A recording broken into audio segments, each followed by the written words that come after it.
To General de Villebois-Meruel. To you, General, who, from the paradise of the valiant, can read in my heart the sentiments of respect and affection that guide me, I dedicate these lines in token of the profound admiration of your former lieutenant. Transvaal, 1899-1900. And I? No room, sir. This was the phrase that greeted my friend de C and myself at the door of every carriage we tried. The fast train for Marseille leaving Paris at 8 was, indeed, full to overflowing that night of December 23. By 8 o'clock not a place was left. Finally, after treading on a good many toes and exchanging a good many elbowings, we installed ourselves more or less comfortably a good deal less, to be accurate, one in the front of the train, the other close to the luggage van. A last clasp of the hand to the comrades who have come to the station with us, and we are off. The lights of Paris begin to die out in the distance. Conversation languishes. The monotonous rumble of the train lulls the travelers into drowsiness. Heads nod and droop in the dim light of the lamp. La Roche, wait here 5 minutes. We jump out, C and I meet again. Well, how are you getting on? Not very well, and you? Very badly. And much depressed, we return to our respective carriages.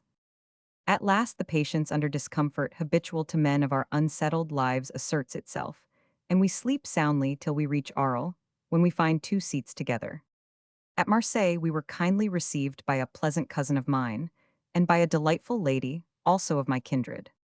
The 24th we spent with some comrades, officers of the neighboring garrison, and on the 25th we and our baggage were safely on board the Natal, of the Messageries Maritimes. I make special mention of our baggage, which, in preparation for the campaign we are about to undertake, consists of 2 little canteens. The 2 together weigh exactly 38 kilos, making about 19 kilos each. They hold all our belongings, including our 2 revolvers and 200 cartridges. We are not overloaded with baggage. The Natal is one of the fine steamers of former days, fairly large. First take possession of our cabin, which opens into the dining saloon. Then we go up on the bridge, where we are introduced to Colonel Gurko, who is also on his way to the Transvaal as Russian military attaché. We had met him the evening before at the station, for he arrived by the same train as ourselves. But his fluent French and his rosette of the Legion of Honor, which he always wears by courtesy in France, had made us take him for some important functionary on his way to Madagascar. We ask his pardon, but the minutes pass. Handshakings, good wishes, bursts of emotion, the time-honored formula of departure have been gone through. The gangways are taken up, the ropes cast off, we steam out of port. The handkerchiefs that flutter on the quay and on the pier gradually diminish, the houses seem to flatten, Notre Dame de la Garde dwindles, becomes smaller and smaller, till at last it is a mere speck on the horizon. Then it disappears altogether, we are on the open sea. I shall not thrill with ecstasy, nor pour out a tribute of emotion to the blue immensity. For, though I have many parts as you, my readers, will readily believe, especially such of you as do not know me, I am no poet. The dinner bell finds de C and me prosaically wrangling over 150 points at piquet. The dining saloon is large, but there are few diners. We take a general survey. The captain, who is supposed to preside over the meals, is not well and does not appear. In fact, we scarcely see him at table during the passage. Colonel Gurko, Captain Ram, and Lieutenant Thompson, the Dutch military attaches, Captain D of the Marines, with his charming young wife and their son Guy, who is soon one of our firmest friends, an engineer, a naval doctor, a young lady on her way to set up as a milliner at Tananarive, an English journalist, and Henry de Charette, a volunteer for the Transvaal, where his health will prevent him from playing a very active part, make up the sum total of diners, or very nearly so. We further discovered on board Messrs. de Breda, a former cavalry officer, Pimpin, Mitchell, a distinguished artillery officer, and a few others destined to be our pleasant comrades in the future. As at least 15 of us are bound for Lourenço Marques, and as we have reason to fear a visit from some English cruiser not unaccustomed to such travelers, we have all adopted the most extraordinary callings. One of us is a commercial traveler in the wine or drug trade, another is a dealer in apparatus of various kinds. I also met a bird seller, a manufacturer of blinds, and an agent for bitumens. C and I are modest. We are in quest of purchasers for Callia, a febrifuge of extraordinary virtues, a specific for fever, dysentery, headache, toothache, etc. The weather is superb, but our boat is slow, and we rarely make 300 miles in the 24 hours. We reach Port Said on December 31. For New Year's Day, we get up an entertainment with a lottery on board, and, thanks to Madame D, it proves a great success. The profits, amounting to nearly 1,000 francs, were handed over to the Widows and Orphans Fund of the Messageries Maritimes. The prizes offered by the passengers were of the most curious description, and as we were bound for sunny climes, there were more than 20 umbrellas among them. Chance, with perhaps a little extraneous help, made a good many of these fall to the share of Colonel Gurko, who took the little joke in excellent part. Breda undertakes the refreshment buffet, with the help of a charming young girl, and presides with great dignity. After leaving port, said the company is increased by the members of a Russian ambulance going to the Transvaal. They keep very much to themselves, and every evening they meet together on the lower deck to sing their vesper prayer. The sacred chant, in itself very imposing, takes on a solemn grandeur in the picturesque setting of the Red Sea. At Aden we go on shore and make an execrable lunch, washed down, however, by some excellent Chianti and Barolo. Then we go to see the famous cisterns, in which there is hardly ever any water now. We also pick up a new passenger, Captain B, of the Royal Field Artillery, who also is for Durban on warfare bound. Our approaching hostility does not prevent us from being the best of friends throughout the passage. He wears the medal of the Soudan, too, which gives him a further title to our sympathies. He describes his very interesting campaigns in India and Egypt. He was present at Omdurman, the Great Battle, as he calls it. Ever since we started, we have been hearing terrific accounts of Garda. Few vessels, it appears, escape disaster at this point, but the sea is like oil, to the great mortification, no doubt, of all our ancient mariners. Now we are bound straight for Madagascar. For 8 days, we shall be between sky and water. Let us turn them to account for a rapid retrospect of the causes which have led to the war in which we are about to take part. It will not, I think, be necessary to dwell on the origin of the Boers. Boer means peasant, burgher denotes a citizen. Colonists sent out in 1652 by the Dutch East India Company, they landed at the Cape of Good Hope, discovered 2 centuries before 1486, and settled there, employing themselves in agriculture and cattle breeding. At the time of the revocation of the Edict of Nantes, 300 French Huguenots joined them, bringing up the number of the colonists to about 1,000. The fusion of the two races was rapid, and the French tongue disappeared among them. Many of the French names even were corrupted. Cronje was originally Crosnier, but many, on the other hand, have persisted in their Gallic form. Villiers, Marais, Joubert, Du Toitin, their bearers are very proud of their French descent. But England, anxious to acquire the colony when it began to prosper, sent out a number of emigrants, reinforcing them steadily, till they became an important factor in the community. From 1815, when Cape Colony was recognized as a British possession by the Treaty of Vienna, English policy has been hostile to the Boers, who, for their part, received the English settlers in no friendly spirit. About 1835, the Boers, under the pressure of the vexations to which they were subjected, began their exodus to the north. The Great Trek, as they still call Atand, founded the Orange Free State, recognized in 1869 by Europe and the Transvaal. They were not left long in the enjoyment of the territory they had wrested from the Kaffirs. Diamondiferous deposits were discovered in the Orange Free State in 1871. The English promptly confiscated the find on the pretext that it belonged to a native chief under their protection. In 1877, the Zulus having risen against the Boers, England intervened for the alleged pacification of the country, sent her troops to Pretoria, and annexed the Transvaal. But in 1880 the Boers revolted, and under Joubert inflicted a crushing defeat on the English at Majuba Hill, on the frontier of Natal, February 27, 1881. The Treaty of August 3, 1881, recognized the independence of the Transvaal under the suzerainty of the Queen. Another treaty, signed in London, February 27, 1884, recognized the absolute independence of the Transvaal.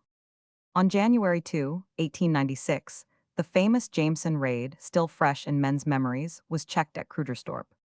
Wishing to satisfy the claims of the Uitlanders, the president reduced the term necessary for the acquisition of electoral rights from 14 to 9 years.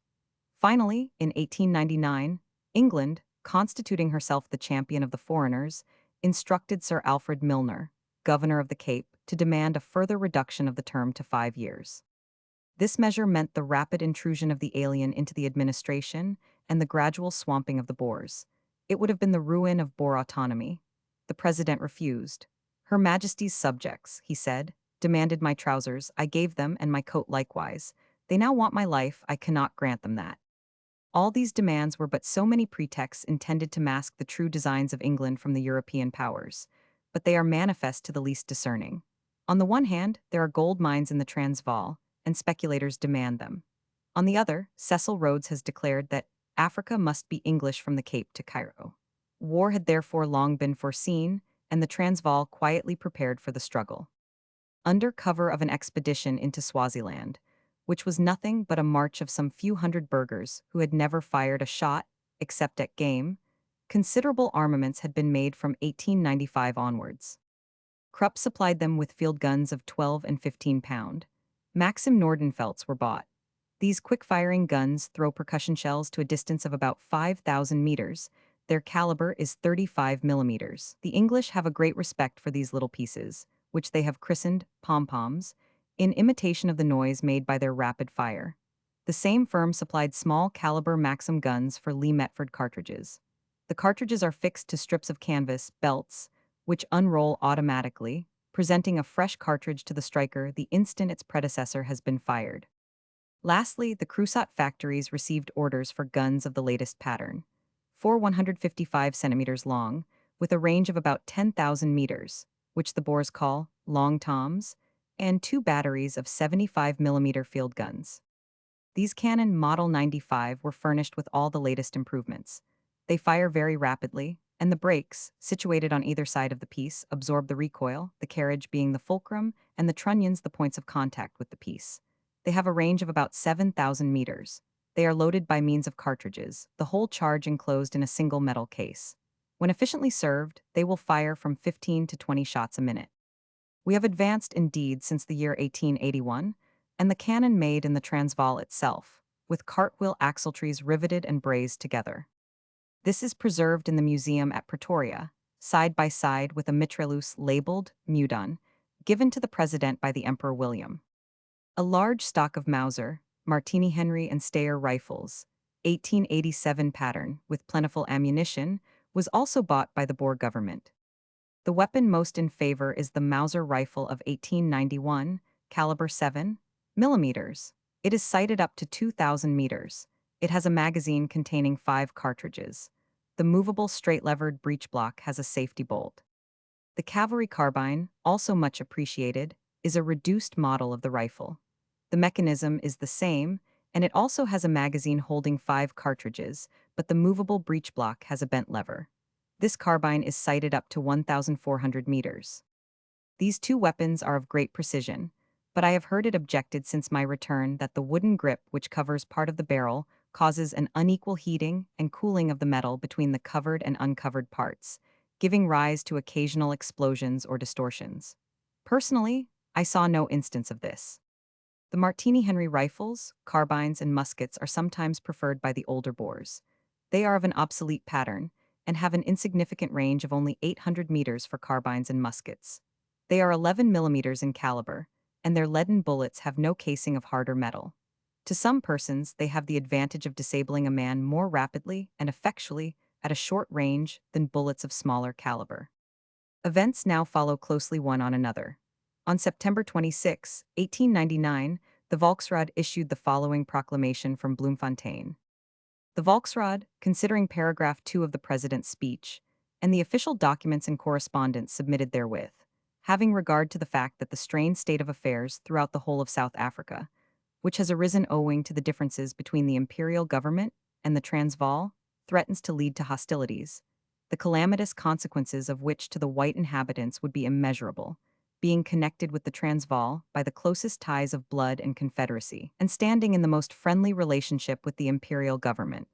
Fearing that, should war break out, a hatred between European races would be born which would arrest or retard peaceful developments in all states and colonies of South Africa, and produce distrust in the future, feeling that the solemn duty rests upon it of doing everything possible to avoid the shedding of blood.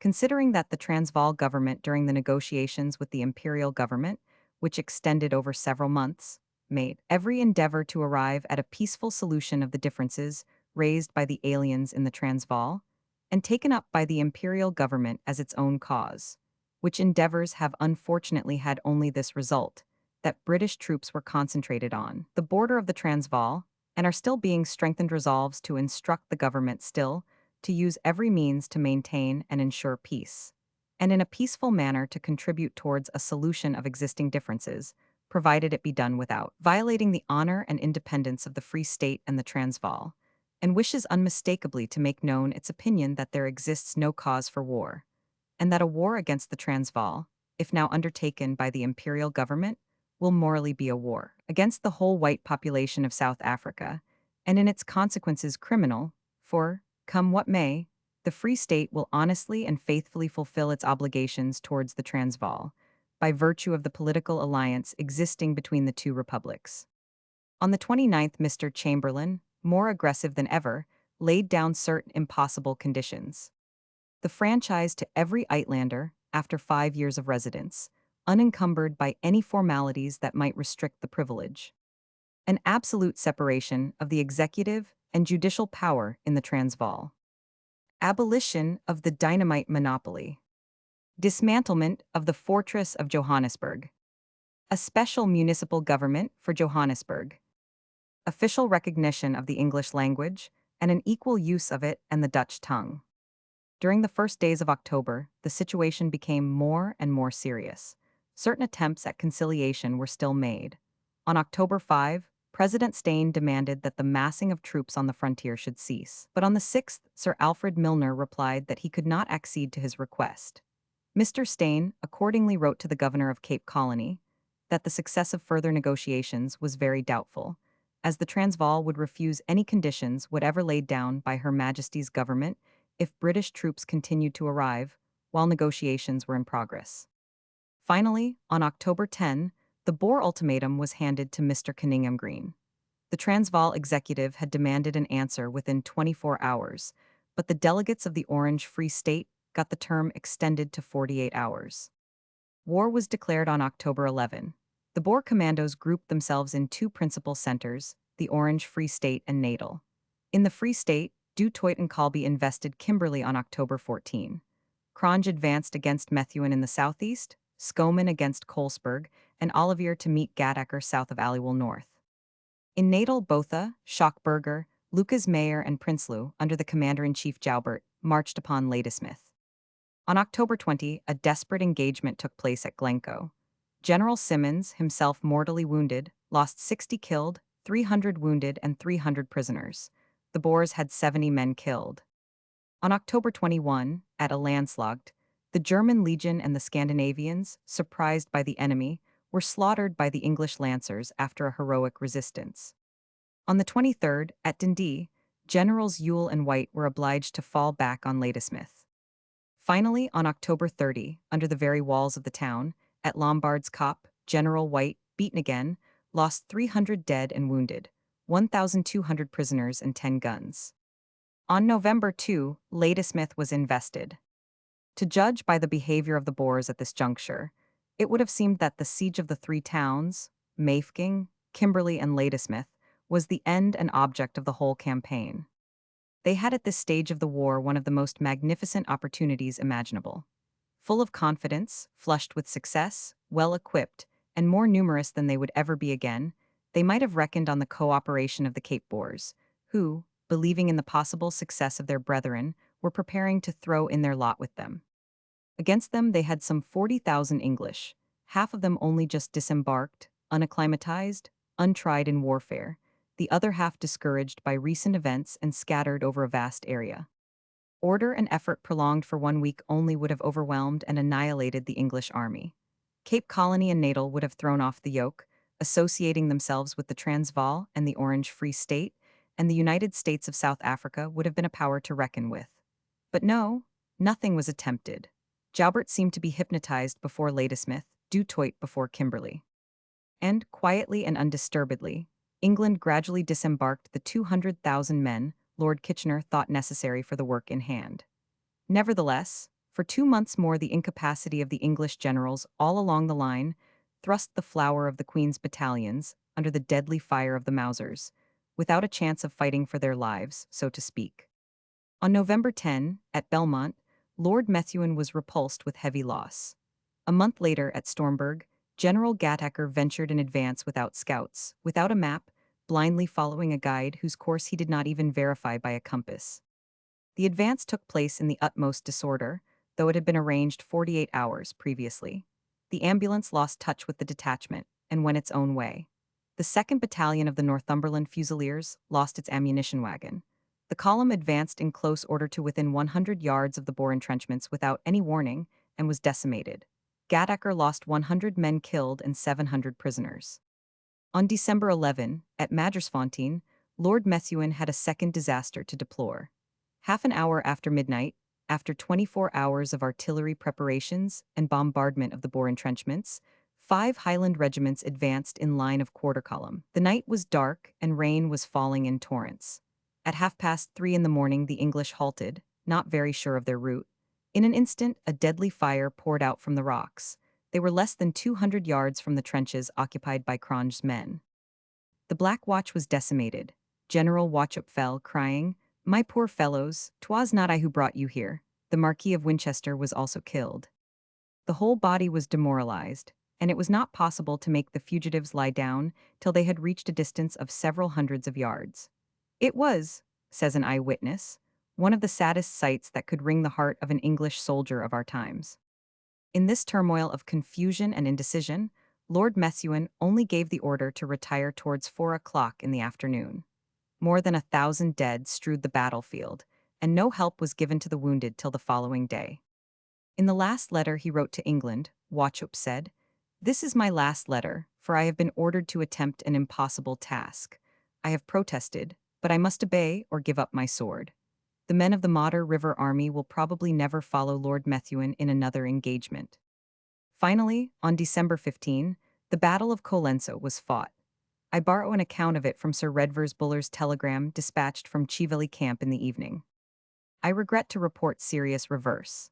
I moved in full strength from camp near Chively this morning at 4 A 1000. There are 2 fordable places in the Tugela, and it was my intention to force a passage through at one of them. They are about 2 miles apart, and my intention was to force one or the other with one brigade, supported by a central brigade.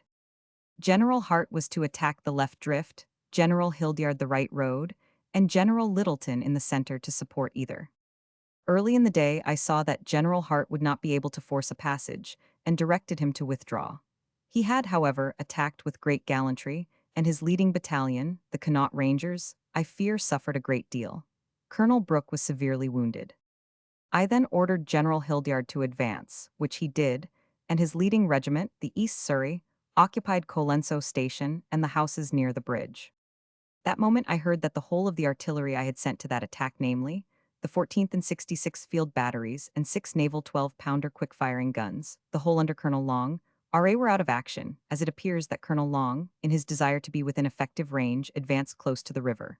It proved to be full of the enemy, who suddenly opened a galling fire at close range, killing all their horses, and the gunners were compelled to stand to their guns.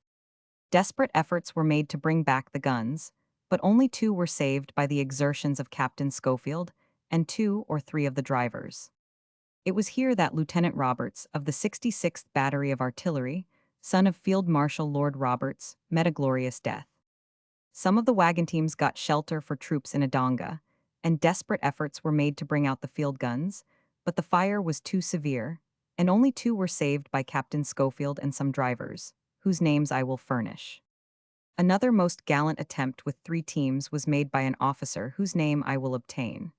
Of the 18 horses, 13 were killed, and as several of the drivers were wounded, I would not allow another attempt. As it seemed they would be a shell mark, sacrificing loss of life to a gallant attempt to force passage unsupported by artillery, I directed the troops to withdraw, which they did in good order. Throughout the day, a considerable force of the enemy was pressing on my right flank, but was kept back by the mounted men under Lord Dundonald and part of General Barton's brigade. The day was intensely hot and most trying to the troops, whose conduct was excellent. We have abandoned 10 guns and lost by shellfire 1. The losses in General Hart's brigade are, I fear, heavy, though the proportion of severely wounded is, I hope, not large. The 14th and 66th Field Batteries also suffered severe losses. We have retired to our camp at Chively. The Boer losses are said to be over 700 men. This statement does not appear in the Times report of General Buller's telegram translator. No, General, we did not lose 700 men that day. General Botha's report gave 8 dead and 20 wounded, while more than 2,000 English lay on the battlefield. Round about the batteries, especially the carnage had been terrible. The Boers, ambushed on a little kopje on the further side of the Tugela, 300 meters from the cannon, kept up an unerring fire for an hour. December 15, be it noted, has long been a day of rejoicing in the Transvaal. It is the anniversary of the Battle of Blodriver, when Pretorius, to avenge the massacre of Pieter Retief and over 500 Boers, defied the bands of the Zulu chief Dingaan.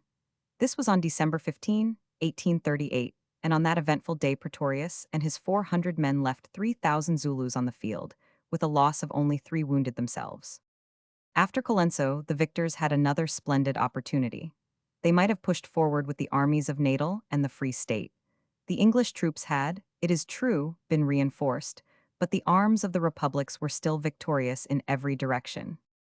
In the beginning, on the whole, the elements of success were overwhelmingly with the Boers. These were superiority of numbers, of marksmanship, a profound knowledge of the country, of which no accurate maps exist, and the great distances between their opponents and such reinforcements as the latter could depend on. It might have been said that the fortune of war, taking into account the right and justice of their cause, had been pleased to place all the elements of victory in their hands. But neither the advice offered by the most authoritative voices, and based on the great teachings of military history, nor the entreaties dictated by the most generous devotion to the cause of the Boers, could rouse the superiors in command from the apathy that seemed to have overtaken them. Christmas passed in rejoicings on both sides. The belligerents exchanged Christmas and New Year good wishes by the medium of shells specially prepared, containing sweets, chocolates, etc. New Year's Day found them all much in the same positions. The bombardment of the 3 towns, Mafeking, Kimberley, and Ladysmith, continued.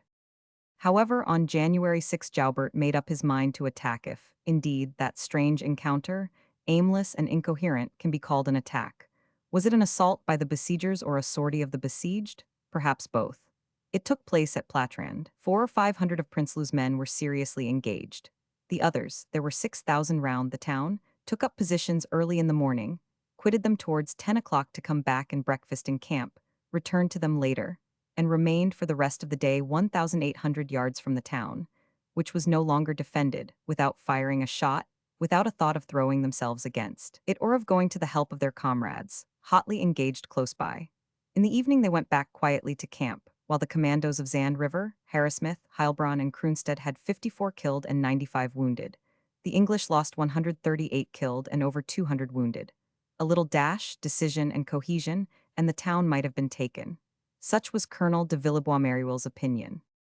But even in the full flush of success, we shall never find among the Boers that eagerness, that scorn of death, that enthusiasm which sweep troops forward and make great victories. The same day, at Colesberg, an accident, this word is a happy invention of General French's to denote a reverse, cost the English 150 lives, among them that of Colonel Watson. The sieges followed their I will not say normal course, for the ill-defended towns ought long ago to have been taken by the Boers. Such was the general situation, more or less, when we landed. Roman 2. Time passed, the screw labored round, and on January 12 we arrived at Diego Suarez. Passengers for Lourenco Marx change steamers. For the Natal is bound for Mauritius, along the east coast of Madagascar. We shall therefore spend the night on shore. Wandering about the town, we meet Colonel Gurko, whom we invite to dinner, as we are in a French colony. I can't pride myself much on this meal, in the name of French culinary art. The next day I lighted on a quartermaster of the Marine Artillery, whom I had known in the Soudan when he was only a gunner. He went off to find the other Soudanese campaigners of the settlement, and in a quarter of an hour I was surrounded by half a dozen old comrades. They were all in high spirits, for it had been a day of promotions, and several of them were toasting their new stripes. I spent a full hour with them, recalling the old days spent in the colony that all who have once known regret. The hour of parting draws near. Several subalterns return to their duties, while my old friend and a newly promoted officer come to see me off. The Gironde, also of the Messageries Maritimes, plies from Diego Suarez to Durban and vice versa. Several artillery and marine officers, having heard of my presence, have come to wish me Godspeed on board. I am much touched at this token of sympathy from unknown friends, for, setting my humble personality aside, it is a homage to the noble cause I am on my way to uphold. But the bell rings, the anchor is weighed, and we are off.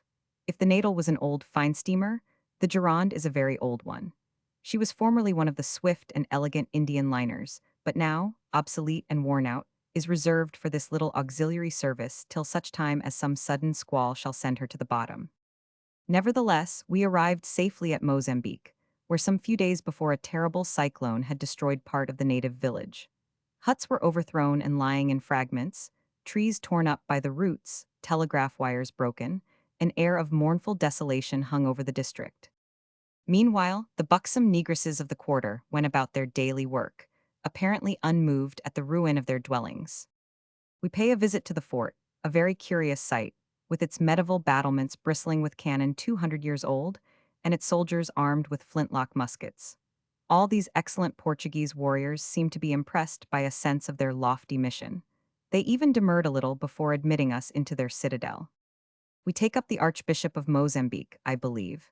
He is brought on board by a military launch, with all the honors due to his rank, and saluted by the guns of the fort. We leave Mozambique the same evening. Every day there were superb sunsets, glories of deep purple, blue, blazing red, green, yellow, and pink, vivid pieces of impressionism that beggar description. Thus, still avoiding shipwreck, we come to Beira, where we land our prelate, who is received by a numerous staff of officers. Troops line the quays and salutes are fired. Portugal has certainly a remarkable colonial army. Among the others there is a huge captain, bursting out of his tunic.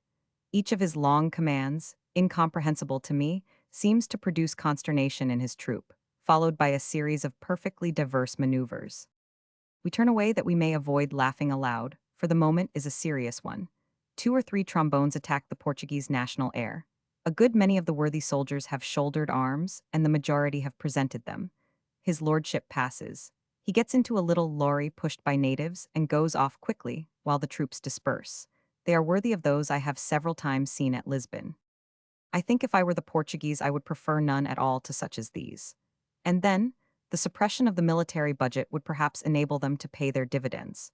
In the afternoon, we embark a band of Englishmen coming from Rhodesia to enlist as volunteers at Durban and Cape Town. They invade the saloon with their friends and sing God Save the Queen. Some of the Frenchmen present retort with the Marseillaise. The situation becomes strained, fists are clenched, and finally a certain number of blows are exchanged. We have on board a grandson of President Kruger's whose home is in Holland. After having been arrested once, conducted to Durban and sent back to Europe, he is making a second attempt to enter his country. Thanks to a strict incognito, only laid aside for 2 of us, he succeeds in his design. At night we arrive off Lourenço Marques, where, without let or hindrance, we disembark on January 21. We order a bottle of Moet in the saloon to drink the health of Captain B, whom we are leaving, and against whom we are going to fight presently. Your good health, he says, and I trust we shan't meet later on. We part with a hearty shake of the hand. At the custom house, we easily get our artistically concealed revolvers through, but the customs officers fall upon the uniforms, arms, and harness belonging to Colonel Gurko. They decline to pass anything, in spite of all explanations. The colonel is obliged to go and fetch the Russian consul and the governor. We take up our quarters at the Hotel Continental, which, we are told, is the best. 5 of us are packed into one small room on improvised beds, where we are devoured by mosquitoes. And this costs 14 shillings a day. Colonel Gurko, having recovered his baggage, joins us there, and, in his turn, invites us to dinner. He does things in a princely fashion, and the bill must have been one that Paillard himself would have hesitated to present. All sorts of obstacles are invented to prevent our departure. Firstly, of course, our passports have to be vice, but before this can be done we have to get stamps, which are only to be had at the opposite end of the town. We have further to produce a certificate of good conduct, having only arrived the night before. Then more stamps, then a note from the French consul, then more stamps, and the office where you get the signature or the paper is never the same as the one that sells the stamps. At last all formalities have been carried out. Our pockets are bulging with some dozen papers covered with innumerable signatures and a shower of stamps. Cost, over 50 francs 10850 rise. We go to the station at 7 o'clock the following morning. There are a great many police officers on duty. By the governor's orders, no one is to be allowed to start for the Transvaal, with the exception of the Russian ambulance. We all exclaim shrilly and hurry off to the consul. Upon our formal declaration that this order will injure us in our business, he proceeds to the governor and remonstrates, with the result that we are authorized to start next morning, there being only one train a day. We spend the day wandering about the town, which is of little interest. The great square planted with trees is pleasant, however. We see the funeral procession of an officer of the English man-o'-war stationed here. The coffin, covered with the Union Jack, is placed on a little gun carriage drawn by sailors. Others line the way. Officers in full uniform follow, and a company of redcoats bring up the rear. This is our last encounter with the soldiers of the Queen before we open fire upon them. They are already numerous in South Africa, and every day brings reinforcements. At the beginning of hostilities, there were about 25,000 men distributed over Natal and Cape Colony. From November 9 to January, 178 transports have brought 70,000 men, completing the 5th Division. 15,000 volunteers have been raised on the spot, making in all 110,000 men. The 6th and 7th Divisions, a contribution from the colonies, will bring them up to 22,000. 3,000 yeomanry and 7,000 militiamen will complete the total of 152,000 promised for the month of February. The 7th Division started from January 4 to January 11, bringing nearly 10,000 men and 18 cannon. Engagements at the rate of 3,600 francs, 124 pounds, are being made on every side. 1600, 64 pounds, on enlistment, 2,000 francs, 80 pounds, at the end of the war. Enlistments in our Foreign Legion are affected and fall off considerably. The City of London, by means of a public subscription of £100,000, raises a corps of volunteers. This desperate system of enlistment is severely criticized, even in England. "What a humiliation," says Mr. Frederick Greenwood in the Westminster Gazette of January 2, "to have to cry help, help, at every crossway to pick up a man or a horse." 17 new battalions are to be raised after January 15. The choice of men rests with the colonel or the lieutenant colonel commanding the regimental district. They are required to be aged from 20 to 35, to have gone through a course of instruction in 1898 or 1899, and to hold a certificate of proficiency in shooting.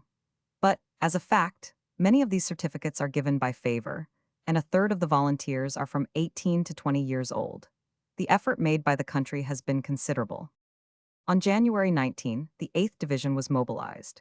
It comprised the 16th and 17th Brigades under the command of Major Generals B. Campbell and J. E. Boys, batteries 89, 90, and 91, and the 5th Company of Engineers, making a strength of 10,540 men, 1,548 horses, 18 cannon, and 8 machine guns. The 8th Division is under the command of General H. 1050. Rundle, aged 44, who has already served in the Zulu campaign, at the siege of Potchefstroom in the Transvaal in 1881, and in the Egyptian and Soudanese campaigns from 1884 to 1898. Romans 3. To return to our journey. On the morning of the 24th at 10 o'clock, we took the train and departed, happy to leave Lourenço Marques. The last station on the frontier is Ressano Garcia. Again, our papers are examined. If we paid highly for them, they at least do good service. The train rolls on again, and in a few minutes we are on the soil of the Transvaal. All along the line, at every little bridge, bands of armed Boers are posted. Comatippert station is also occupied by troops. Everyone gets out. There is a minute inspection of all papers, even of private letters, and we are conscientiously searched. Having satisfied our challengers, we are allowed to go on. The trains travel very slowly in this very broken, varied country. We ascend almost uninterruptedly, and the line seems to run either along the sides of rocky mountains or the edges of bottomless abysses. Many of the spots we pass are extraordinarily picturesque. In the evening we arrive at Watervaalander, and the train stops, for in this country neither trains nor men are in a hurry. A Frenchman named Mathies keeps a hotel, at which we sleep. He receives us with much affability and talks enthusiastically of the game in the neighborhood. He is a Nimrod. The next day we start again, and in the evening we are at Pretoria. My friend Gallipod is at the station and takes us to the Transvaal Hotel, where the guests of the government are quartered. On the 26th, thanks to the good graces of 1,000, Grunberg, we are presented to 1,000. De Souza, Mr. Rates's secretary, for whom we have letters of introduction. We take the oath of fealty as burghers, and receive our weapons, Mauser carbines, the stock of which is getting low, cartridges and belts. Horses and saddles are already giving out. We are impatient to be off, but shops and offices are all closed on Saturday at 1 o'clock and throughout Sunday. We take advantage of the holiday to inspect the town. Pretoria, as everyone knows, is the capital of the Transvaal. It is the seat of the government, which is composed of two chambers, the first Volksraad and the second Volksraad. Each is composed of 29 members, elected by direct suffrage. The President of the Republic and the Commander-in-Chief are elected by the members of the first chamber, the former for 5, the latter for 10 years. They are eligible for re-election for any length of time. The President, Paul Kruger, familiarly known as Paul, was Commander-in-Chief for a long time before he became President. The present Generalissimo, Joubert, was his rival in the presidential elections. The Transvaal revenue is drawn for the most part from heavy royalties on the mines and a crushing tax on explosives.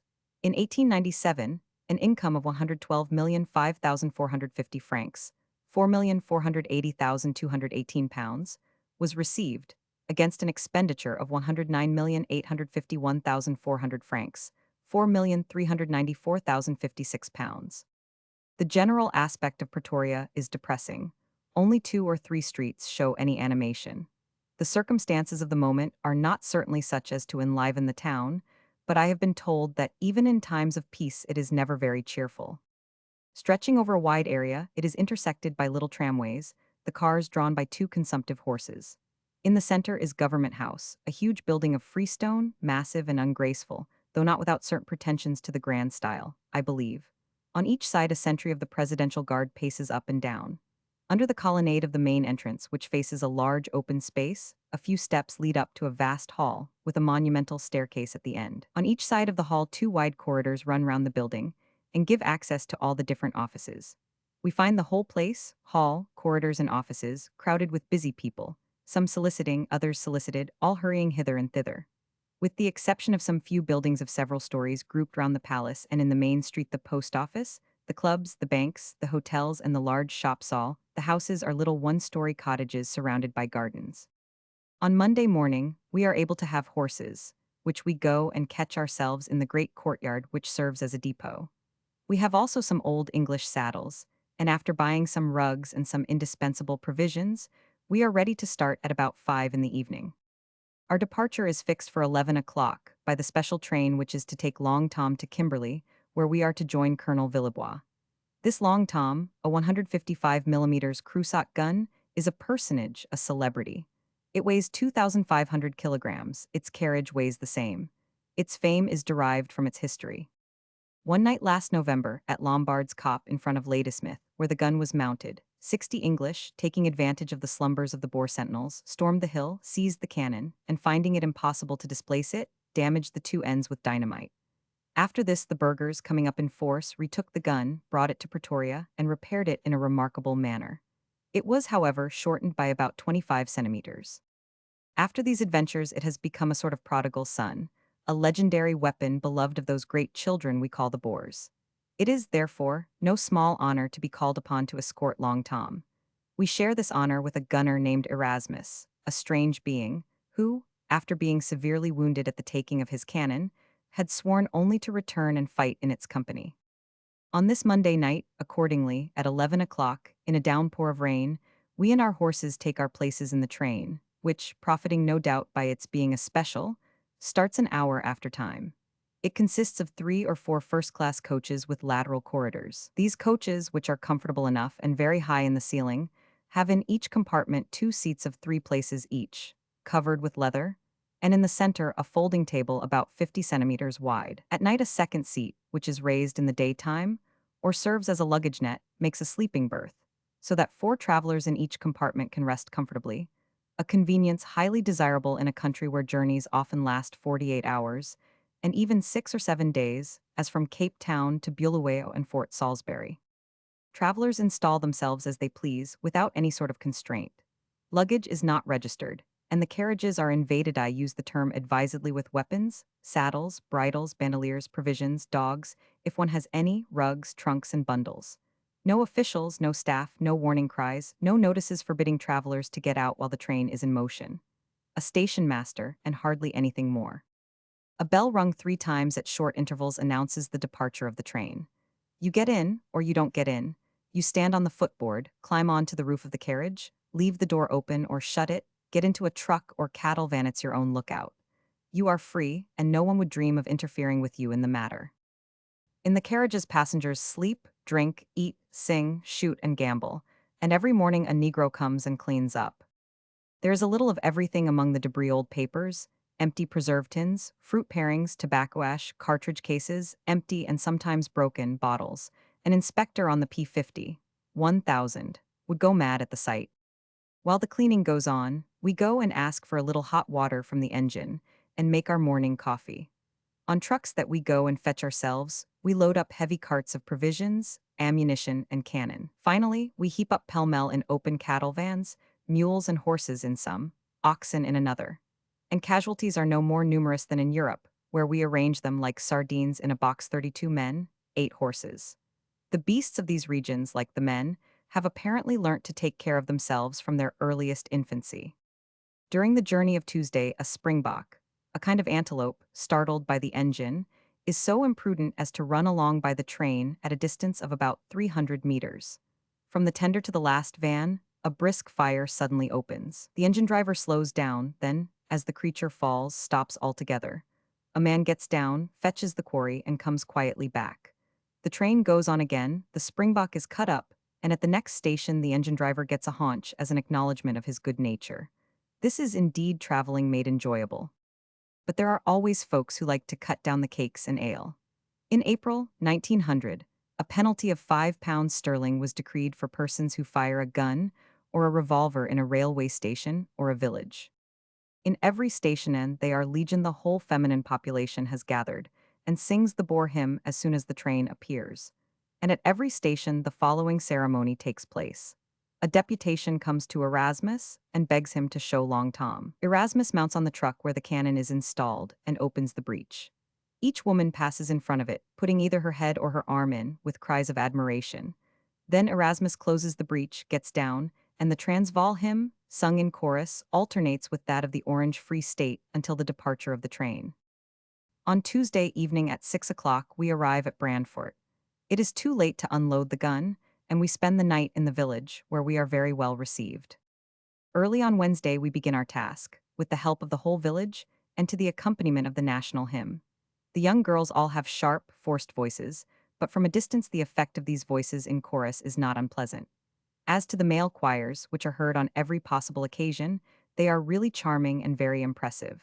Their music is very slow, and almost exclusively devotional in its rhythm. Towards 3 o'clock on Thursday the convoy is ready.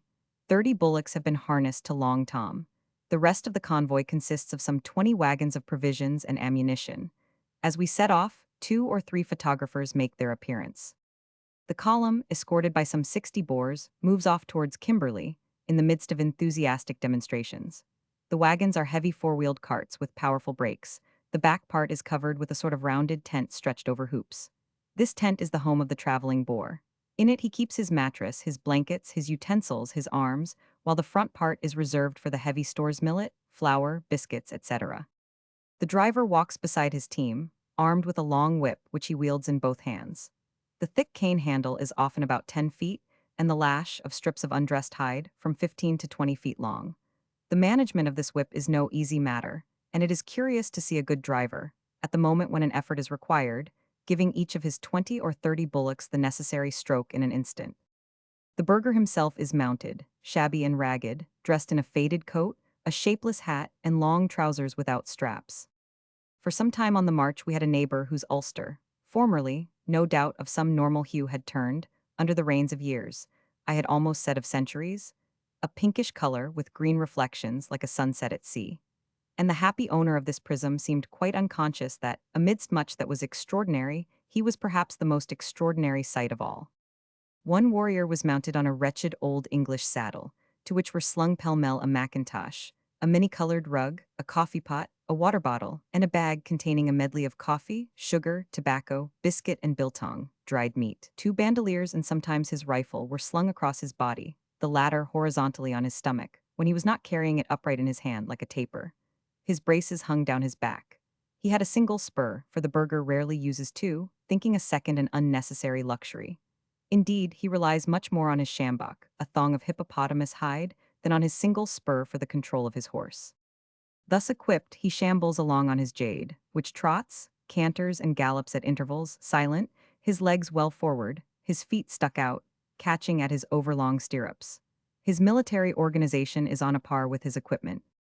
The commando is the only military division known among the Boers. A commando is a levy of the men of a district, under the leadership of a field cornet or a commandant. These grades, which are ratified by the government, are independent of any hierarchy and merely imply a difference in the number of electors. I say electors advisedly, for the field cornets are chosen by their men and, in their turn, take part in the nomination of the generals.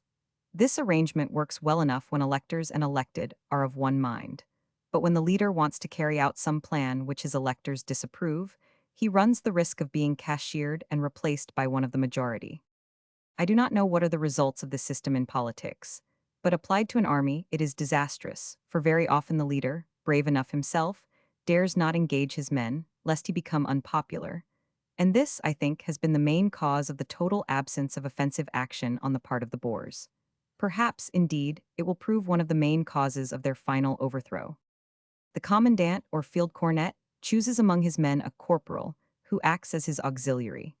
These commandos, the effective numbers of which are essentially variable, are called after the chief town of the district from which they are drawn: Heidelberg Commando, Carolina Commando. And not only do they vary considerably, according to the population of a district, but the field cornet himself never knows how many men he has at his disposal, for the burghers have no notion of remaining continuously at the front. When one of the number wants to go back to his farm, nothing can stop him. He goes, though he will come back later for another spell of service. Desertions of this kind often took place en masse the day after a reverse. The Johannesburg polity and the artillery are the only troops in the Transvaal which can be described as more or less disciplined. The polity are the police force of Johannesburg and Pretoria. In times of peace, the men wear a uniform consisting of a black tunic, cut after the English pattern, and black trousers. On their heads they wear a little hard black cap, with a button at the end, and for full dress a white peaked cap with a badge bearing the arms of the Transvaal. On the collars of their tunics are three brass letters: ZAR, Zuid-Afrika Republic. But during the campaign their uniform has disappeared, and they are not to be distinguished from the ordinary burghers. A certain discipline obtains among them, and they receive regular pay, which is reduced in time of war, as their families are then in receipt of indemnities in kind. These men are the only ones who can be relied on to hold a position they have been told to keep. The other burghers will only fight if they choose, and if they can do so without much risk.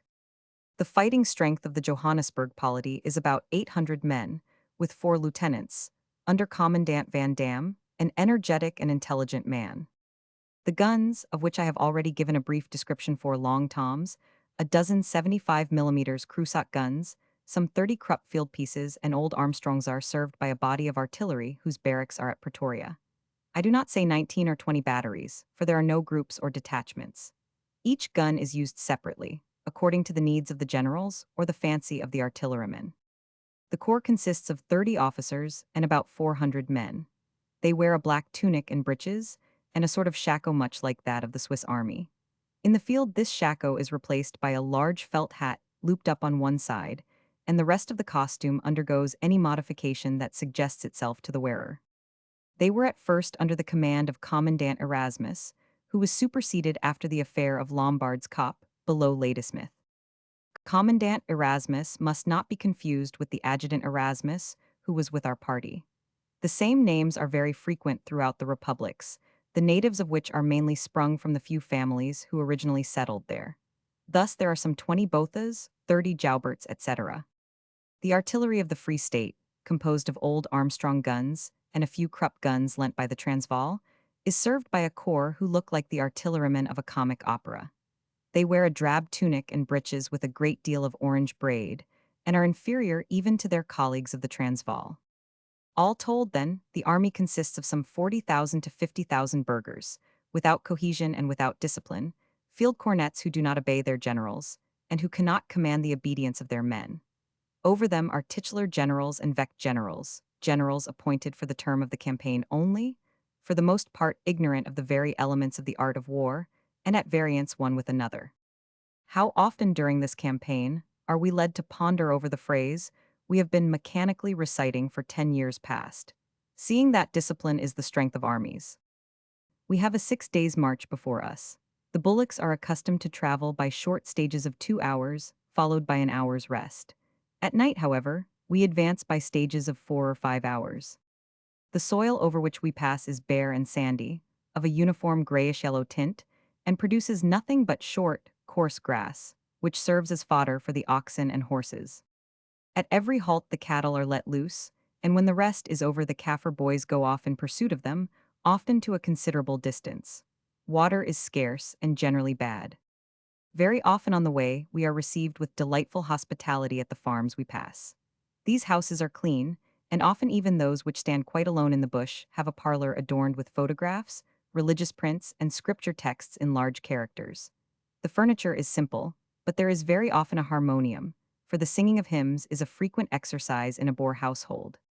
Nevertheless, a respect for musical instruments is not carried to extremes. At Dundee, for instance, a burgher had made a shelter for himself with a piano taken from an English villa. The head of the family, often an old man with a white beard, is an absolute and much respected master in his home. He presides at meals, waited on by the women, who do not eat till the men have finished. The menu invariably consists of eggs and mutton cooked together in a frying pan, bread or biscuit, and fruit. The drink is coffee with milk. The Boer women are not well favored. As a rule, they are thick-set and weather-beaten. They wear large pink or white sunbonnets, very becoming to the young girls. The traveler is a guest, received as if he were an old acquaintance, and whatever the hour of his appearance, he is at once offered coffee with milk, and when they are in season, peaches. At the time of our journey, a good many men were at the front, but there are often some dozen children with the women, making large households. They all live pell-mell in 2 or 3 rooms. In time of peace the burgher is a keen sportsman. This is, indeed, the reason of his wonderful skill as a marksman, for he always shoots with ball cartridge. Shot is never used. In time of war he is a hunter still. He fights as he hunts, the game alone is changed, but as the quarry has means of defense more efficacious and violent than those of the ostrich or the springbok, he is often less persevering in pursuit of it. When the burgher halts to hunt or to fight, he dismounts, shelters his horse behind some rock, and leaves it loose, taking care to pass the bridle over its neck. All the horses are trained to stand perfectly still when they see the reins hanging in front of them thus, and no matter how heavy the fire, they will not stir. The Boers have a way of their own of reckoning distances. When, for instance, they tell you that it is 7 hours from a certain place to another, don't imagine that you will be in time for dinner if you set off at noon. The 7 hours in question are a conventional term. They are hours at the gallop, and it is supposed that a swift horse, going at his utmost speed, could cover the distance in 7 hours. The immense concessions given by the government are not cultivated, for the Boer has a rooted dislike to work. His black servants grow the necessary mealies and keep his numerous flocks. As his wants are very primitive, this suffices him. To procure sugar, coffee, and other necessaries, he goes to town and sells 2 or 3 oxen. The rifle and cartridges furnished by the state in time of war become the burgher's property. On the march in wartime, this system of halting the oxen because they are hot, and the men because they want to drink coffee at every farm, is neither very rapid nor very practical. We do not arrive at Boshoff till the 5th day. This is the spot fated to be the grave of our venerated leader. Boshoff, in contrast to its surroundings, is a gay little oasis, traversed by a cool stream. It boasts green trees and pretty villas. 2 ambulances are installed here, but they shelter only 2 or 3 wounded as yet. At the end of the village is a pool which delights us vastly. We spend the afternoon in it, after lunching with the field cornet. The town is en fete, as at Brandfort, to receive us, or rather away with illusion, to receive Long Tom. We start again in the night and reach Riverton Road. We are now on English territory, in Cape Colony. Towards noon, 1000. Leon comes to meet the cannon, the arrival of which has been anxiously expected for the last 2 days. We are only an hour from the camp, which we reach at a gallop. There, at Waterworks the reservoir that supplies Kimberley, we find Colonel de Villebois-Merriwil. Need I describe that frank and energetic face with its searching blue eyes and its benevolent smile, sometimes a little ironical, always subtle, the clear voice, the concise manner of speech, brief without being brusque? Even at that stage, a look of sadness had stamped itself upon his face. He saw that the men for whom he was to lay down his life would not follow the counsels dictated by his profound knowledge and unquenchable devotion.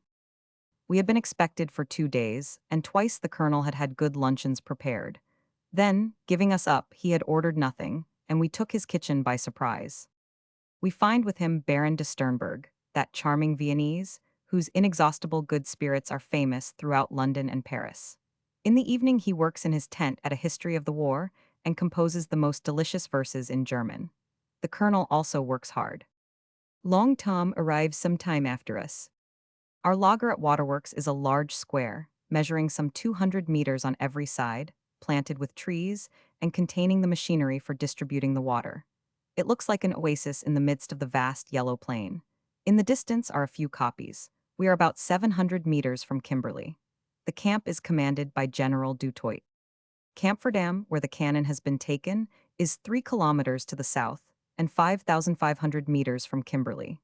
It is a kind of whitish peak, about 50 meters high, formed of the refuse from the diamond mine below. The night of Tuesday to Wednesday is spent in the construction of the wooden platform on which Long Tom and his carriage are to be mounted. The English searchlights fix their great round eyes upon us from time to time, but there is nothing to show that the enemy has noticed anything abnormal in our proceedings. All night long the work goes on with feverish activity, for Leon, who is superintending the operations, wants to fire his first shell at daybreak. But it is no easy task to hoist up that mass of 5,000 kilos, especially with inexperienced, undisciplined, and obstinate men, and the cannon is not ready till 10 o'clock. One of our party, Mitchell, an old artilleryman, the holder of some 20 gunnery prizes, gives the workers the benefit of his experience, and as he cannot find any sights, Erasmus artlessly proposes to make one of wood. At last the first shot is fired. I am certain that at this moment not a single Boer is left in the trenches. Everyone has rushed out to see the effect produced. It is of two kinds. Firstly, our shell, badly calculated, bursts far off in the plain. Then, no sooner has it been fired than an English shell from the Autoscopia battery, 3,500 meters to our right, falls and explodes among the machinery of the Campfordam mine. This exchange of compliments goes on till near 12 o'clock. This is the sacred hour of lunch. The fire ceases. As coffee is a liquid which has to be imbibed slowly, firing does not begin again till nearly 4 o'clock. It is very hot, for it is the height of summer. During this interval, the colonel has been several times to General Du Toit to ask for 50 volunteers. The colonel's plan is to batter the town with a storm of shells. We have 450 for 2 hours from 4 to 6, and thus demoralize it. Then, with 50 men, whom the French contingent would lead, to seize the Autoscopia battery, which is but poorly defended at nightfall, and thence to gradually creep up to the town through a little wood, which would mask the advance. The plan was very simple, requiring but few men, and had every chance of success, because of the surprise it would have been to the English, who had never been attacked hitherto. "Wait a bit," said Du Toit. "I will lay your plan before the Council of War tomorrow." In vain, the colonel tells him that the success of the plan depends on its immediate execution.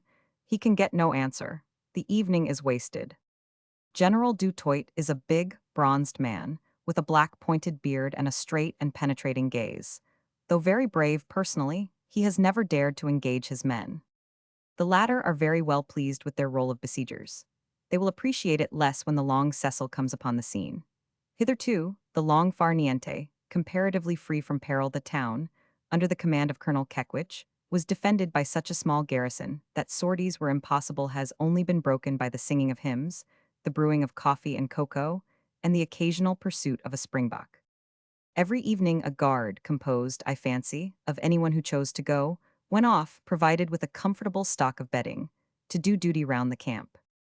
Others, the valiant spirits, remained at the 3 batteries where were installed Long Tom, the 3 Armstrongs, and the Maxim. Long Tom's battery was by far the most popular, for several reasons. In the first place, its processes were much more interesting than those of the small guns. Then, its defenders were much more sheltered, owing to the proximity of the mining works. And finally, a good many former miners were always on the lookout for a stray diamond or two. Among the besiegers of Kimberley, indeed, we met with a good many adventurers who took no other part in the campaign. Men of all nationalities, many of them familiar with the town, having worked in the mines here, they came in the hope of finding some diamond overlooked in the sudden cessation of mining operations. Then, too, they knew that Cecil Rhodes was in the town, having had no time to fly or to carry off his treasure. Then, again, there are bankers and jewelers in Kimberley, and if the Boers had taken the town. It appears that Cecil Rhodes was quite aware of this danger, and I have heard that he attempted to manufacture a balloon which was to have carried Cecil and his fortunes to a safer city. In any case, his gratitude to his defenders was very lively, and, in addition to other liberalities, he presented a commemorative medal to them all. Roman 4. Failing an assault, we resume the bombardment. The firing is slow and inaccurate. The English reply in much the same fashion, when suddenly their new cannon appears on the scene, not altogether to our surprise, for some intercepted letters had warned us of its manufacture. It was the famous Long Cecil. The Long Cecil was a gun of about 12 centimeters, made in Kimberley itself during the siege with a piece of steel taken from the machinery of the De Beers mine. The piece was drilled and rifled with the means at the disposal of the besieged. The closing of the breach, a somewhat fantastic arrangement, was based on the Canet system. In default of a trial field, the range was arrived at from observations of actual firing against us. Long Cecil accordingly began to speak, and to speak very much to the point. Several times we were covered with earth, and I am certain that out of 20 shells, the extreme error was not more than 200 meters. One fortunately fell diagonally on Long Tom's very platform, rebounded, and burst a little way off. 7 men were killed. The next day, Thursday, passed in almost precisely the same fashion. Towards 5 o'clock the interchange of amenities between Long Tom and Long Cecil began, and lasted till 8, at 8 breakfast. After breakfast the guns went to work again till 11. At 11, lunch rest. From 4 to 6, another cannonade. At 6, dinner. This respect for meal times is charming, and greatly facilitates life in the field. It is a pity the attention of the powers is not called to this subject by an international convention. Many affections of the stomach would be hereby avoided. Encouraged by the example of their big brothers, the little 12 and 15-pounder Krupps and Armstrongs join in the concert. The English have 5 and we have 4. It is delightful, and one can't complain of a single second of boredom. On Friday, the Colonel's request is still unanswered. Wait a little while. Sternberg has had enough of it. Recognizing the impossibility of persuading Du Toit to take decisive action, he starts off to Jacobstal, where the English make him a prisoner. He was a great loss, for he had an extraordinary repertory of adventures, which he told in a very amusing manner, and besides, he was a capital cook. The boys in these regions, greatly inferior to those of the Soudan in this respect, claim to be cooks as soon as they know how to light a fire. Accordingly, we prepare our meals ourselves. Tinned meat, a bit of roast mutton, or a stew are the usual dishes. The Colonel eats very little and only takes grilled meat. He drinks tea or milk and never touches wine or spirits. He does not smoke. He is a striking contrast to the rest of us, who eat like ogres, drink like sponges, and smoke like engines. Our contingent, consisting of Breda, Leon, Mitchell, Cost, my friend Deci, and I, remain with Villebois. Mitchell has calculated the ranges, and we fire all Friday night. The points aimed at are the searchlights, Cecil Rhodes' house, the Grand Hotel, the last high chimney on the left, and that on the right. Erasmus was unable to suppress a gentle amusement at the sight of our preparations for night firing. But when he grasped the idea that we were in earnest, and that his Long Tom was being loaded, the benevolent smile with which one would watch a spoilt child, engaged in some innocent folly, changed to a look of real anxiety. He thought poor Mitchell had gone mad. He finally got used to the novel proceeding. Firing ceased on both sides about 12. A1000. Early on Saturday morning it began again. One of our shells fell on the De Beers magazine, transformed into an ammunition factory, and caused an explosion and a fire. The English, despairing of silencing our Long Tom with their Long Cecil, replied to every shot at the town by a shell into our laager. The accuracy of their fire with this gun at a range of about 7,000 meters was remarkable. We were indeed a capital target. a green rectangle of 200 meters in the midst of a yellow, arid plain. The shell arrived in 34 seconds but did no great damage, for a watchman gave the alarm, skit, each time when he saw the smoke, and we retreated into shelter. The telegraphists of the staff, who were working in a little house, were placed in communication with the watchman by means of a bell, and, warned half a minute before the arrival, they had time to take refuge in a neighboring trench. We learnt later that a similar system had been adopted in Kimberley as a protection against Long Tom, and hence the small number of killed during the siege. One of the first victims of Long Tom, however, was the engineer of the Long Cecil, who had just finished his work. A shell burst on his house and killed him in his bedroom. Another cause of the slight mortality on both sides was the bad quality of the fuses for the projectiles, which often burst imperfectly or not at all. Thus, one of the English shells fell in the machinery of the waterworks, only a few inches from our reserve of 100 shells, and happily failed to explode. Another went through a cast iron pipe, over a centimeter thick, and buried itself in the earth without exploding. Its fuse was completely flattened on the projectile by contact with the pipe. Nevertheless, a good many, too many indeed, did burst with satisfactory results to those who fired them. A good many of the Boers accordingly took the precaution of digging a sort of tomb, several feet deep, in which they piled mattresses and blankets. They spent all night and part of the day lying in this shelter. On Saturday morning, on arriving at the battery, we were surprised by a whistling sound. The English, harassed by the fire of Long Tom, had dug trenches during the night to a distance of about 1,200 yards and had manned them with riflemen. Their fire was not yet very galling, because of the distance between us. Colonel de Villebois, seeing clearly what would happen, renewed his request for a party of men. He now only asked for 25 to make an assault that very night, for he pointed out that the Shanges, trenches, would be pushed forward during the night, and that our battery would become untenable. But he was repulsed by the eternal, wait a little while. Long convoys of Kaffirs that the English could no longer feed came out of the town every day, preceded by huge white flags. Some were allowed to pass after a parley, others were sent back again. The colonel feared that an attempt would be made against Long Tom by night, as a sequel to the offensive movement, on the part of the garrison, indicated by the making of the trenches. Everyone goes to spend the night at the battery, and we take the opportunity of firing at the town. It proves to be merely a pastime.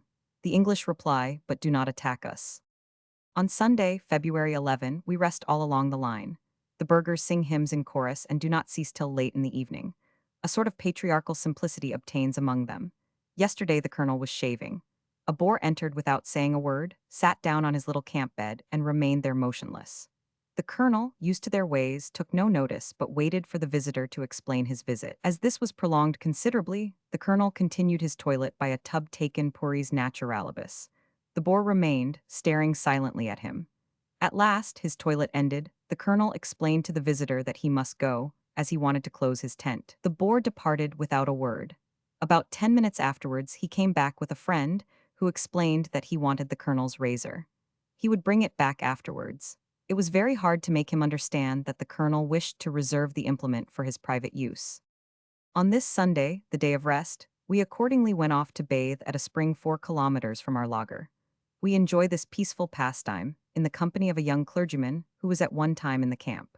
When Long Cecil began to bombard us, he judged its warlike thunders to be incompatible with his sacred function, and set up his tent beyond its range. On Monday morning, the firing began again early.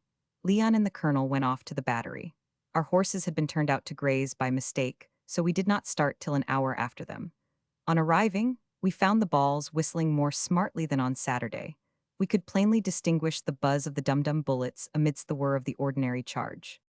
During the 2 nights, the English had pushed forward their trenches to a distance of from 700 to 800 yards from us.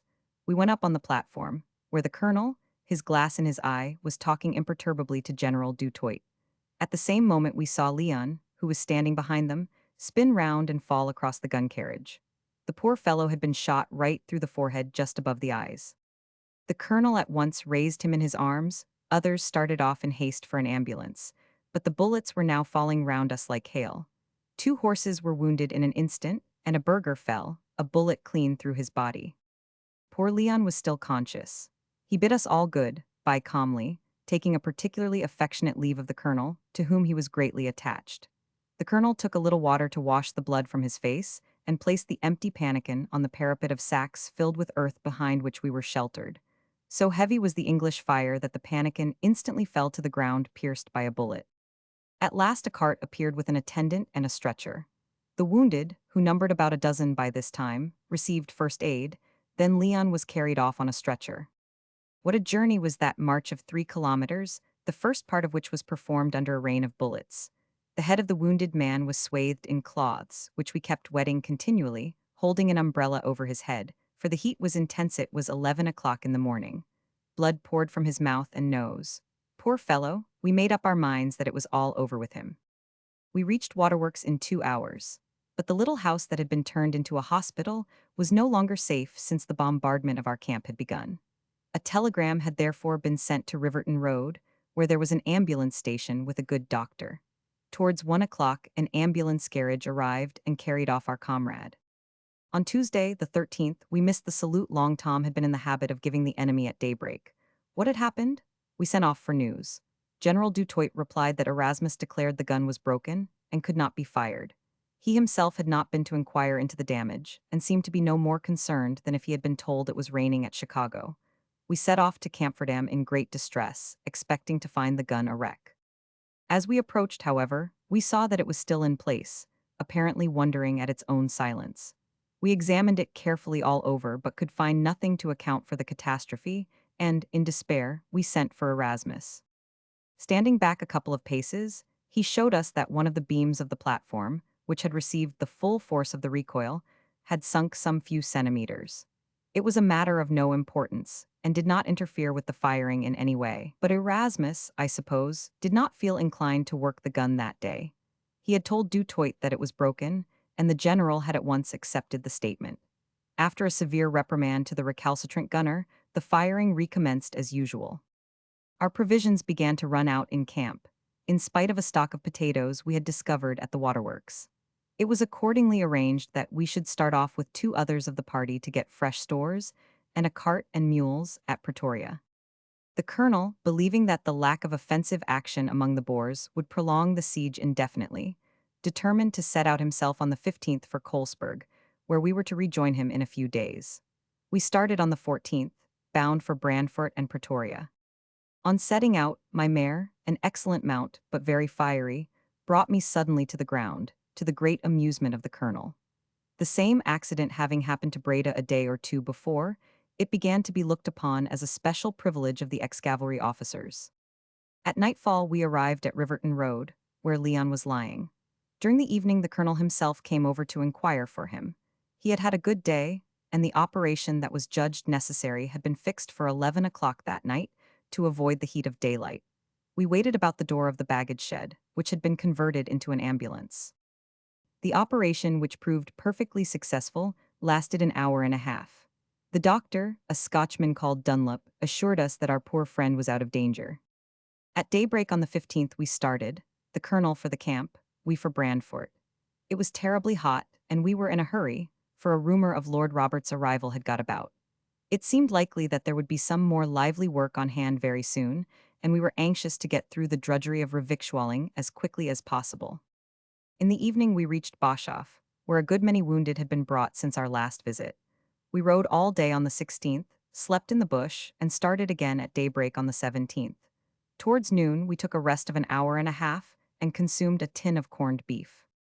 It was nearly 2 when we mounted again under a sky of fire, not to draw rein till we reached Brandfort at 10 o'clock on Sunday morning, save for a compulsory halt of 2 hours from 3 to 5 in the morning, when the darkness made it impossible for us to continue our journey in the trackless sand and tangled bush.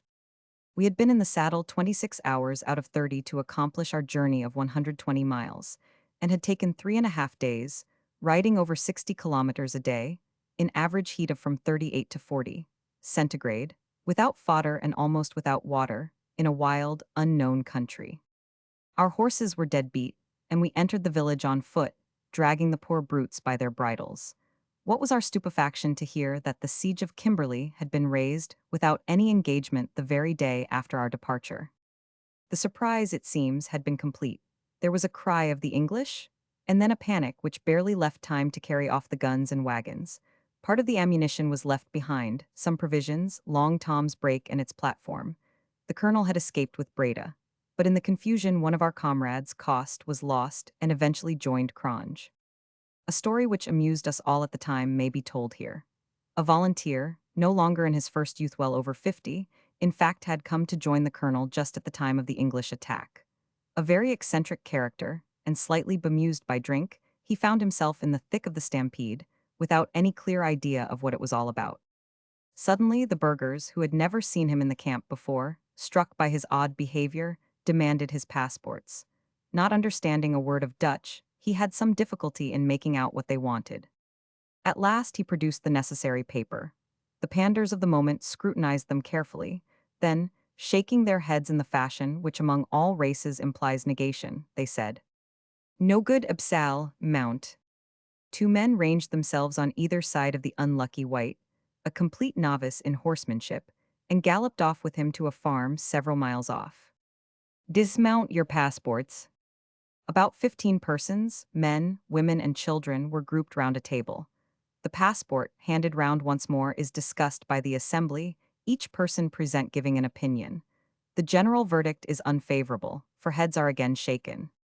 "No good, Absal." The poor volunteer, aching from his furious gallop, begins to think things rather beyond a joke. But, anxious to conciliate, he remounts and gallops off again under escort. On arriving at another farm, another inspection, also unfavorable, takes place. "No good, Absal." This time the worm turns. Pale, exhausted, and racked with pain, he opposes the force of inertia to the rigor of his tormentors, who, convinced that he is a spy, set him against a wall and load their rifles. This argument is so convincing that he remounts and finally makes them understand that he will be able to find someone to answer for him at Brandfort. 2 days later he arrived there, fasting, exhausted, and still guarded by his escort. Fortunately, he was recognized and released. He never returned to the front. We leave for Pretoria by the first train and arrive on the evening of the 20th. We at once set to work on our revictualling mission. 2 days later, I got a telegram from Colonel de Villebois-Meriville. Having heard of the arrival of a good many French volunteers at Pretoria, he agrees to take the command of them and orders me to get them together. A letter to 1,000. Rates, sent off at the same time, explains the project. Among the new arrivals are ex-petty officers, ex-sailors, ex-legionaries, a motley crew. Their equipment will take several days, and it is arranged that they are to join us at Colesberg, for which we start by that evening's train. During this short sojourn at Pretoria, I was presented by Colonel Gurko to Captain D, the French military attaché, one of the most charming men I have ever met. We noticed numerous placards on the town walls, giving notice of Thanksgiving services for February 26 and 27. It is the anniversary of Majuba Hill, which is celebrated every year with great pomp. This year, in spite of the national preoccupation in current events, the traditional custom is to be kept up. The usual review of the troops by the President and the Commander-in-Chief cannot, of course, take place, but the shops and offices will be closed for 48 hours, and the whole population will flock to the churches. Shortly after our departure, at a station the name of which I forget perhaps intentionally, for I feel a qualm of remorse at the recollection of it, a little fox terrier, playing about the train, jumped into our carriage. We were just starting. It would have been cruel to throw the poor little beast onto the platform at the risk of maiming it or causing it to be run over. In short, we kept her and christened her Nellie. She was very pretty, pure white, with a black patch on her head and another on her back. I felt remorseful until the next station. Then I overcame my scruples. I am so fond of dogs. At Brandfort, a counter-order awaits us, directing us to go to Bloemfontein, where the colonel awaits us, in consequence of Lord Robert's latest operations. We land our cart, our mules, and our provisions, but our worn-out horses have to be replaced. The colonel, impatient to be gone, will not wait for us and starts for Petersburg, where we are to join him as quickly as possible. On the 28th, the news of Cronje's capitulation reaches us. We know nothing of the details, but the moral effect is terrible. We had got together hastily at Pretoria a cart, harness, mules, and 3 black boys. Individually, each of these acquisitions is highly satisfactory. The cart is a superb omnibus, freshly painted gray. The harness is almost new. The mules very handsome, a little black one in particular. The boys were chosen to suit all tastes, one tall, one short, and one of medium height. but it proves very difficult to establish any sort of cohesion between these various elements. At the first attempt, the harness breaks, the mules bite and kick. It needs the cunning of an Apache even to approach the little black one. The boys are stupid and speak neither Dutch nor English, nothing but Kaffir.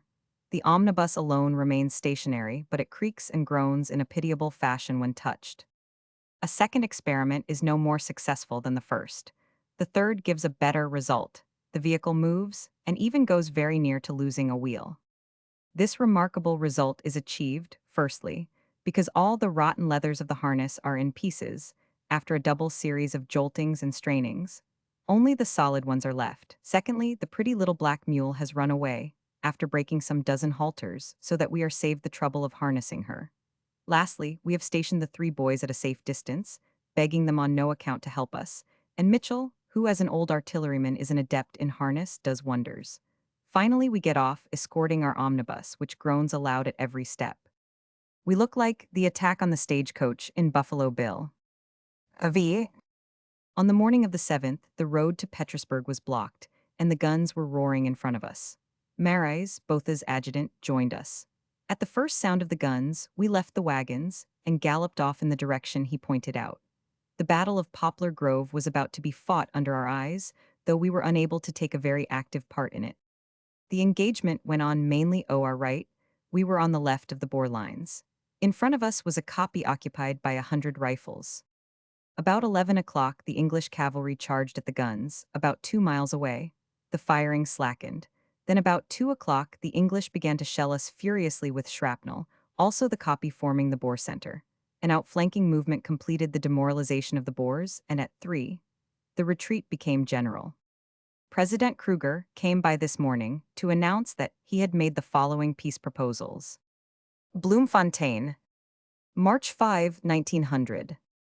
The blood and tears of the thousands who have suffered by this war, and the prospect of all the moral and economic ruin with which South Africa is now threatened, make it necessary for both belligerents to ask themselves dispassionately, and as in the sight of the triune God, for what they are fighting, and whether the aim of each justifies all this appalling misery and devastation.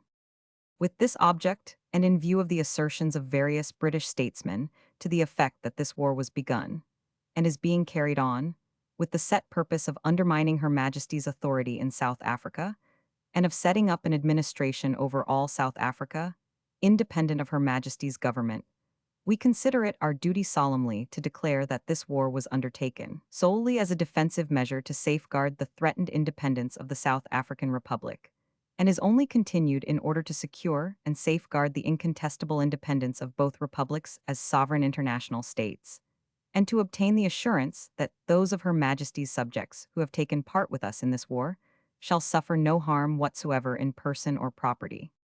On these two conditions, but on these alone, are we now, as in the past, desirous of seeing peace re-established in South Africa, and of putting an end to the evils now reigning over South Africa. While, if Her Majesty's government is determined to destroy the independence of the republics, there is nothing left to us and to our people but to persevere to the end in the course already begun, in spite of the overwhelming preeminence of the British Empire, confident that that God who lighted the inextinguishable fire of the love of freedom in the hearts of ourselves and of our fathers will not forsake us, but will accomplish his work in us and in our descendants. We hesitated to make this declaration earlier to your Excellency, as we feared that, as long as the advantage was always on our side, and as long as our forces held defensive positions far in Her Majesty's colonies, such a declaration might hurt the feelings of honor of the British people. But now that the prestige of the British Empire may be considered to be assured by the capture of one of our forces by Her Majesty's troops, and that we are thereby forced to evacuate other positions which our forces had occupied, that difficulty is over, and we can no longer hesitate clearly to inform your government and people in the sight of the whole civilized world why we are fighting, and on what conditions we are ready to restore peace. Lord Salisbury replied as follows. Foreign Office, March 11, 1900. I have the honor to acknowledge your honor's telegram, dated the 5th of March, from Bloemfontein, of which the purport is principally to demand that Her Majesty's government shall recognize the incontestable independence of the South African Republic and Orange Free State as sovereign international states, and to offer on those terms to bring the war to a conclusion. In the beginning of October, peace existed between Her Majesty and the two republics under the conventions which were then in existence. A discussion had been proceeding for some months between Her Majesty's government and the South African Republic, of which the object was to obtain redress for certain very serious grievances under which British residents in the South African Republic were suffering. In the course of these negotiations, the South African Republic had, to the knowledge of Her Majesty's government, made considerable armaments, and the latter had, consequently, taken steps to provide corresponding reinforcements to the British garrisons of Cape Town and Natal. No infringement of the rights guaranteed by the conventions had, up to that point, taken place on the British side. Suddenly, at 2 days' notice, the South African Republic, after issuing an insulting ultimatum, declared war upon Her Majesty, and the Orange Free State, with whom there had not even been any discussion, took a similar step. Her Majesty's dominions were immediately invaded by the two republics. Siege was laid to 3 towns within the British frontier. A large portion of the 2 colonies was overrun, with great destruction to property and life, and the republics claimed to treat the inhabitants of extensive portions of Her Majesty's dominions as if those dominions had been annexed to one or other of them. In anticipation of these operations, the South African Republic had been accumulating for many years past military stores on an enormous scale, which, by their character, could only have been intended for use against Great Britain. Your honors make some observations of a negative character upon the object with which these preparations were made. I do not think it necessary to discuss the questions you have raised, but the result of these preparations, carried on with great secrecy, has been that the British Empire has been compelled to confront an invasion which has entailed upon the empire a costly war and the loss of thousands of precious lives. This great calamity has been the penalty which Great Britain has suffered for having in recent years acquiesced in the existence of the two republics. In view of the use to which the two republics have put the position which was given to them, and the calamities which their unprovoked attack has inflicted upon Her Majesty's dominions, Her Majesty's government can only answer your honor's telegram by saying that they are not prepared to assent to the independence either of the South African Republic or of the Orange Free State. It was to be war, then, to the bitter end. At the beginning of the retreat, a field cornet came to ask my advice, as often happened. He disregarded it, as always happened. I wanted them to destroy the reservoirs, burn the forage, and poison the wells all along the line of retreat. He would never consent. The writer apparently made this monstrous suggestion quite seriously translator. Later on, when I was a prisoner, an English officer of rank, who had taken part in the march across the Orange Free State, told me he had suffered terribly from thirst, and he assured me that if the measures I had advised had been taken, Robert's 40,000 men, for the most part mounted, would never have achieved their task. But at the moment time failed me to prove to the brave field cornet, by the teaching of history in general, and of the wars in Spain in particular, what excellent results might be obtained by such a method of defense. Minutes were becoming precious, and we made off as fast as we could, while in the distance we saw half our convoy blazing, fired by bursting shells. Towards 9:30 we lay down on the veldt, without pitching any tents and keeping a sharp lookout. By 11 the last of the Boer stragglers had passed. Colonel Gurko and Lieutenant Thompson had been made prisoners. On the 8th we were astir at daybreak. Our 3 boys went off to find our beasts, which had strayed far in search of pasture, on account of the scanty herbage, in spite of their hobbles. They were all recovered, however, with the exception of 1 mule, which remained deaf to every summons, a most inconsiderate proceeding on his part, seeing that the English were at our heels. Time being precious, we started off as well as we could with our reduced convoy. Suddenly one of our boys, Big John, stood tiptoe on his long feet, gave a sweeping glance around, and went quietly on his way. Half an hour later, he began again to increase in height and to study the horizon. We could see absolutely nothing. As my acquaintance with John was slight, I imagined that he probably suffered from some nervous affection. But this time he sniffed the air loudly, and, without a word, darted off obliquely from our track. An hour passed, and he did not return. Grave doubts of his fidelity began to afflict us. At last, 2 hours later, we noticed a speck on the horizon, then 2. It was John with the missing mule. John is an angel, a black angel. All the farms we passed on the road had hoisted the white flag. At noon, we reached the point where the road to Bloemfontein bifurcates. A few burghers were gathered there. We pitched our tents. During the evening, the French military attaché, Captain D, passed and told us that Colonel de Villebois was only about an hour distant from us. On March 9, we set out to join him. We found him with about 50 men coming from Pretoria. These men were divided into two companies, the first under Breda, the second under me. Directly we arrived, it was agreed to start at 10 o'clock. We stopped long enough to add our cart to the colonel's convoy, which we were to pick up near the farm of Abraham's Kraal. The French corps was formed. About 4 o'clock, we arrived on the height of Abraham's Kraal. The farm, so-called, lies along the Modder River, which flows from east to west. Its steep, bush-entangled banks are bathed with yellow, turbid water, whence its name Modder Mud River. A line of koppies, starting from the edge of the river, stretches several miles south of it. In front of them, to the west, lies a barren, yellow plain. Far off on the horizon lie the koppies of Poplar Grove, where we were 48 hours before. The colonel, who has gone off on a scouting expedition with his troop, is not to be found. We wait for him vainly all the evening with General Delaire's staff, in company with Baron von Rangel, an ex-lieutenant of the German Guards.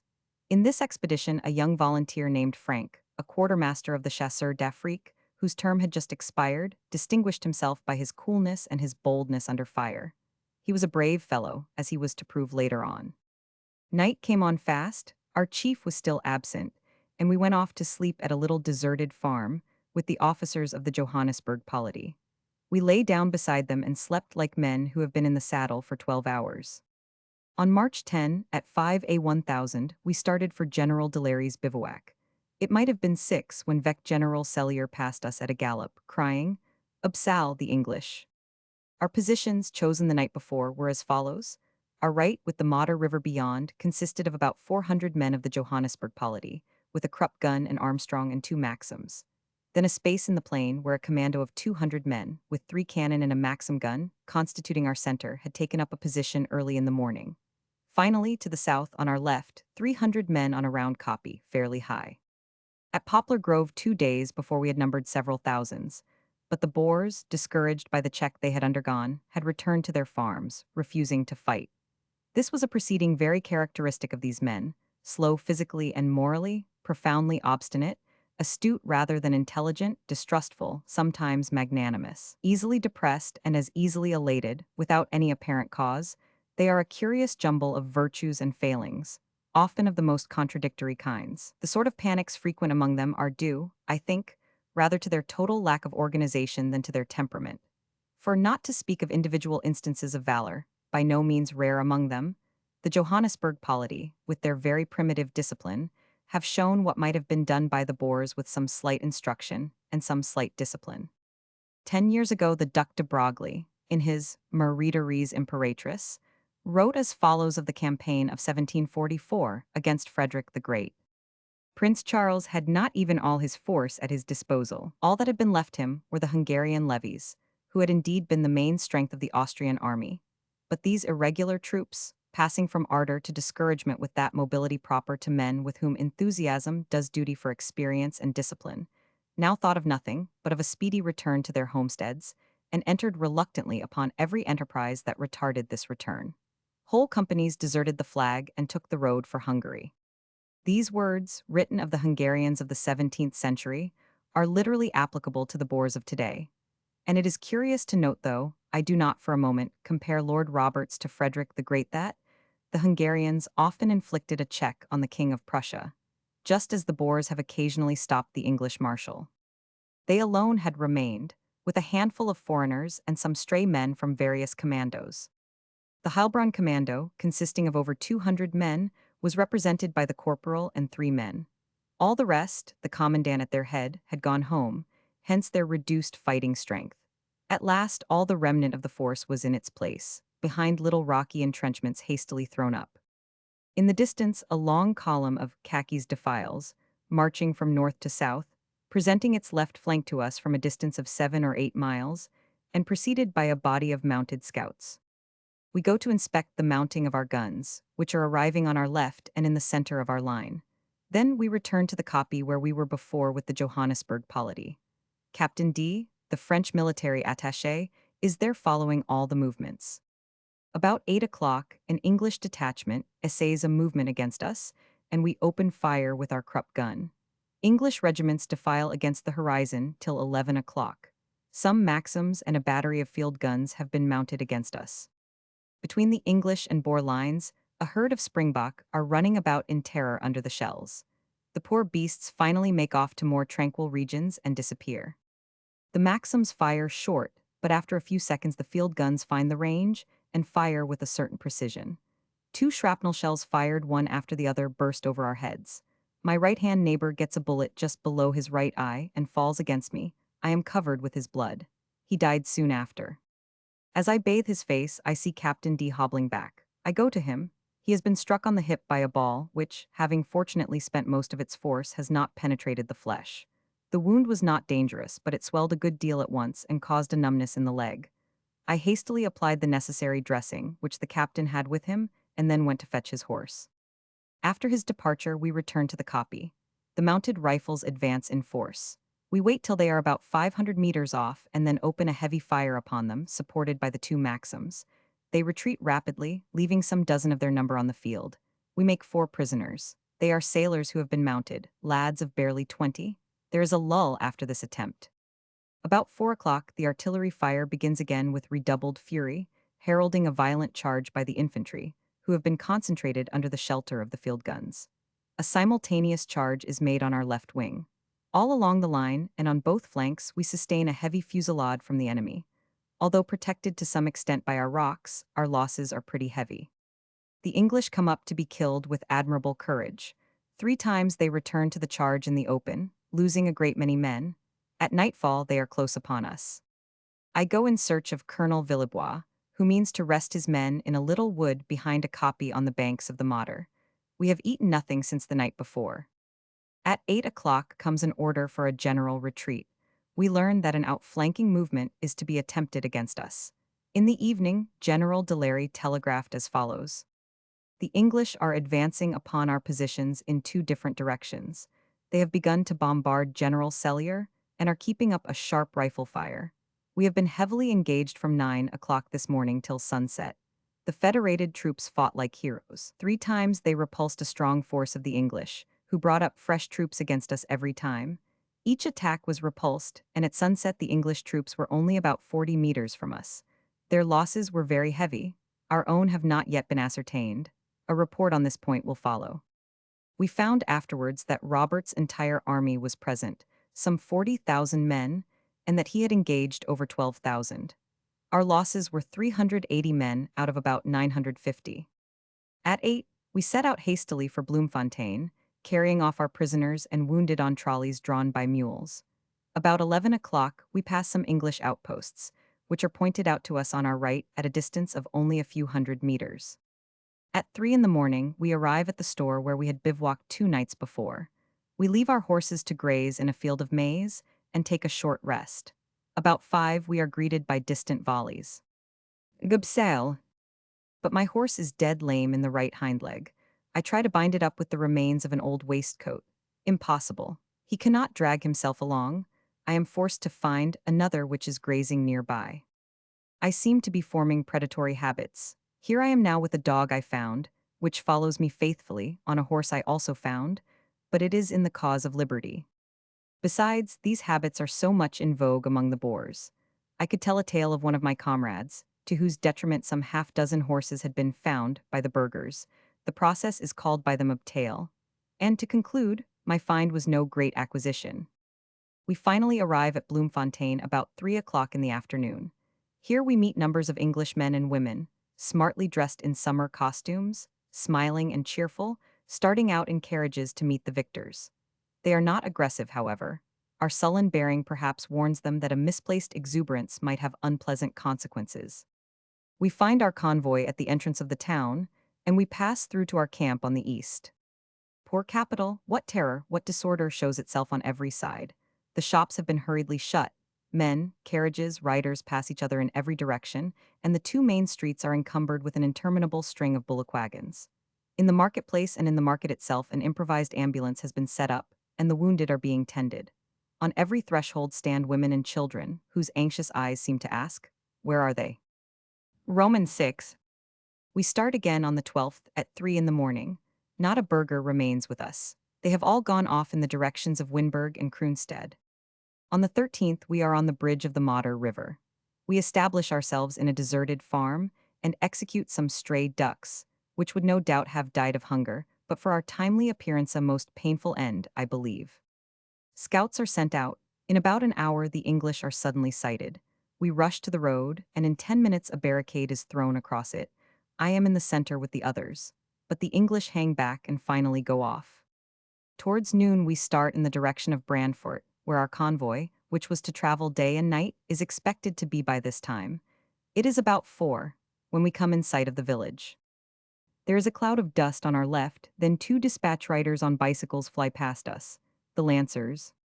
We set off at a gallop to get to the houses before them. It is a steeplechase between us. After an hour's ride, we arrive at the same time as the head of the enemy's advanced guard, which falls back at a gallop. We try to pursue them, but our broken-down horses can carry us no further. We rush into the village, while our men hastily harness our carts. The colonel sends us to take up a position to cover their retreat, for there are 2 squadrons of lancers in the little wood 500 meters from the village. The Landrost, fearing reprisals, comes to beg me not to fire. I give him these alternatives: to hold his tongue or to be shot. He prefers the former, and I see him no more. Meanwhile, C and Mitchell get down a cannon from a truck at the railway station. The terrified artillerymen refuse to work it. But the English, not knowing what our numbers are, we are barely 25, dare not attack us, and we get away in the night. Our rallying point is Kroonstad, the new capital of the Free State. On the 15th, we are at Winburg. We leave it again on the morning of the 16th by the last train, setting fire to the railway station and destroying the reservoirs. Comfortably installed in a train we made up ourselves, at Smaldeel we are invaded by a whole commando. 6 men to every carriage with their 6 saddles, 6 bridles, 6 rifles, 6 cloaks, a dozen blankets, and some 20 packages. Oof. These good burghers, who smoke as long as they can, are without the most elementary ideas of ordinary civility of behavior. Their familiarity of manner is extraordinary. Happily, they show no resentment if one retorts in like fashion. One of them, to steady himself during his slumbers, thrusts his footan such a foot into the pocket of C's coat. C, put quite at his ease by this proceeding, does not hesitate to increase the comfort of his own position by a reciprocal thrusting of his foot into the waistcoat of his sympathetic vis-a-vis. They form a touchingly fraternal group, and in this position they sleep for 10 hours. At every sudden stoppage, the rounded paunch of the good burgher acts as a buffer, deadening the violence of the jolt for my friend. My vis-a-vis, I had almost said my opponent, much more formal, is content to plant a bag on my knees and a box on my feet. How beautiful is the simplicity of rustic manners.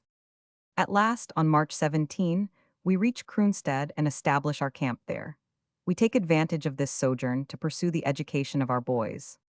In consequence of our having chummed with other comrades, our suite has taken on alarming proportions. We look like a company of slave dealers. The biggest and oldest of our boys is called John. He seems to have an inordinate affection for straws, with which he delights to adorn the calves of his legs. The second is also called John. He is one of the best. We have christened him Cook, in allusion to his functions. An old stove, found in a house that had been burnt, gives him quite an important air when he prepares our meals. The third is called Charlie. He is very intelligent, an excellent mule driver, but a thorough rascal. The fourth, who is chocolate-colored, is good at guarding the mules at the pasture. He is called Biguini, which means little. The fifth is not of much use for anything, but he is very fond of his master, a sympathetic survivor of Fort Chabrol. The sixth belongs to no one, but noting that his compatriots seem happy enough with us, he has established himself in our kitchen and serves us more or less like the others. The Walsh River, a very remarkable stream, for there is water in it, flows past Kroonstad, and we occupy our leisure moments with the bucolic occupation of fishing. Most of the rivers are dried up in summertime. All the members of the government have assembled at Kroonstad. The 2 presidents, the generals, the military attaches, and Colonel de Villebois-Meriville are present at their deliberations. There seems to be a tendency to energetic measures. A martial law decreeing the death penalty against deserters is passed and proclaimed. Unfortunately, it was never enforced. The confidence of the burghers has been somewhat shaken. The executive begins to understand that he who foretold the consequences of their blunders so unerringly may perhaps be able to remedy them. On the 20th, accordingly, Colonel de Villebois-Meriville is appointed Vec General. and all the Europeans are placed under his command. But scarcely had this just and intelligent resolution been passed, when jealousy, pride, and fear of seeing a stranger succeed where they themselves had failed took possession of the burghers, and the orders to concentrate were never carried out. It is much to be regretted that sentiments so injurious to the national cause should have deprived the government of the inestimable services that might have been rendered by a corps of 1,500 or 2,000 resolute Europeans, all formerly soldiers, under the command of a man of the science, the valor, and the worth of General de Villebois-Mareuil. Nevertheless, about 200 men of all nationalities, drawn by the confidence such a leader alone could inspire, came of their own free will to place themselves under his orders. With these, he organized the European Legion. It included the two divisions of the French Corps, a Dutch Corps, and a German Corps. Everything General de Villebois asked for was promised, but nothing was carried out.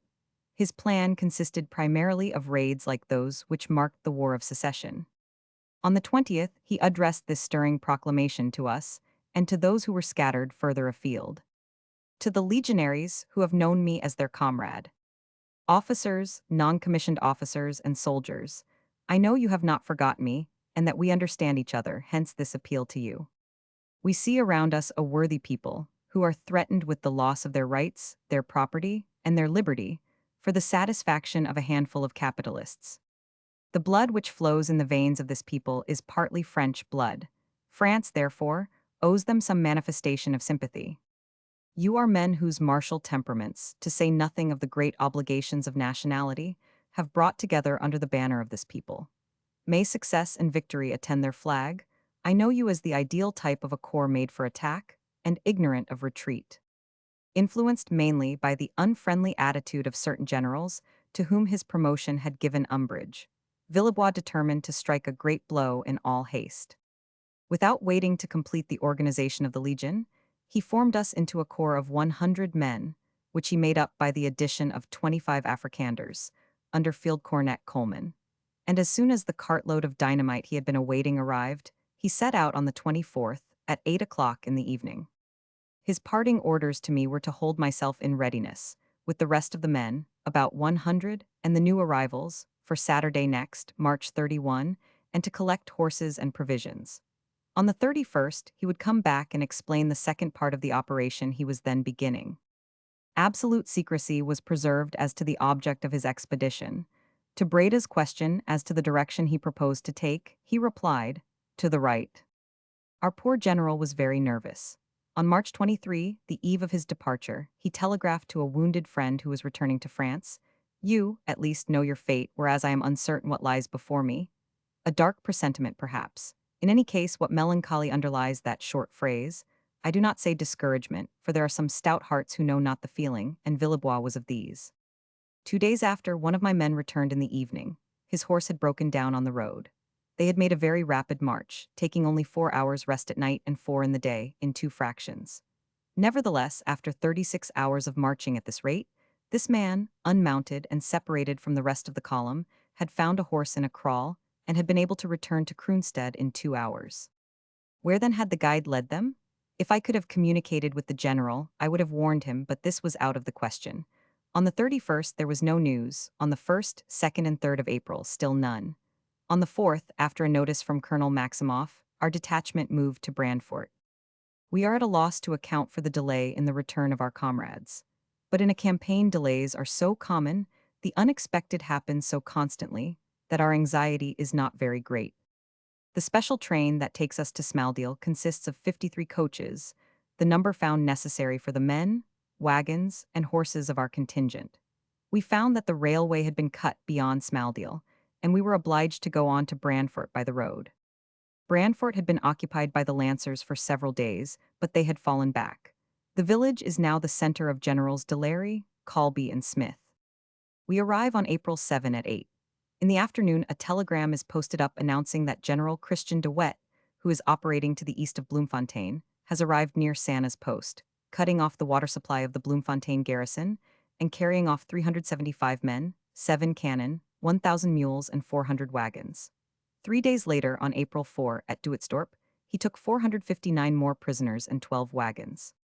This was the beginning of that series of razzie and surprises he has been carrying on incessantly ever since, astonishing the most audacious by his audacity, and by the rapidity and suddenness of his movements defeating the most scientific and elaborate devices for his capture.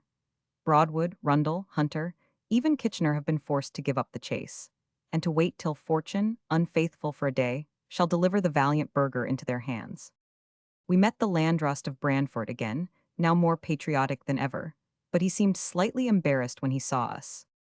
On April 7, the day of our arrival, we made a reconnaissance towards the south with 4 men.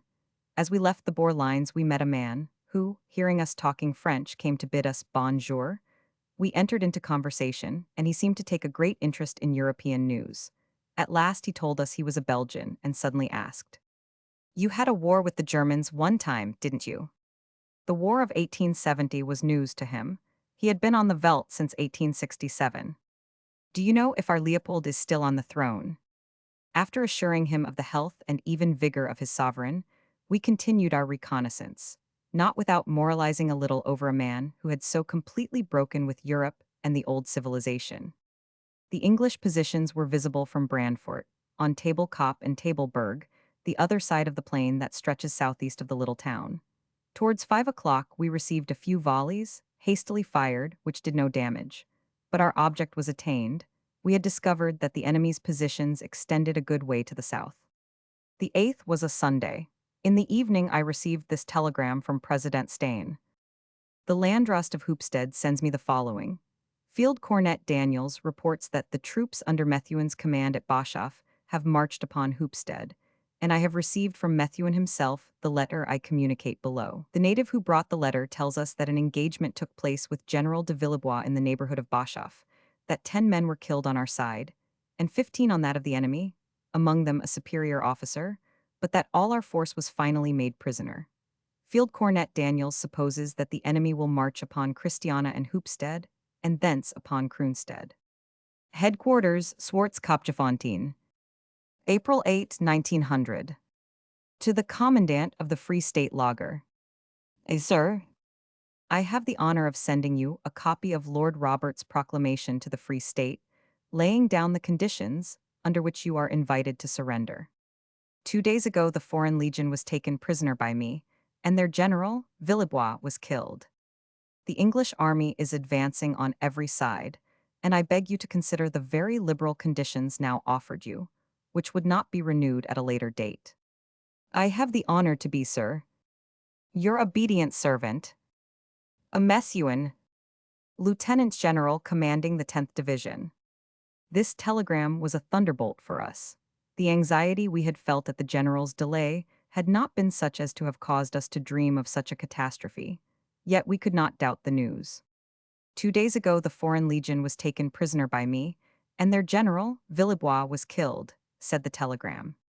That evening 2 reconnoitering parties were sent out. The first, from the Table Kop direction, came in next morning with a wounded man.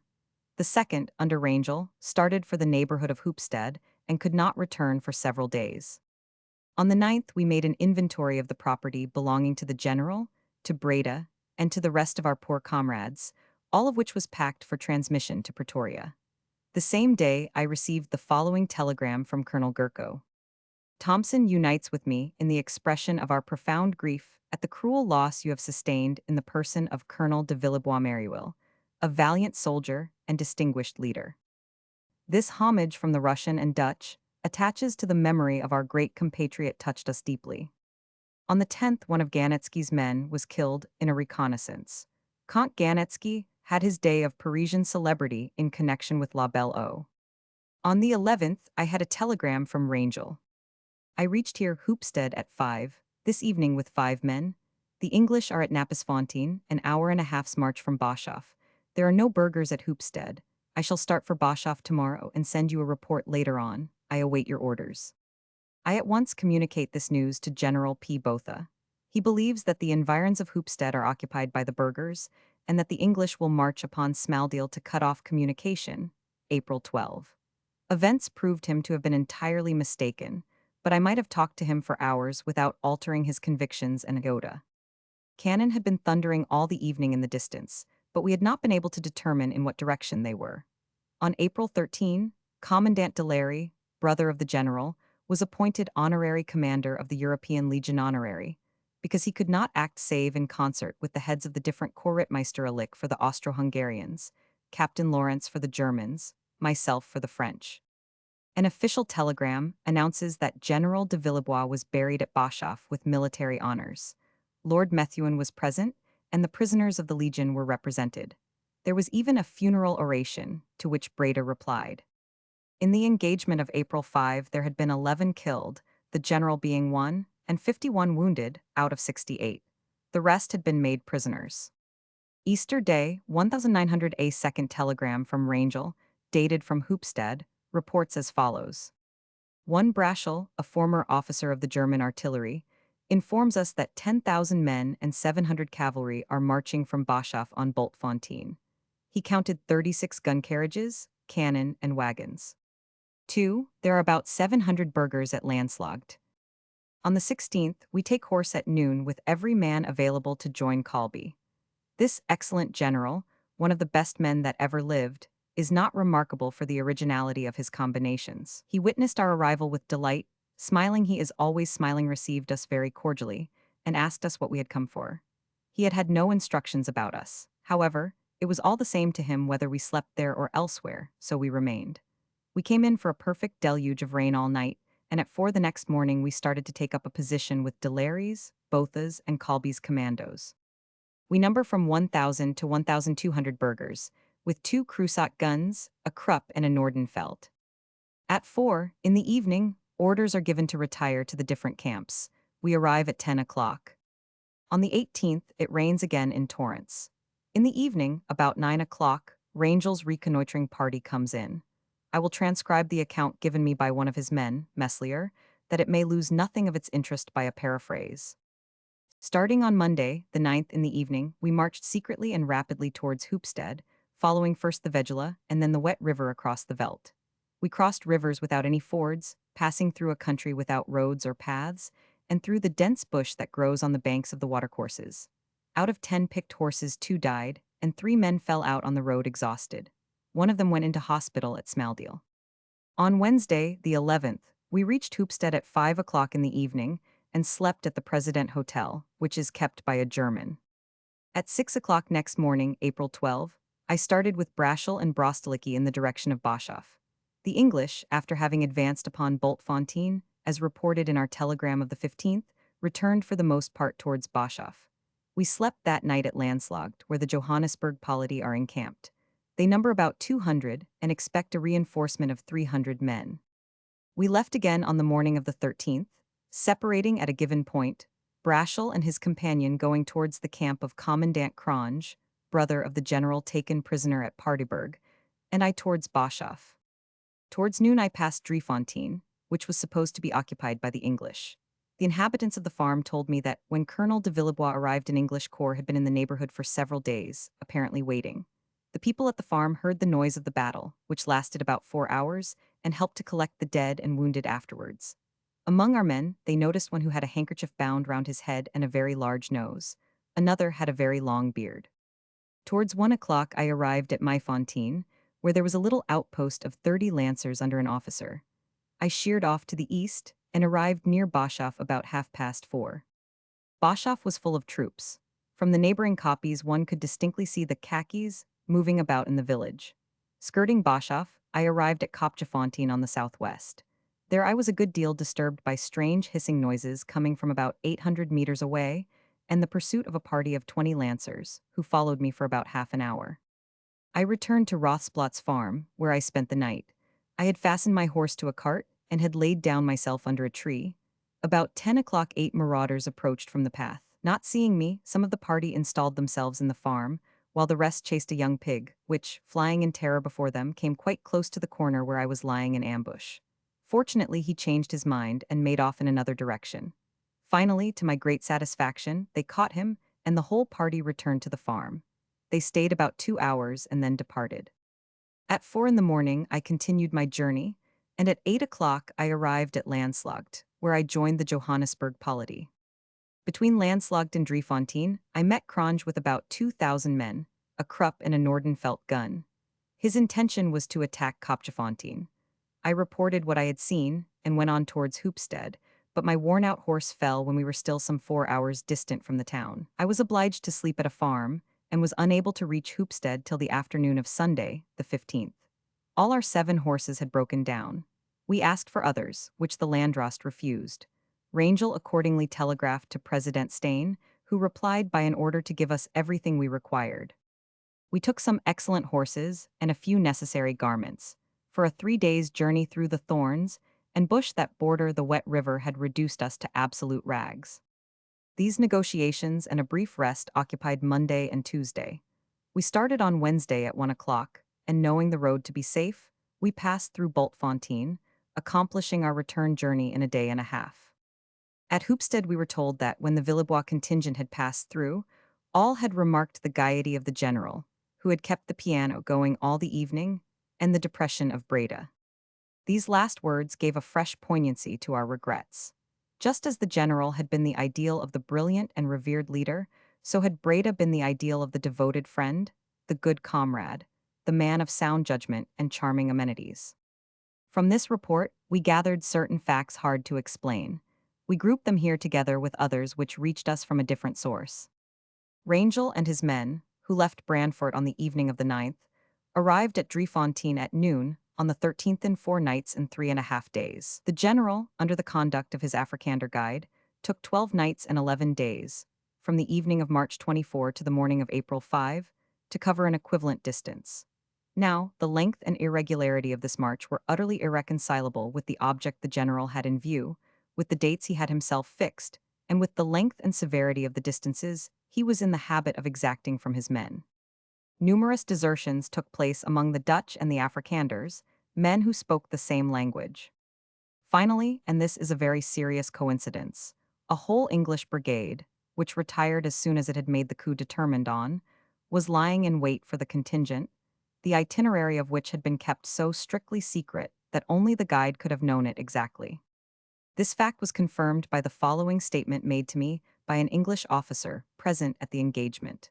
The general, finding himself surrounded at daybreak, after having marched all night, took up a position on a kopje near the farm of Driefontein.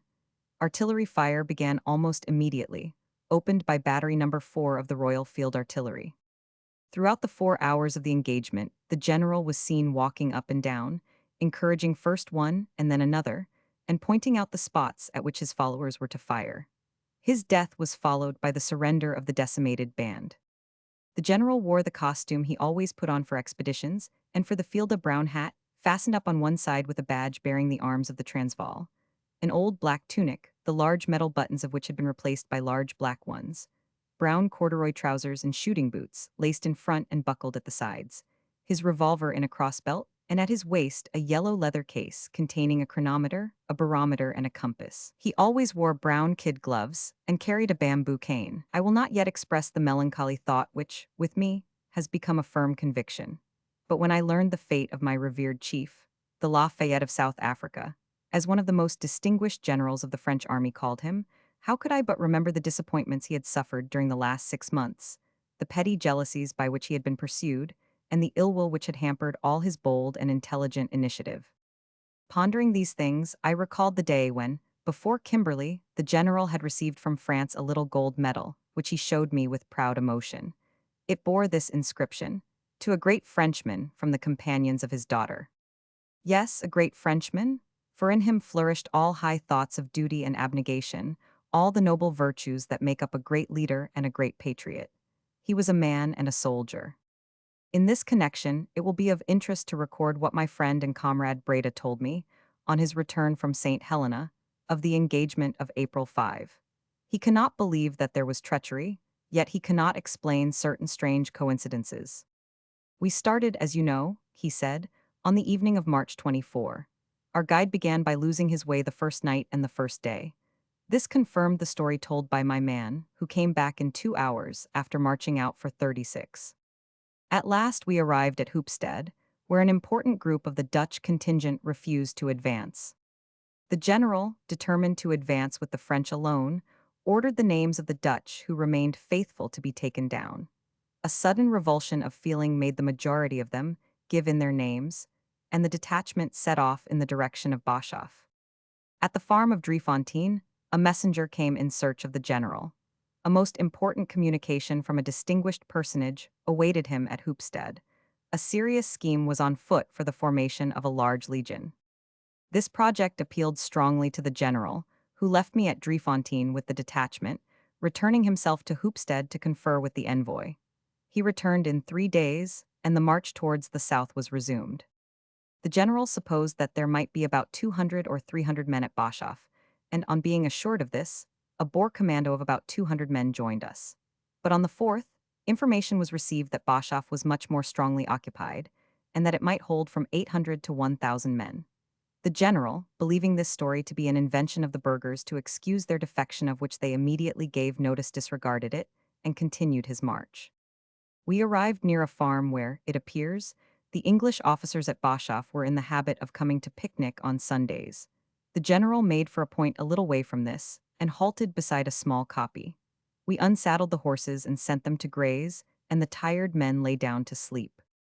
I remained talking with General de Villebois when we suddenly caught sight of a few horsemen. The English. I went off to wake the men quietly, for we hoped to surprise this little reconnoitering party. There were so few of them that we did not fetch in our horses. They came nearer. All of a sudden, behind them in the distance, a long column of khakis came in sight. It was no longer a question of surprising a patrol. We had to defend ourselves. The general at once recognized the gravity of the situation. He arranged his men on 2 little kopjes, the Dutch on one, the French on the other, remaining himself with the latter. Each man had his place assigned him, his rock to defend. And the battle began, a furious, hopeless encounter. For 3 hours we replied as well as we could to the tremendous fusillade that soon made gaps among us.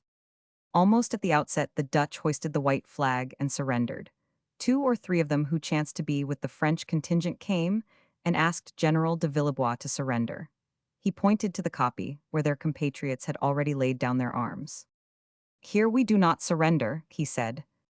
By degrees, however, the first shelters were abandoned, and the men fell back on some rocks beyond. The general noticed this. "Return to the first positions," he ordered. Bullets were falling like hail. There was a moment's hesitation. "Shall I go myself?" cried the chief, advancing. But a brave fellow springs forward. It is Frank, who had already distinguished himself at Abraham's Kraal. Waving his rifle with a grand gesture, he cried, "Vive la France!" He fell instantly, struck by 2 bullets, but the impulse had been given, the positions were resumed. On all sides, however, the khakis were closing in upon us. They fixed their bayonets and charged. Suddenly the general fell back without a word. He was dead. Whatever the strength and vitality of a man may be, the inert body will fall when the soul takes flight. Villebois was the soul of the legion. Accordingly, when he was killed, the survivors surrendered, after 4 hours of heroic resistance. Out of 27 Frenchmen, the general, Legilles and Robiquet were killed. Bardin, Bernard, Frank, and the others were wounded. The English officers told us that they had been informed several days before of the arrival of 100 Frenchmen at Hoopstead, thus confirming the story of the Driefontein farmers. The Comte de Villebois, one of the youngest colonels in the French army, had been severely wounded as a sub-lieutenant in the Army of the Loire in 1870. His conduct had been such as to merit the Cross of the Legion of Honor at the age of 20. I will transcribe here, as a touching homage to his memory, the order of the day which Colonel de Nadillac addressed to his regiment, informing them of the glorious death of their former chief. Colonel de Villebois Merriwil, who had the honor of commanding the 130th Regiment, has died a soldier's death in the Transvaal, shot through the breast by the fragment of a shell. Retiring at an early age, at his own request, he took his sword and the resources of his fine intelligence to the aid of the little Boer nation. His chivalrous soul could not resist the appeal of those generous sentiments which have so long been a tradition in our fair France. He wished to defend the weak against the strong. Let us respectfully salute this victim of the noblest French virtues, this valiant soldier who has fallen on the field of honor. The former colonel of the 130th will be held in loving remembrance by us, and we offer the just tribute of our patriotic regrets to his memory. May God have mercy on the brave man who left child, friends, and fortune to defend the oppressed. The death of Colonel de Villebois Merriwil will be recorded in the regimental annals of the 130th. Romans 7. On the 18th, we heard that De Wet, after his successes at Taba Enchu and Sanna's Post, was at Wepener, where he had surrounded 2,000 men of Brabant's horse. Without orders and without precise tidings of any kind, we remain 5 days longer at Brandfort. General Delary seems uncertain what to do. While he is casting about for a plan of action, we may take a glance at our enemies and study them a little. In this campaign, the English army has collected together elements the most diverse. About one half of it consists of regular troops, the other half of volunteers, colonial troops, and contingents from every country. Their behavior under fire varies greatly, according to their origin. Tommy Atkins, the regular, cold, calm, advances under a hail of projectiles, marching steadily in time, as if on the parade ground. Scornful of danger, his head held high, he seems to say, "Make way, I am an Englishman." The colonial, on the other hand, the cowboy, the volunteer from the Cape, from Rhodesia, and from Australia, a hunter by profession, fights in the same fashion as the Boers. He has their qualities and their defects. Great precision as a marksman, but a lack of cohesion and of discipline. Crouching behind a rock, taking advantage of every scrap of cover, like his adversary, he hunts rather than fights. But a good many militiamen, volunteers from various towns, and yeomen are even less brilliant, and exchange perils, privations, and fatigue for a sojourn in a Boer prison with great readiness. Some of the regular regiments, too, brought up to their fighting strength by hasty recruiting at the last moment, are not exempt from the shame of unnecessary capitulations. But such proceedings are not characteristic of Tommy. The Englishman knows very little of the art of war, but he is brave, very brave. The officers, with some few exceptions, are ignorant of everything an officer should know. The operations of Sir Charles Warren, Lord Methuen, and Sir Redvers Buller seem to be a sort of competition of lunatics. General Buller appears to have some inkling of it himself. On December 28, he writes as follows from the camp of Freer. I suppose our officers will in time learn the value of scouting, but in spite of all one can say, up to this our men seem to blunder into the midst of the enemy and suffer accordingly. These words from the pen of the general, who, on January 24, was to authorize the Spionkop fiasco are delicious. The profession of arms in England is an occupation not at all absorbing, but very fashionable, very sporting. War itself is a sport which has its special costume, its accidents proper to the soldier, but which is not supposed to engross the man. The fact that a great many officers brought with them, in addition to their khaki uniforms and braided tunics, tennis, football, and polo costumes, dress coats, and smoking jackets, is significant of this state of mind. The program they had mentally drawn up was something of this sort. From 7 to 8 a 1000, football, breakfast, from 9 to 10, lawn tennis, from 10 to 11, a battle, then a rest, a tub massage lunch.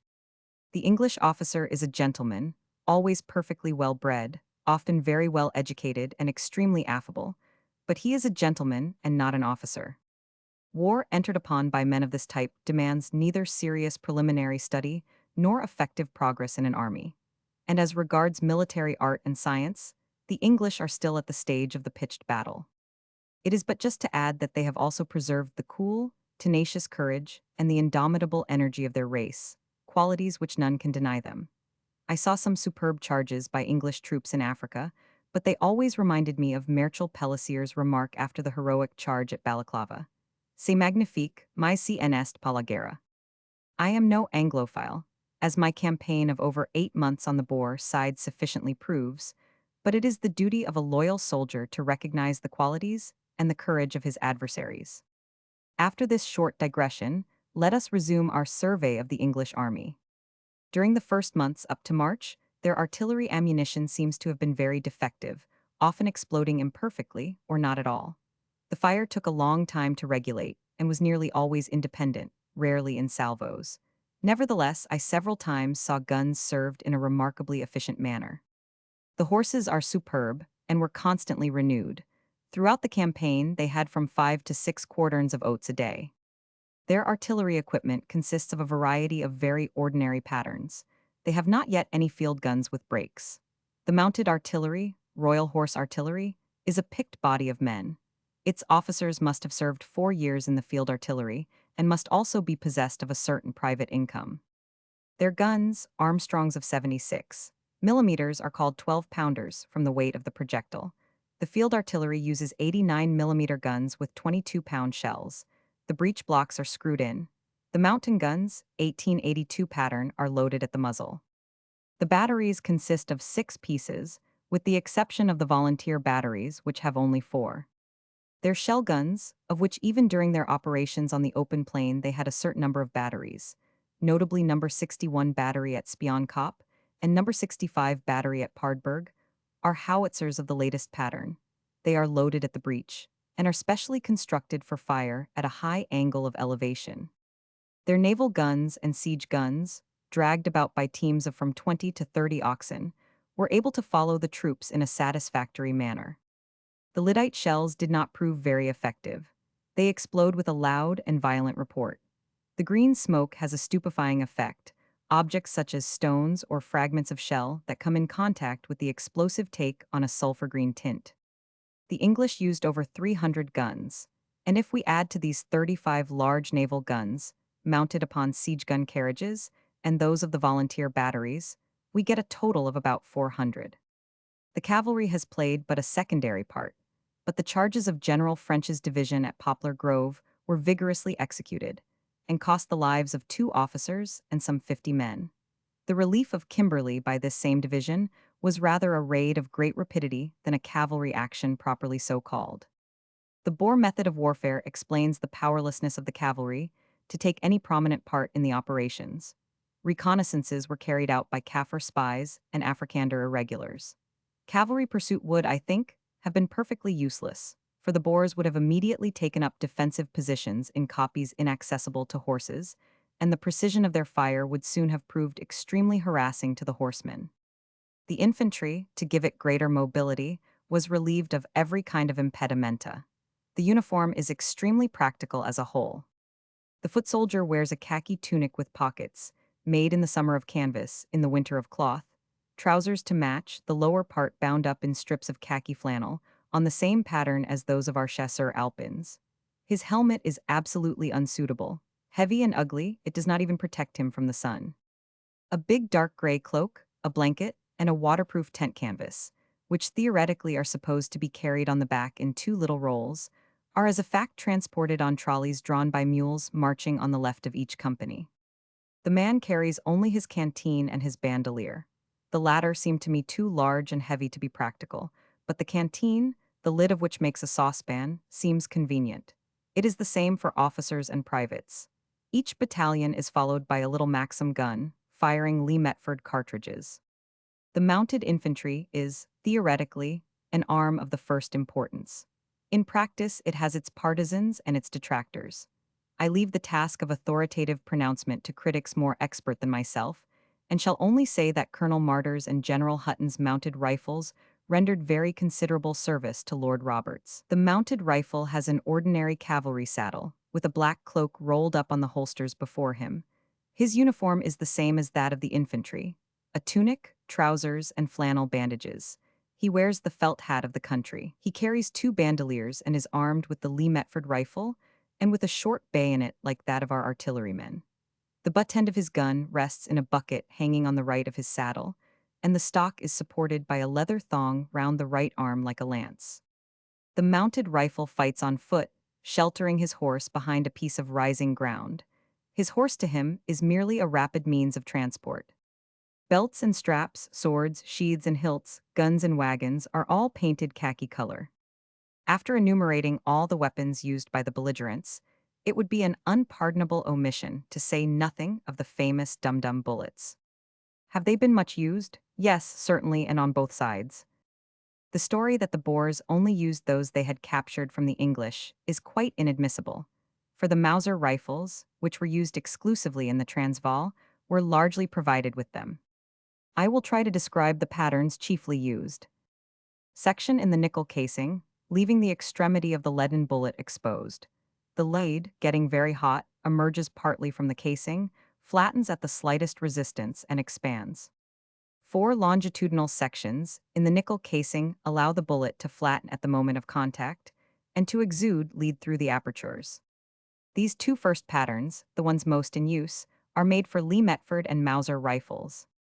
The English also use hollow-nosed bullets, the extremity of which is cut or rubbed off. The Boers, for their part, have manufactured solid projectiles, which show the lead through a straight section and have the 4 longitudinal slits. A few expansive Lee Metford cartridges, hollow, and filled with fulminate, certainly existed, but I do not believe that they were ever in general use. I need not insist upon the terrible injuries inflicted by all these projectiles. I have seen the whole of the back of a man's hand carried away by a bullet entering the palm, where it had only made a hole of the normal dimension. During this war, in an arid country without any towns, Tommy has suffered terribly. Accustomed to the comfort of English barracks and to abundant meals, he was ill-prepared to spend his nights on the hard ground in cold and rain, with stones that bruised his ribs for his only bed, and half a biscuit for his dinner. Now that we have inspected the English army, let us see what it has accomplished since our arrival. First of all, in Natal. In January, Ladysmith was still invested. The garrison of nearly 10,000 men and the inhabitants were decimated more by disease than by the occasional shells the Boers threw into the town every day as a matter of duty. Provisions had become scarce. An officer's ration was 2 biscuits and 240 grams of horseflesh a day. A dozen eggs cost 2 8-poundses, a dozen tomatoes 18s, a tin of preserved meat 3 pounds, a tin of condensed milk 10s, a pot of jam 1 pound 11s, a quarter of a pound of English tobacco 3 pounds, a case containing a dozen bottles of whiskey 140 pounds, nearly 12 pounds a bottle. Nevertheless, a newspaper published by the besieged, The Lyre, is still facetious. It publishes the following notes. Telegram from London: a shell thrown by Long Tom fell in the War Office. General Brackenbury received it with resignation. A good many reputations have been damaged. The Second Army Corps has been discovered in the War Office portfolios. Meanwhile, Buller was still trying to cross the Tugela and relieve Ladysmith. Without any definite plan, perplexed and irresolute, he runs up and down the bank of the river like a cat afraid of the water. At last he permits Warren to attack Spion Kop. It is strange indeed to find Warren's 15,000 men, the 5th Division, and Buller's 25,000 setting out without a map, without information, and without a guide. On January 16, Lieutenant Flood luckily discovered a ford, by which 2 battalions crossed the river. But then the engineers were obliged to await the arrival of Lieutenant Mazzari's sailors to make a ferry. At Trichart's Drift 2 pontoon bridges were built, and the whole of Warren's division crossed. On the 19th, this general essays an outflanking movement in the direction of Acton Holmes, but this maneuver at the base of escarpments occupied by the enemy is found to be too dangerous. The division falls back upon Trichart's Drift with its convoys and the 420 bullock wagons intended for the Ladysmith garrison. A frontal attack, facing east, is decided upon for January 20. The infantry is engaged 800 yards from the Boer trenches. It is 3 o'clock. An assault is about to be made on the position, but a counterorder arrives, the reason for which has never yet been explained. On the 21st, 22nd, and 23rd, the English tried to gain a few hundred yards. Clury and Warren confessed themselves powerless and turned the attack towards the southeast. On the night of the 23rd, General Woodgate receives orders to seize Spion Kop. General Woodgate, commanding the 9th Brigade, took part in the Abyssinian campaigns of 1868, the Ashanti Campaign of 1873, and the Zulu Campaign of 1879. Later, he was in command of the English forces in West Africa during the Rising of 1898. He took with him 8 companies of the 2nd Battalion Lancashire Fusiliers, 6 companies of the 2nd Battalion Royal Lancashire Regiment, 2 companies of the 1st Battalion South Lancashire Regiment, 194 men of Thornycroft's mounted infantry, and a half-company Royal Engineers. To these were added 2 battalions from General Littleton's brigade. At 3 in the morning, after mounting the hill in silence, Lieutenant Audrey, in command of the advance guard, took 2 of the Boer trenches with the bayonet. They were held by Boers of the Vryheid Commando, who were few in number and had been completely surprised. But the Heidelberg and Carolina commandos, under Schockberger, came to the rescue. Urged forward by a German commando and by Rixardi's Italians, they crossed an open space under a hail of bullets and lyddite shells, and established themselves on one of the 3 spurs formed by the kopje at this point. The struggle was very fierce. Between 9 and 11, the English charged 3 times with the bayonet and were repulsed. Under the deadly fire of the Mausers and the Maxim Nordenfeldts, they were obliged to fall back gradually, before any serviceable reinforcements had reached them. Woodgate, mortally wounded, was replaced by Colonel Thornycroft. The latter received neither orders nor instructions, though it would have been easy to have established optical telegraph communication, as the heliograph was working between Mount Alice and Bistir Farm, Redvers, Buller, and White. A heliograph was working on the height, but the signallers and their apparatus were destroyed by the heavy fire. Vide Sir Charles Warren's report. Translator. His position had become most critical. A council of war was hastily called, on the decision of which the height was evacuated under cover of night. On January 25, Sir Redvers Buller, who had hastened to Warren's camp, was informed of this catastrophe, which upset all his combinations. A general retreat was determined on, and the troops recrossed the Tugela. After this bloody check, General Buller's report of the movement is delicious. The fact that we were able to withdraw our ox wagons and mule transports over a river 85 yards broad, and with a rapid current, without any interference from the enemy, is, I think, a proof that they have learnt to respect the fighting powers of our soldiers. The lesson he had given the Boers had cost him 307 killed, 31 of whom were officers, 175 wounded, of whom 49 were officers, and 347 prisoners and missing, among them 7 officers. The Boers had 168 men killed. And, as Rixardi has pointed out, but for the incomprehensible opposition of General Joubert, this retreat across the Tugela would have been, not a proof that the enemy had learnt to respect the fighting powers of the English, but a terrific rout. For General Louis Botha, surrounded by a dozen guns, was watching the English passing over their pontoons from the heights he had defended the night before. They were well within range, and the gunners were at their posts. It wanted but an order, the pontoons would have been destroyed, and Warren's division, hemmed in by the river, would have been massacred to a man. Why was this order not given?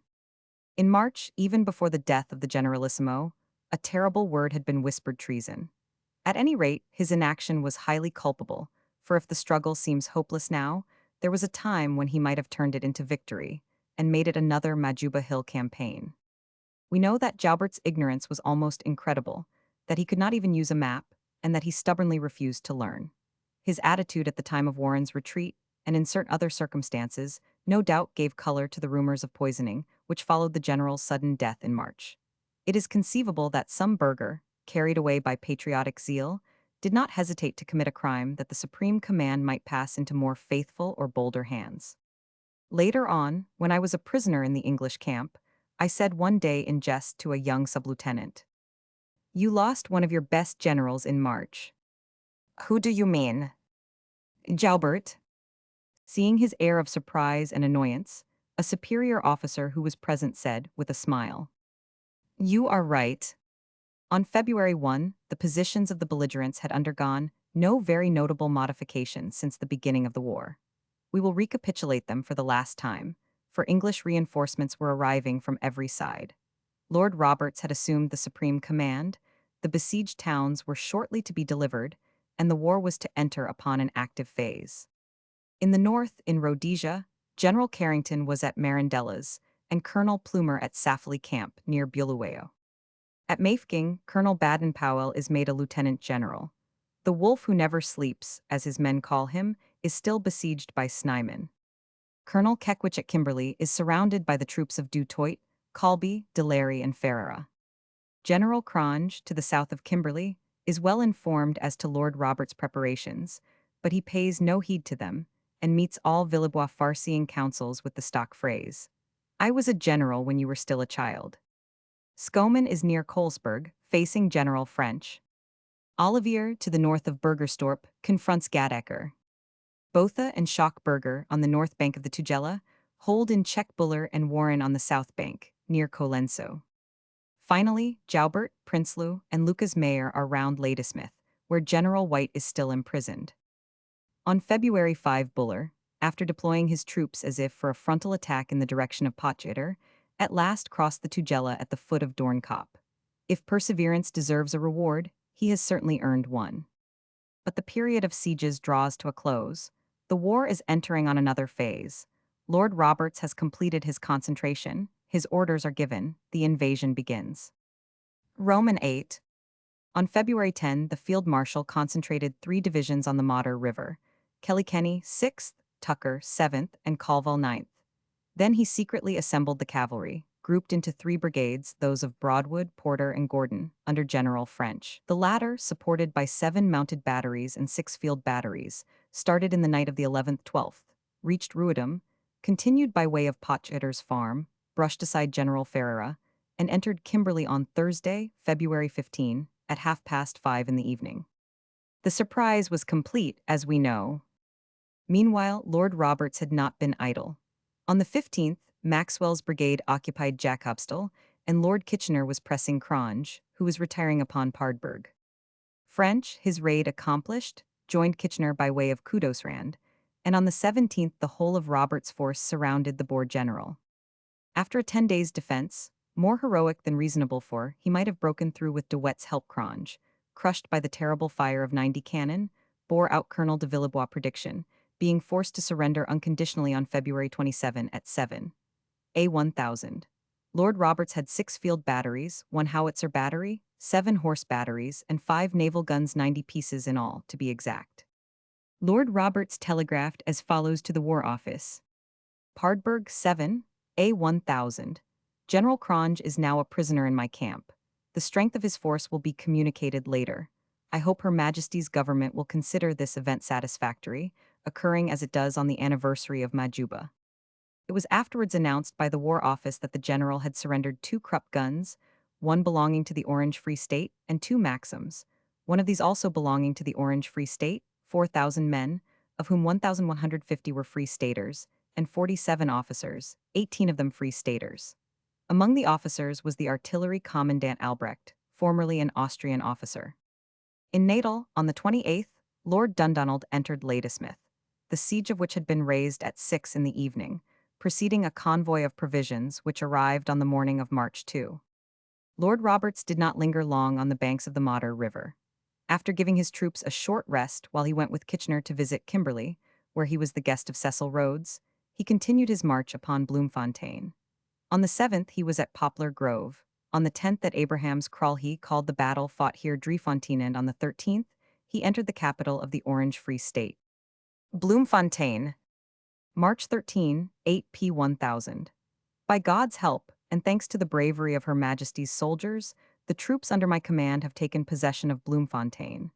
The British flag is now flying over the President's house, which was last night abandoned by Mr. Steyn, the late President of the Orange Free State. Mr. Fraser, a member of the former executive, the mayor, the secretary of the late government, the Landdrost, and other functionaries, came to meet me 2 miles out of the town, and handed me the keys of the government offices. The enemy has retired from the neighborhood, and all seems calm. The inhabitants of Bloemfontein gave our troops a hearty reception. Roberts. Lord Roberts's first operation was accomplished. He established a solid base at Bloemfontein, accumulating a great quantity of provisions there, a very wise measure to take before throwing his troops into a hostile country, impoverished by 5 months of warfare, the resources of which had already been heavily laid under contribution by the Boers. At the same time, his troops radiated round the former capital to drive off the little commandos that were still hovering about in the neighborhood. The 9th Division, under General Colville, was broken up to keep communications open, and its chief returned to England. Such was the situation when, on Monday, April 23, we received orders to saddle at 7 in the morning. We started at 8 with 2 days' rations. The direction is the same as before towards the south, but after the counterorder of last Monday, we feel no great confidence as to the object of this new maneuver. We have christened these starts the Monday morning exercises. This time it seems that while De Wet is busy at Wepener with Brabant's horse, which he is still surrounding, a strong column is to attempt to cut him off from the north, by establishing a line between Bloemfontein and the frontier of Basutoland. We are to oppose this movement and enable De Wet to pass. We arrive in the plain watered by the Onsprout about 5 in the evening. We bivouac there with Lawrence's Germans, with whom we are still grouped. The nights begin to be cold. During the evening 1,000 men and 275mm Creusot guns arrive. In Botha's camp, close by, there are still from 300 to 400 men, a Krupp gun, an Armstrong, and a Nordenfeldt. On the morning of the 24th, a reinforcement of from 200 to 300 men arrives. Our total strength is from 1,500 to 1,800 men. We remain in bivouac, but on the 25th our provisions are exhausted, and they revictual us by driving a flock of sheep across the plain. Each group of 5 or 6 men takes one. Part of the flesh is grilled over a fire of cow dung, the only fuel available in the Veltand. The rest, cut into quarters, is slung on the saddles for next day. For the last 2 days, the luminous balloon of the English has been visible all the evening till midnight. In the afternoon, we get orders to start for the waterworks, to the east of Bloemfontein, which the English have recaptured from General Lemmer. We are to take provisions for several days, but the English, it seems, are close behind us. They have come down into the plain, and the road from here to Brandfort is very insecure. At 3 o'clock in the afternoon, Rangel, 2 former officers in the German army, Coeves, de Loth, and I, set out to fetch a trolley loaded with necessaries for the 2 corps. We arrive at Brandfort towards midnight. Captain D, whom we meet here, gives us the news from France. The Theatre Francais was burnt down on March 9, and M. Deal, Henriette, was one of the victims of the catastrophe. We also hear of the explosion at Johannesburg. A telegram says that the fort blew up on the 24th, but we learn later that it was Begbie's factory and not the fort that exploded. Another telegram, relating to the fight at Boshoff, says that Prince Bagration is not dead, but wounded only. A lieutenant of Marines named Gills was killed. This is all we have in the way of details, for the official list of the losses of April 5 has not yet appeared. As regards the explosion, the following information may be of interest. The citadel of Johannesburg was not constructed with a view to defending the town, but, on the contrary, with the idea of bombarding it. This curious arrangement calls for some explanation.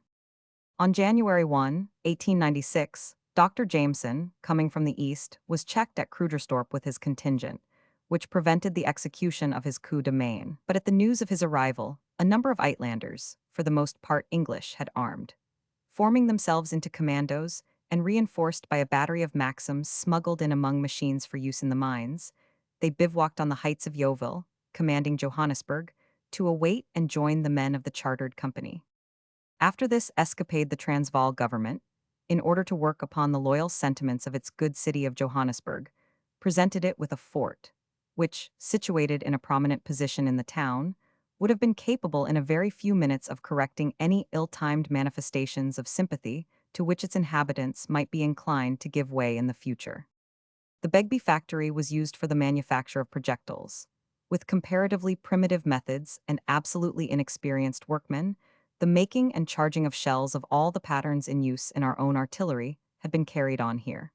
Every evening from 700 to 800 were dispatched in every direction. For a long time past, directly after war was declared, the English who had been expelled had publicly predicted an explosion at this factory. On February 2, a telegram from Durban announced that this explosion had taken place. The manager, Mr. Grunberg, had even vainly called the attention of the police to a house close to the powder magazine. To be brief, a terrible explosion took place on the 24th, killing some 100 persons and destroying a quarter of the town.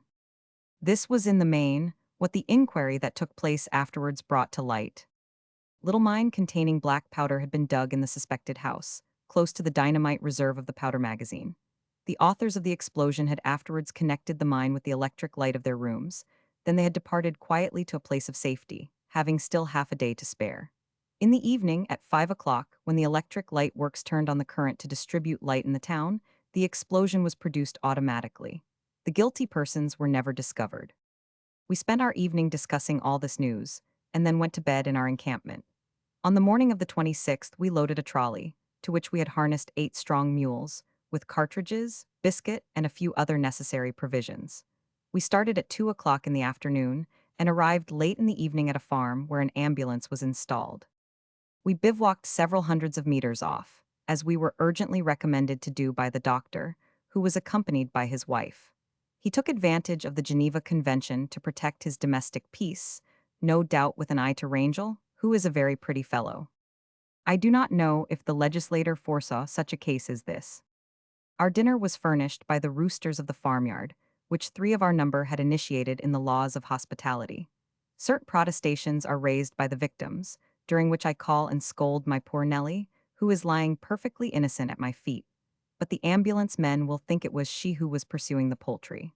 One should always try to save appearances. We take a very light sleep, and towards 3 o'clock a Kaffir comes to tell us that he has just met a numerous band of English. We harness up rapidly, and make off still more rapidly at a hand gallop, while in the dawning light we make out the scouts of the enemy on the neighboring koppies. All day we marched across the plain without a guide, and at 6 in the evening we reached Botha's camp. Our comrades, who had gone off on a little reconnaissance, which proved to be fruitless, came in at about 8. A rumor that we had been taken prisoners together, with the trolley, had preceded us. It had been brought in by the Irish Americans, and confirmed by a heliographic message from the commissary at Brandfort. On the 28th, all the Europeans were told to hold themselves in readiness to start as an advanced guard. I meet with a very cordial reception from the officers of the staff, for I find among them the adjutant, Marais, who was with us at Poplar Grove. The order to start was given at 2 in the afternoon. The title of adjutant to a board general often corresponds to that of head of the staff, and not to the subordinate rank implied by the grade in France. We have just heard that von Leusberg, an ex-lieutenant of the German army, whom we knew at Abraham's Kraal, and who had since taken service in the artillery, had received 7 Maxim bullets at Duitstorp, 2 in the head and 5 in the body. He recovered. At 5 o'clock we reach a little stream. Here we are to encamp for 3 days. From 1,200 to 1,500 are gathered here with Botha, Delary, and Colby. The tents are set up a little apart. We are very comfortable. At about 8, we had finished dinner and were about to seek a well-earned repose. Several of the party were already rolled up in their blankets. Suddenly, there was a noise of the tramp of horses and strange murmurs. We went in search of information. All the camp was astir, and the Boers were making off quietly. The English be off. We struck our tents hastily, saddled our horses, and harnessed the mules, without getting any more precise information, and then we joined in the general retreat. The questions we ask call forth answers precisely like those given by young recruits at their first maneuvers. The enemy. Where? It's over there. A sweeping gesture embraces the whole horizon. The indication is all the more vague in that it is 10 o'clock, and that the night is very dark. Are there many of them? I don't know. Which way are they going? I don't know. I almost think that if one asked rather sharply, "Did you see them?" the man would answer, "No." Nevertheless, the convoy takes an easterly direction, and the men are so disposed as to cover the retreat. We are on a rocky koppie swept by an icy wind. Thinking we were to bivouac again further on, we had packed up our cloaks and rugs on the trolley. Our benumbed fingers can no longer grasp our rifles. We shiver, swear, and sneeze in chorus. It was a horrible experience. After a night that seemed interminable, dawn and sunlight put an end to our torture. During the morning, certain information is brought in. The camp has been broken up, 1,500 men have been mobilized, and have spent the night on the qui-vive. A patrol of 13 lancers passed close by. The 29th is a Sunday. The Boers sing hymns. We pitch our tents again about 2 hours' distance from our camp of the night before. On the 30th, at 8 o'clock, orders are given to transport our laager to the foot of the high koppies we see 4 or 5 miles off, in the direction of Taba Enchu. Towards 9, the Maxim suddenly opens fire, without our having seen or heard anything to account for it. We gallop off to the koppies straight in front of us, making for one of the highest, which is called Taba Enberg. But a field cornet comes after us at a gallop, and sends us more to the left to join General Colby. It is all the same to us, as we know nothing of what is on hand. We take up a position on a little rocky peak. The koppies form a large semicircle, slightly oval, the curve of which lies to the northeast and the opening to the southeast. A group of trees in the midst of the arid yellow basin is Taba Enchu. To the west of our position, 20 miles off, is Bloemfontein. All the bottom of the vast hollow is full of men in khaki. It is 10 o'clock. We have 1 cannon on our left, and on our right, between us and the big koppie, another cannon and a Maxim gun. Later in the day, 2 or 3 Grobler guns appeared on the scene. One English battery took up a position about 4,000 meters from us, then another, distributing common shell and shrapnel all along our line. A brisk fusillade was also brought to bear upon us at a long range, about 2,500 yards. Judging the distance to be too great for effective rifle fire, we did not respond to this, but did our best with our guns. At 11 o'clock, however, our Maxim was silenced.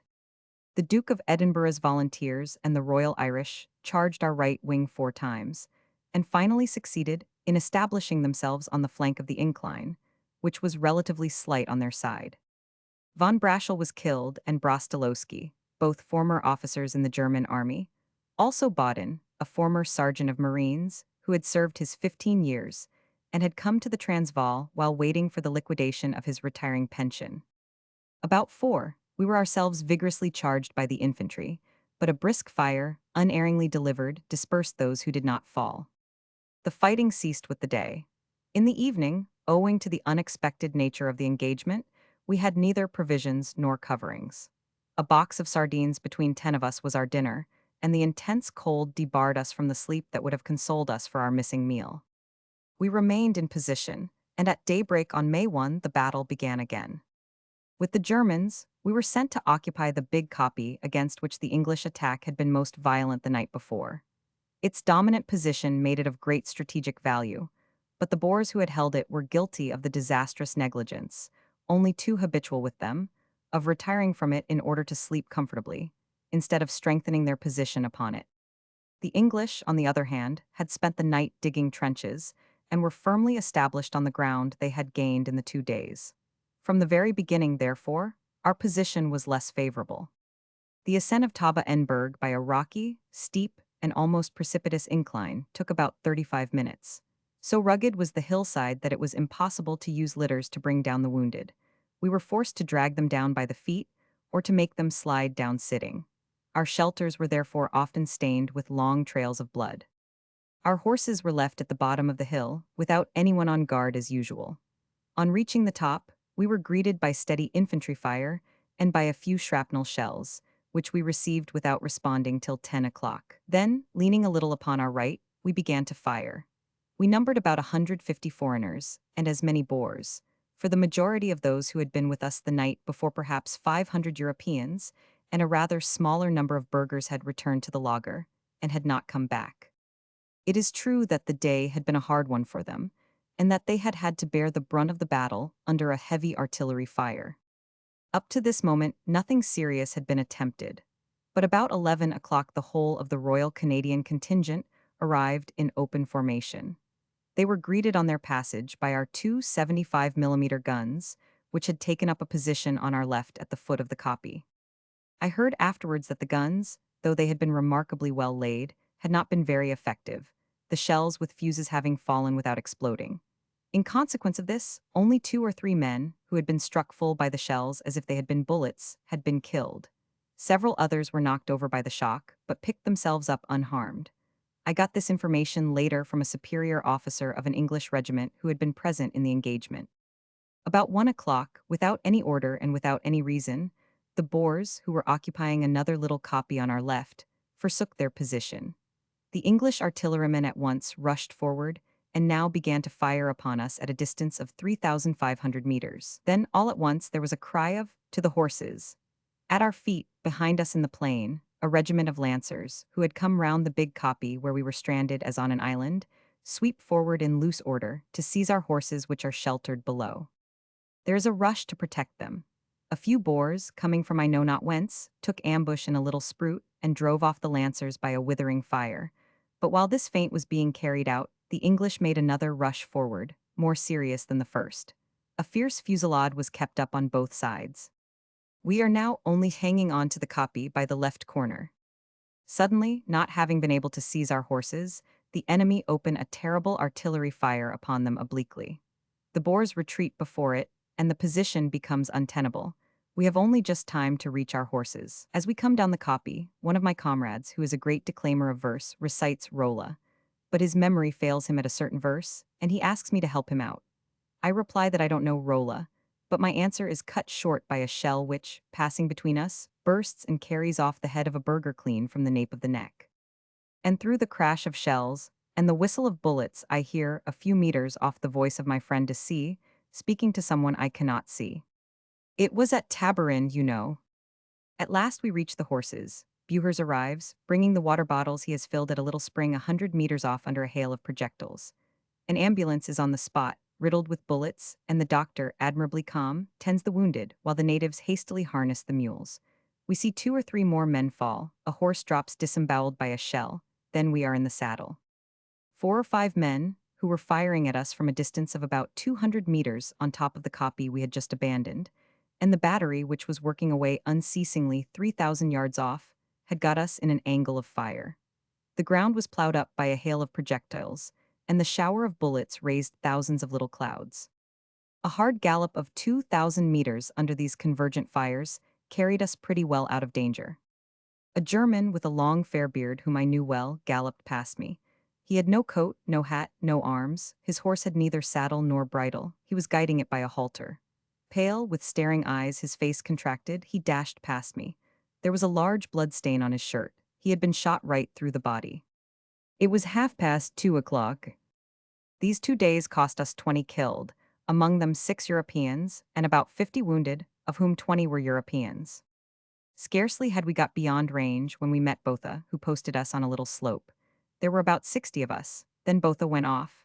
When he had disappeared, a burgher went slowly up to his horse, mounted it, and left the field.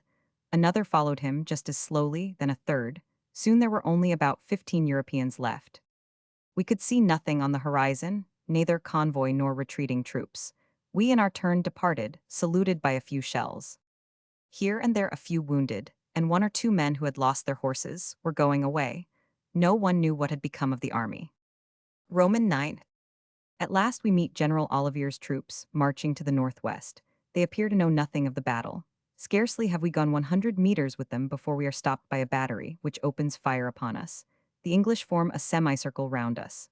The situation is serious. We make off across the veldt, towards the east, till far on in the night. We sleep on the ground, keeping a sharp lookout. On the next day, Tuesday at dawn, we set out again, describing a wide circle, first to the east, then to the north, and finally to the west. It proved lucky for us that we had done so, for we were behind the English columns marching on Brandfort and Winburg. Finally, always making our way across the veldt, we arrived at Brandfort on the 4th about 8 o'clock in the morning. Oh, how thankful we were to be in our camp and in our tents again. What a tub we had, what a breakfast, and what a sleep we look forward to when night comes. While waiting for the preparation of a serious meal, we set to work to grill a few chops. They have scarcely been on the embers more than 2 minutes when we hear pom, pom, pom. There is no time for breakfast. To horse, we swallow our raw cutlets and gallop off. 4 men stay behind to strike the camp, and we take up a position to the southeast of Brandfort, on the koppies that command the plain. In the distance, about 8 kilometers off, we see the English convoys already making for Brandfort. They are pretty confident. To the right, a battery, of which we can distinguish the escort, silences the cannon nearest us by killing the gunners.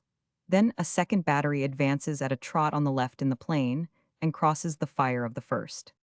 The Boers watch this maneuver with great interest, discussing it and giving their opinions on it. Then, as the battery halts and takes up a position, slowly but surely, they all make for their horses. Scarcely are the first shells fired before they are in their saddles, decamping at full speed. Our 2 75mm guns come up and throw a few shells from a distance, with no result. It is always the same. They watch the enemy's operations without interfering, and when they want to act, it is too late. It is 2 o'clock.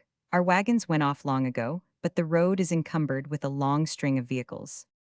The roads to Smaaldeel and Winburg are cut off. There is an indescribable throng on the veldt. Each person is going in his own direction. The confusion is complete.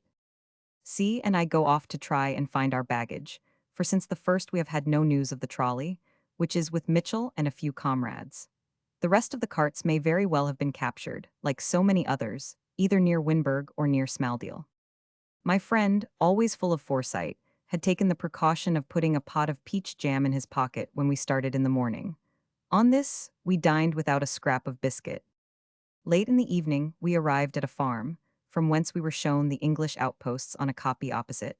During the night, the owners of the farm went off in a cart. Kaffirs kept watch to warn us should any attempt be made on our refuge.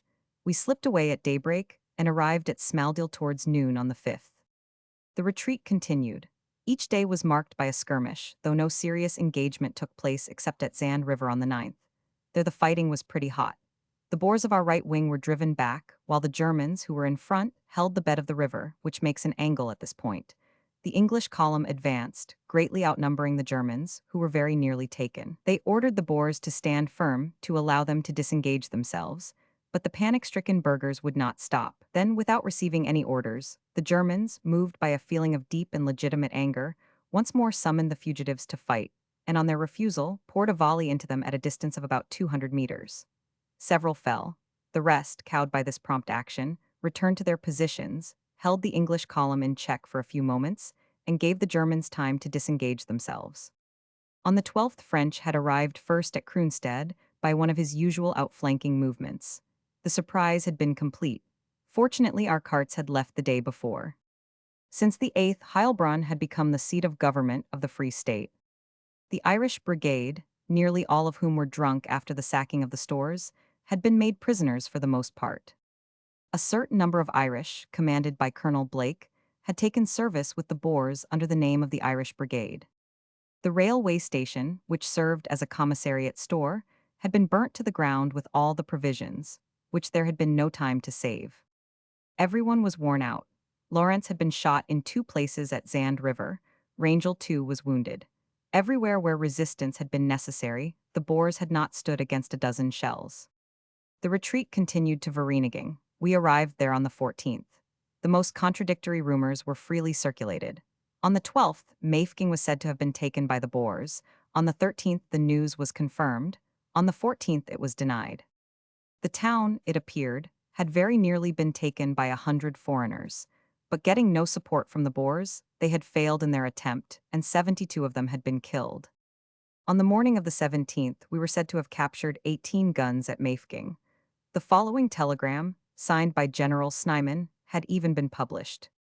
This morning, I had the good fortune to take prisoner Baden-Powell and his 900 men. In the evening, it was reported that we had suffered a check and had lost 10 guns. The last report was, unhappily, the only true one. Baden-Powell, whom Lord Roberts had asked in April to hold on till May 18, had been relieved on the 17th, after a siege of 118 days. The last few days, it seems, had been very hard ones, for on April 22, the ration had been reduced to 120 grams of meat and 240 grams of bread a day. The little garrison had been greatly tried, losing more than half of its numbers during this siege, the longest in modern times after those of Khartoum, 341 days, and Sebastopol, 327 days, though a trifling affair as compared with the 10 years of Troy or the 29 years of Azoth recorded by Herodotus. We found our wagons awaiting us at Vereeniging on the 15th. We were thoroughly disgusted, as may be supposed. We had been retreating and retreating continuously, without a struggle, without an effort, offering no resistance. However, we found that a long tom had been brought up, mounted on a truck. It was protected by a steel shield and a rampart of sandbags. A second truck, also casemated with logs and sandbags, served as a magazine for powder and shell. But the kind of armored train thus formed remained idle in the railway station. I inquired whether we were to attempt an attack and push forward. The answer was that we could not venture to cross the Vaal with the gun, because it was feared that the Free State Boers, who were displeased at the war, might blow up the railway bridge while the armored train was in the Orange territory, and thus deliver it into the hands of the English. Such was the spirit of confidence that reigned. In spite of all this, we wished to try once more to organize an effective foreign legion. De Maltsen, a former officer in the German army, was appointed adjutant of the Uitlanders Corps under Blignalt, by the government of Pretoria. His commission was signed by Rates and Souza. He went, his jaw still bandaged for a wound received at Platrand, to confer with General Botha. He was very badly received. I do not recognize anyone's right to make appointments. Blignalt is not a general, and you are nothing at all. The Europeans can all go back to their own countries. I don't want them. My burghers are quite enough for me. A remark he might have spared the European Legion, which, out of about 280, had in the last 2 months lost 15 killed, 19 prisoners and 87 wounded on the battlefields of Boshoff, Taba Enchu, Brandfort and Zand River. Anxious to clear up the question definitively, I left my camp on the other side of the Vaal, and made for Pretoria on the evening of the 18th in a coal truck. On the 19th I found Lawrence there. He had been made a colonel. We held a council of war. Lawrence, still lame from his 2 wounds, Rangel with his arm in a sling, Rittmeister a lick, the Austro-Hungarian and myself. It was decided that we should lay before the president a scheme of organization, from which I will quote a passage, as it shows the state of mind in which we all were. We earnestly hope that, on the lines we have laid down, and with the active support of the government which no one has yet obtained a good result may be achieved. This plan, taking into account the rapidity with which events are following one upon another, depends for its success on the swiftness with which it is carried out. But we much fear that a fresh rebuff from the government, after so many others, would irrevocably discourage its well-wishers. We obtained an interview with de Court, who had influence. He approved the plan, but feared to see it fail, like so many others. Our representations became more and more pressing. On the 24th, I went to Johannesburg to see Dr. Cross, who is also influential. He was very amiable, but irresolute, and did not know what to say. The English continued to advance. A dispatch rider came to tell me that my convoy had arrived. It joined me, indeed, at Johannesburg on the 26th, without any boys, all of them having deserted, the wagons battered and broken by fording the rivers, the beasts dead or exhausted by a journey without rest or food, the men worn out by continual vigilance, and by their double duties as boys and combatants, disgusted at the retreat and the disorder. Many of them laid down their arms and found work at the cartridge factory and in the mines at from 25 to 30 shillings a day. One, more desperate than the rest, left his arms with us and went off to the English lines to surrender. Only a very few remained, waiting for the president's decision as a last resource. The Landtrust allots a piece of waste ground to the 20 mules, 21 oxen, 32 horses, and 2 boys, which constitute the debris of our convoy. The men find lodging where they can. On Sunday, the 27th, one of my men arrived from Pretoria with a letter from Lawrence, dated Saturday morning. The scheme had been signed and approved. Afterwards, he handed me a proclamation by Lawrence, dated the evening of the same day. At 2 o'clock, everything was retracted and refused. Furious and despairing, Colonel Lawrence adjured all the foreigners to lay down their arms. As the honorable government of the ZAR cannot accede to our modest but just demands, we, the foreigners of various nationalities, being without means of livelihood, are no longer in a position to sacrifice our lives for the maintenance of the federated republics. I, the undersigned, hitherto commandant of the International Corps, hereby invite all persons who voluntarily join me to lay down their arms on Tuesday, May 29, 1900, at 10 o'clock in the morning, at the Old Union Club at Pretoria, or at any other place where they may happen to be. Signed 100, Lawrence. Hauptmann 550. I hesitated to show the proclamation to my companions, they were already so depressed. On the morning of Monday, the 28th, a policeman, furnished with an order from the Landtrust, requisitioned our beasts at the grazing ground without even giving us notice. I believe he sold them. I had almost certain proof of this later on. We never found them again. In the night, 3 of our wagons out of the 5 were pillaged in spite of the man on guard.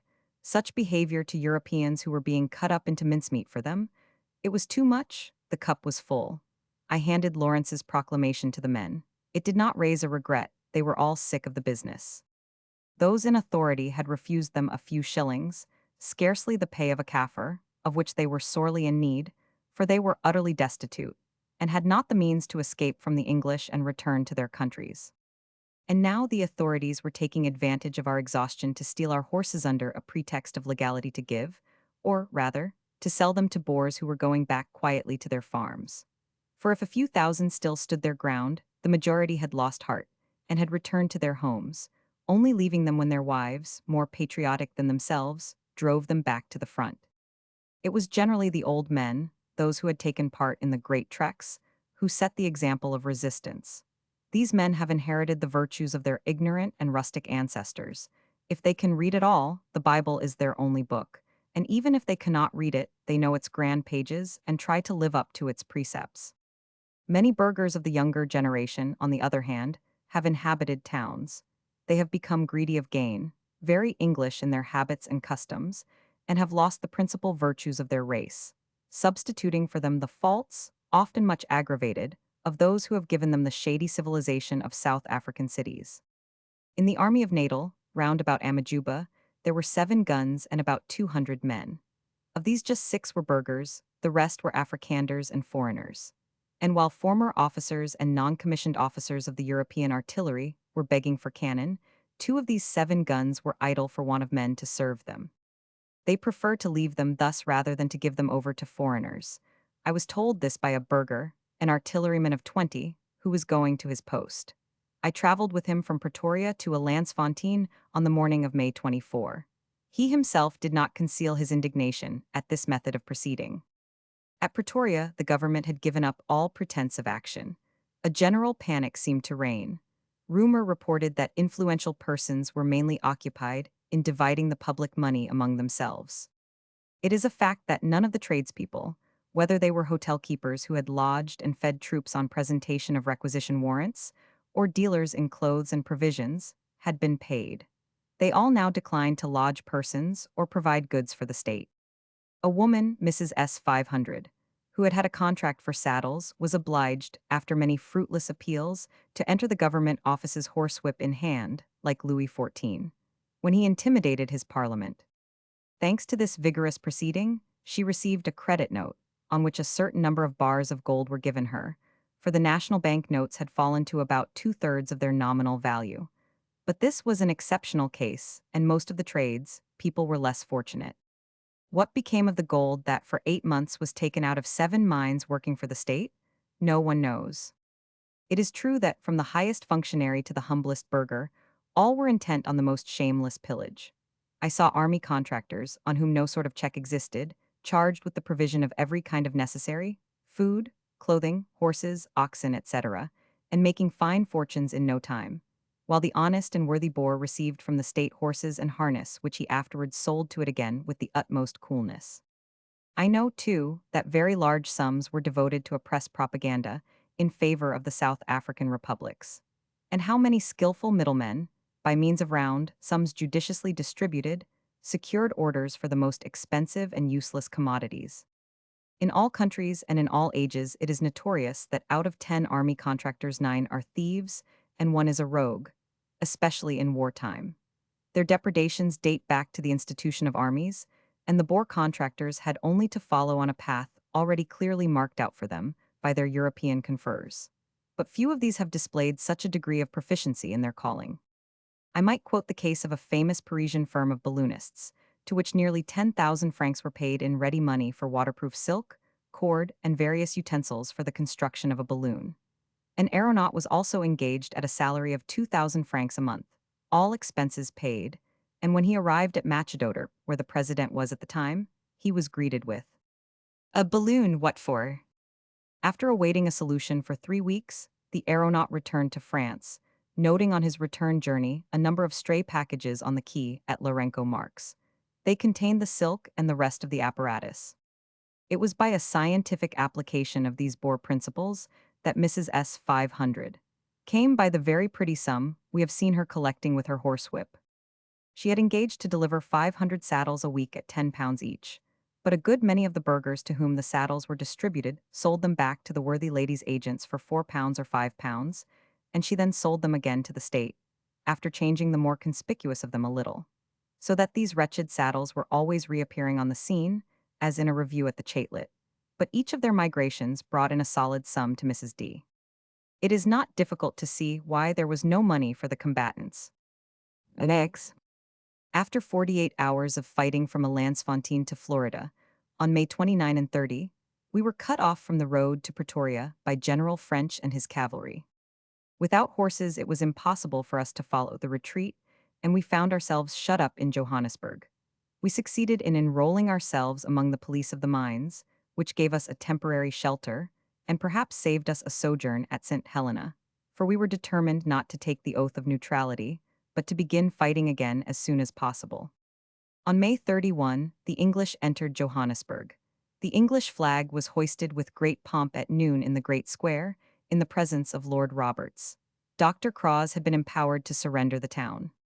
Johannesburg is a very English town. Its behavior at the time of Jameson's raid sufficiently proved this, and many of the more irreconcilable burghers who had been brought into hospital there wounded ran away before they were cured rather than remain in the hostile town.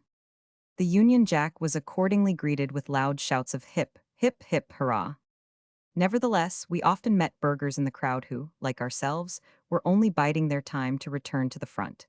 I saw one old man weeping silently. I am not sentimental, but I have rarely felt a more poignant emotion than this mute and dignified despair excited in me. I hurried away. I think I should have wept myself. The entry of the troops began at about 10 and lasted 4 hours. About 12,000 men marched through the town, and in the environs as far off as a Lansfontein, some 50,000 passed, it was said. But what a procession it was! There was no order, the men barely marched in ranks. No uniforms, officers and soldiers huddled together, dirty, and many of them in rags. They had eaten nothing since the day before, when the ration had been 2 biscuits. On they came, or rather dragged themselves, with drooping heads, one with his rifle on his shoulder, another with his slung across his back, one with the butt end uppermost, some without bayonets, others with bayonets fixed. Some officers had our Mauser rifles, others Lee Enfields, others sporting rifles. Nearly all, both officers and soldiers, walked with the help of sticks. From Bloemfontein to Johannesburg, they had covered 250 miles, fighting every day, and sometimes marching 45 kilometers without a halt across country. A few days earlier, at Kroonstad, their convoys had not come up. Lord Roberts, anxious to continue his forward movement by forced marches, asked the commissariat officer, "Can you serve the ration?" "No, sir." "Half ration, then?" "No, sir." "Quarter ration?" "Yes, perhaps." On receiving this problematic reply, the marshal explained the situation to his men. They immediately replied with acclamations. For Lord Roberts, we would march without any ration at all. The Black Watch, out of 1,000 men, their strength on landing, mustered about 60 behind their pipers. The others lie in the trenches of Madgersfontein and at the foot of Doornkop. Save for a few battalions that have arrived recently, the regiments are skeleton corps. As we watched these haggard, exhausted troops dragging themselves along, involuntarily we called to mind him who once marched our fathers through all the capitals of Europe. In spite of fatigue, privation, and hard fighting, it was in a very different guise that the Grand Army entered Vienna and Berlin behind the Emperor and his glittering staff. The artillery was in better form. Some 15 batteries were drawn by magnificent horses, and I saw men on cobs that looked well worth from 2 to 300 louis. There were also some siege guns, and some 15-centimeter naval guns, one from the Monarch drawn by 32 oxen. It was behind this powerful artillery, devastating the whole region with it on principle, whether occupied or not, that the English army had advanced from Bloemfontein. If we had had a body of cavalry, I believe that rapid and energetic action would have resulted in a considerable loss of materiel to the English army. For, relying on the absolute lack of offensive measures on our side, they often left their batteries defenseless. Next came a strong train telegraph apparatus, balloonists, engineering implements for digging wells, pumps, etc. The troops merely passed through the town, leaving in it a garrison under the command of Colonel Mackenzie, Seaforth Highlanders, who was appointed governor of Johannesburg. The next day a proclamation by Frederick Slay, Baron Roberts of Kandahar and Waterford, KP G100, BG100, S1 G100, 1E 5100 Field Marshal commanding Her Majesty's forces in South Africa, assures the non-combatant population of his protection. All burghers who have committed no act of violence contrary to the laws of civilization against any of Her Majesty's subjects are authorized to return to their homes, after giving up their arms and pledging themselves to take no further part in hostilities. Passports will be given them. Her Majesty's government will respect the private property of the inhabitants of the South African Republic, as far as is compatible with the exigencies of war. All individual attempts upon property will be severely punished. God save the Queen. Given under my hand and seal at Johannesburg, May 31, 1900. At the same time, regulations fixing the prices of provisions for the troops were issued, 30s, for a sack of 168 lb, of oats, champagne tisane 160s, a case, tobacco from 3s to 7s, a pound, etc. Let us take advantage of our ephemeral functions as policemen to explore the town a little. Johannesburg was not the first mining center in the Transvaal. The first workers established themselves at Barberton in 1886. A few years later, the brothers Strubens, whilom prospectors, discovered an auriferous vein in the Witwatersrand near the farm of Landlocked. Johannesburg then consisted of a few scattered huts. It now numbers over 100,000 inhabitants. I mean, of course, before the war. It is a town given over to business. The center is occupied by the post office, a huge building in front of which is a vast marketplace. Here in normal times, trains of carts bring in all the necessaries of life: fruit, vegetables, mealies, etc. The principal streets, Commissioner Street, Market Street, Pritchard Street, and President Street, are wide, clean, and bordered by handsome shops. The whole town is lighted by electricity. The blocks of houses, 3 and 4 stories high, are called buildings. Often several of them belong to the same owner or to the same society and bear their names. Geese Building, Commissioner Street, SA Mutual Building, Standard Building, Heritier Building. The houses are not numbered, but this does not inconvenience the postman, for they do not exist. Each inhabitant pays a small sum for his own box at the post office and goes to fetch his correspondence when he likes. Johannesburg has a very well organized fire brigade, with engines, ladders, and fire escapes of the latest pattern. The captain, who is, I believe, an Englishman, served for a time in Paris, London, and New York, and wears the honorary medal of our Paris brigade. The men wear the same uniform as English firemen. The hosiers, tailors, French milliners, dressmakers, saddlers, and music sellers of the town are on a par with the best European specialists.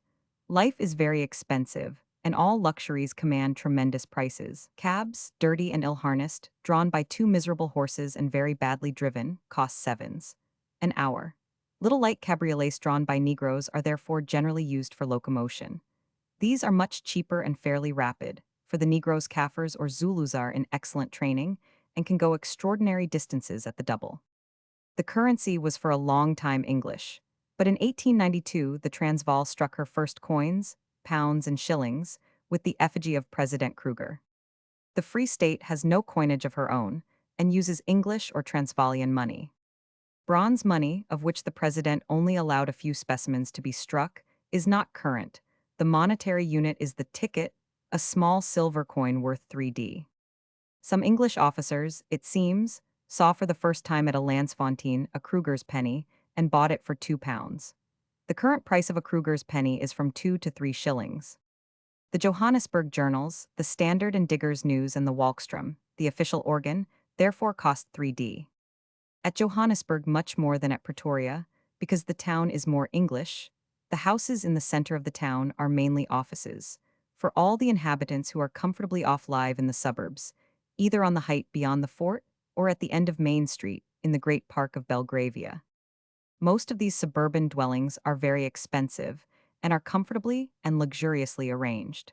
A garden more or less large is considered an absolute necessity.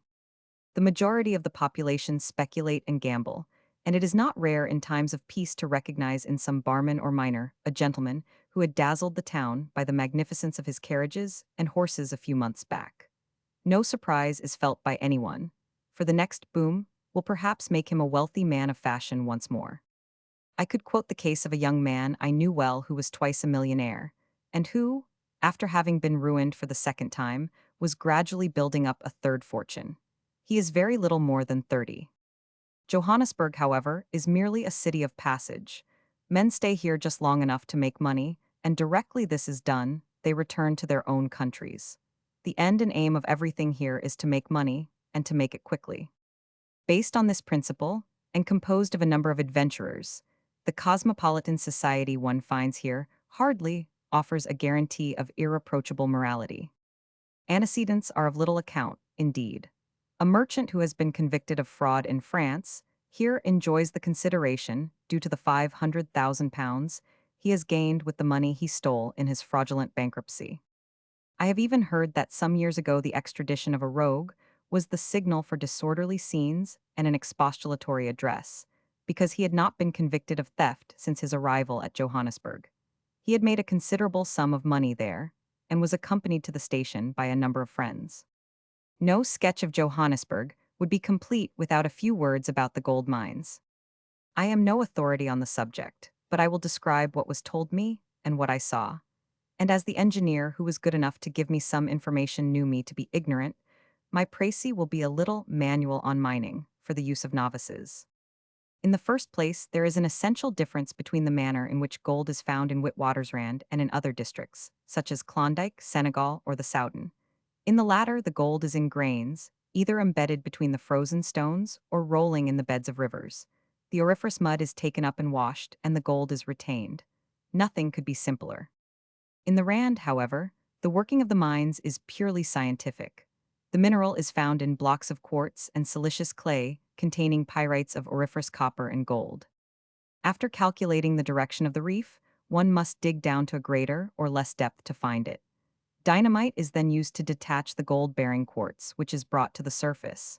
It has the appearance of very hard white stone, slightly veined with blue. It is carried off to the batteries in decuval trucks, and there a crushing mill, which looks like a gigantic coffee mill, and sledgehammers combined into groups of 5, reduce it to a very fine powder. A current of air spreads this powder over copper plates covered with mercury.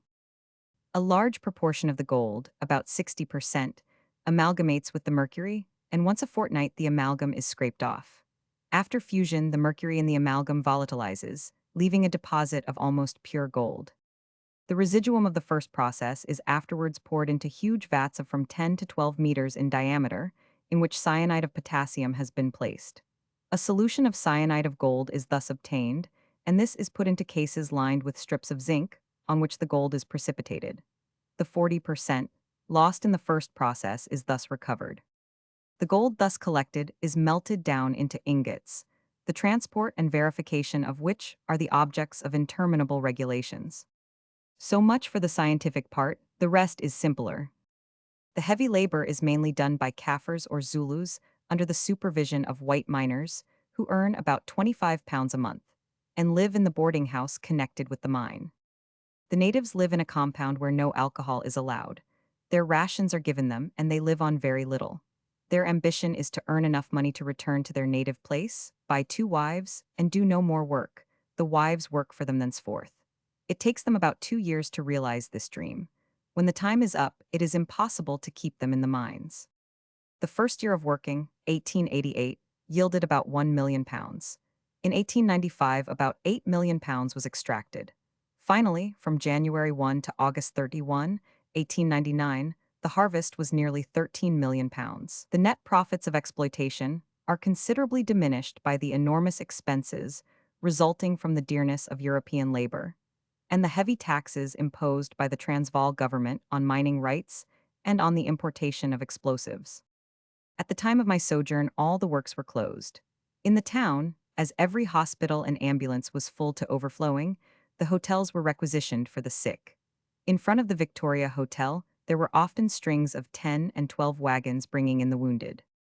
Often at dusk a dray would pass, into which long, heavy cases of deal were furtively slipped. The avowed losses were terrible enough. What were they in reality? About the middle of December, the War Office confessed to 7,350 men. At the beginning of February, this number was doubled, and Buller's 3 attempts on the Tugela cost 1,046 killed, 3,785 wounded, and over 1,500 missing. In March, the numbers had swelled to 14,000. It was the unhealthy season, and sickness enteric fever especially made wider gaps in the English ranks than bullets. On May 10, over 18,000 men were missing, 5,000 of whom were dead. On the Boer side, the statistics are much more difficult to check, especially when one is confronted with such discrepancies as these. Rumors and reports stated the Boer losses at the Battle of Colenso, on December 15, to have been 8 killed and 14 wounded. But I find a report drawn up by the Red Cross Society in which the numbers are given as 77 killed and 210 wounded. What is one to believe?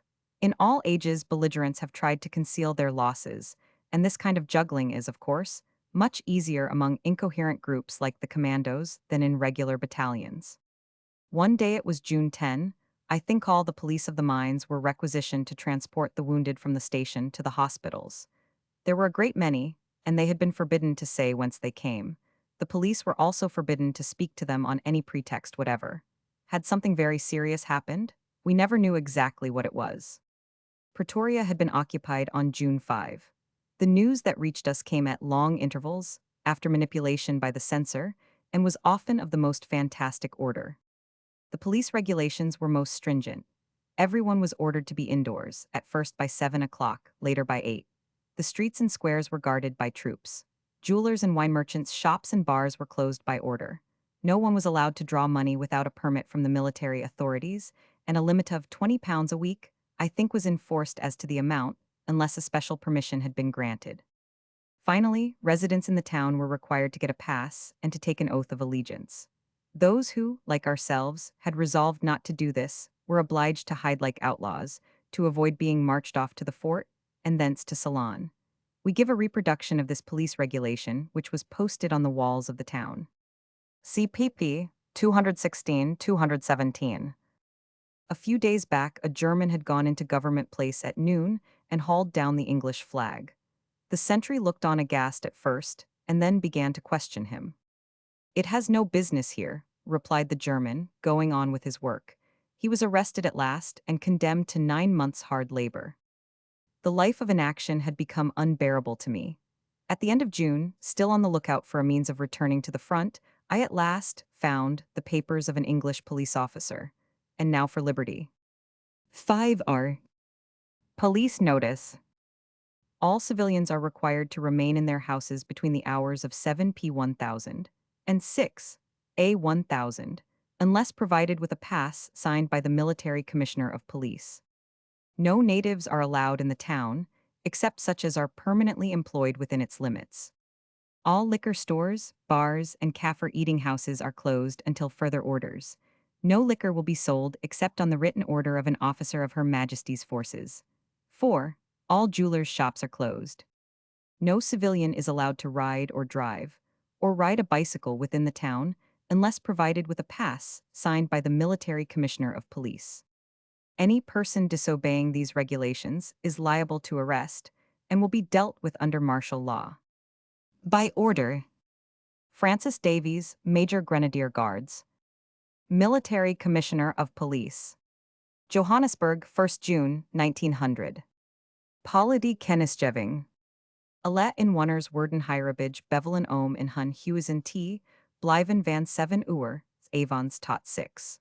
Uur Smorgens Indian Nyet Voorzien van een paspoort, Gediken door de Militair Commissaris van Polity. Jean Klurlingen Mogen in de Stad Zin, Indian Zij Jean Vast Work Hebben Darin. Alle bottle stores, bars en Klurling Kossuizen Moten Jesloten Worden tot Nadir Kennisgeving. Jean Drank Mag Verkocht Worden Indian Nyet, Voorzien van een permit, van den officier, van Herrer Majestates Tropen. Aled Julier Winkels Moten Jesloten Worden.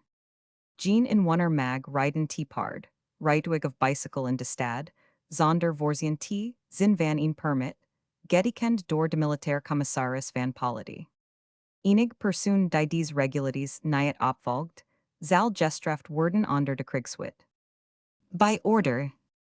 Francis Davies, Major Grenadier Guards. Militair Commissaris van Polity. Johannesburg, 1 Juni, 1900. Zij. With a brief but resolute gesture, I took off my hat in farewell to the city of gold.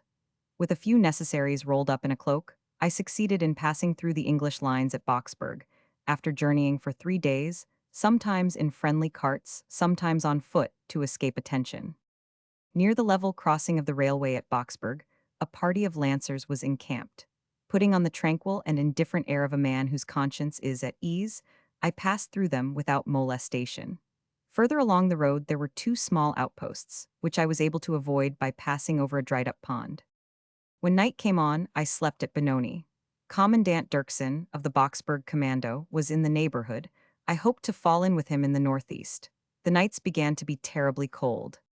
At 4 a. 1000, on July 4 I was once more on my way. I walked till 9 in the evening. My feet were sore and bleeding. I arrived at last at a farm, where I was coldly received at first, for they took me for a spy. But when I showed the papers that constituted me a burgher, I was petted as if I had been a son of the house. They gave me eggs, milk, and biscuit, and offered me shelter for the night. As I had no rug and the cold was terrible, I accepted the offer with joy. My hostess had 3 sons with Dirksen, and a 4th with De Wet. The 4th was Baby, as she called him, showing me the photograph of this little Benjamin, who may have been about 40, and had a beard down to his waist. They were worthy folks, Boers of the old school, hospitable and patriotic. They made me up a bed in a kind of old traveling carriage in the coach-house, and after half an hour of fierce conflict with a swarm of mice, I fell asleep. Twice I was roused by further attacks from the rodents, and a third time by a man with a long beard who said, Gubsale. I was a little surprised at first, but finally I grasped the situation. A patrol commanded by one of the Bothas, a cousin of the Generalissimo, had come to the farm at 3 in the morning. My hostess explained my case, and they had sent to ask me if I would join them. I agreed eagerly, and rapid preparations were at once made for my equipment. They found me a lean hack, gave me a rug by way of saddle, and 2 pieces of cord for stirrups, and armed me with a Lee Metford rifle, taken from the English a little while before. Don Quixote.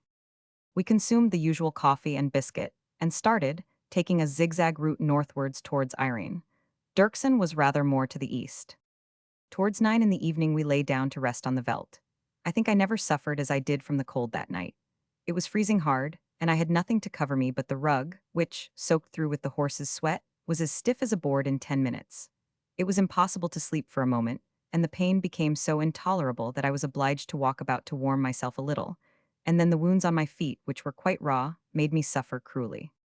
A few days later, an officer of the 1st Brigade of Mounted Infantry was found frozen to death on bivouac, in spite of his blankets.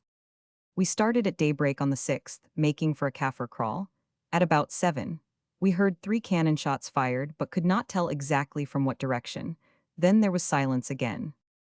Towards 8 o'clock, a group of about 15 horsemen in felt hats and long dark overcoats came towards us, then, suddenly wheeling, went off at a gallop. We were 14, all told. When it reached the top of the kopje, the party disappeared, and when, in our turn, we rose above the crest, we were received with a fusillade. There were about 40 men, some 400 meters from us. We turned back hastily, to put our horses in shelter on the other side, and then replied. A burgher was wounded in the head. We had the cover of the rocks to protect us, and, in spite of our inferior numbers, the 2 sides were about equal. Then another burgher and my neighbor were wounded almost simultaneously, the latter in the thigh, probably by a ricochet. His wound was serious. I took his Mauser and his cartridges from him. I am not very sure how long this little game had been going on, perhaps 10 minutes. Suddenly we heard shots behind us. One of our horses fell. Botha got a bullet right through him.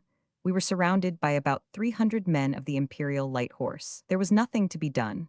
A burgher named Marais held up a white handkerchief. There were only 10 of us left. I was handed over to some English officers, who received me with the greatest possible courtesy. As the action had now extended all along the line, I was taken to the rear. In the evening I was confided to the Connaught Rangers, who had been kept in reserve. Hearing of my nationality and my former rank in the French army, they said, "We are allies now. We are making common cause in China." I made many inquiries about the events in the Far East, of which we knew nothing, having held no communication with Europe since April. Hoping to be able to take part in the Chinese expedition by joining the Foreign Legion, I made up my mind to give my parole to General H., who was in command of the column.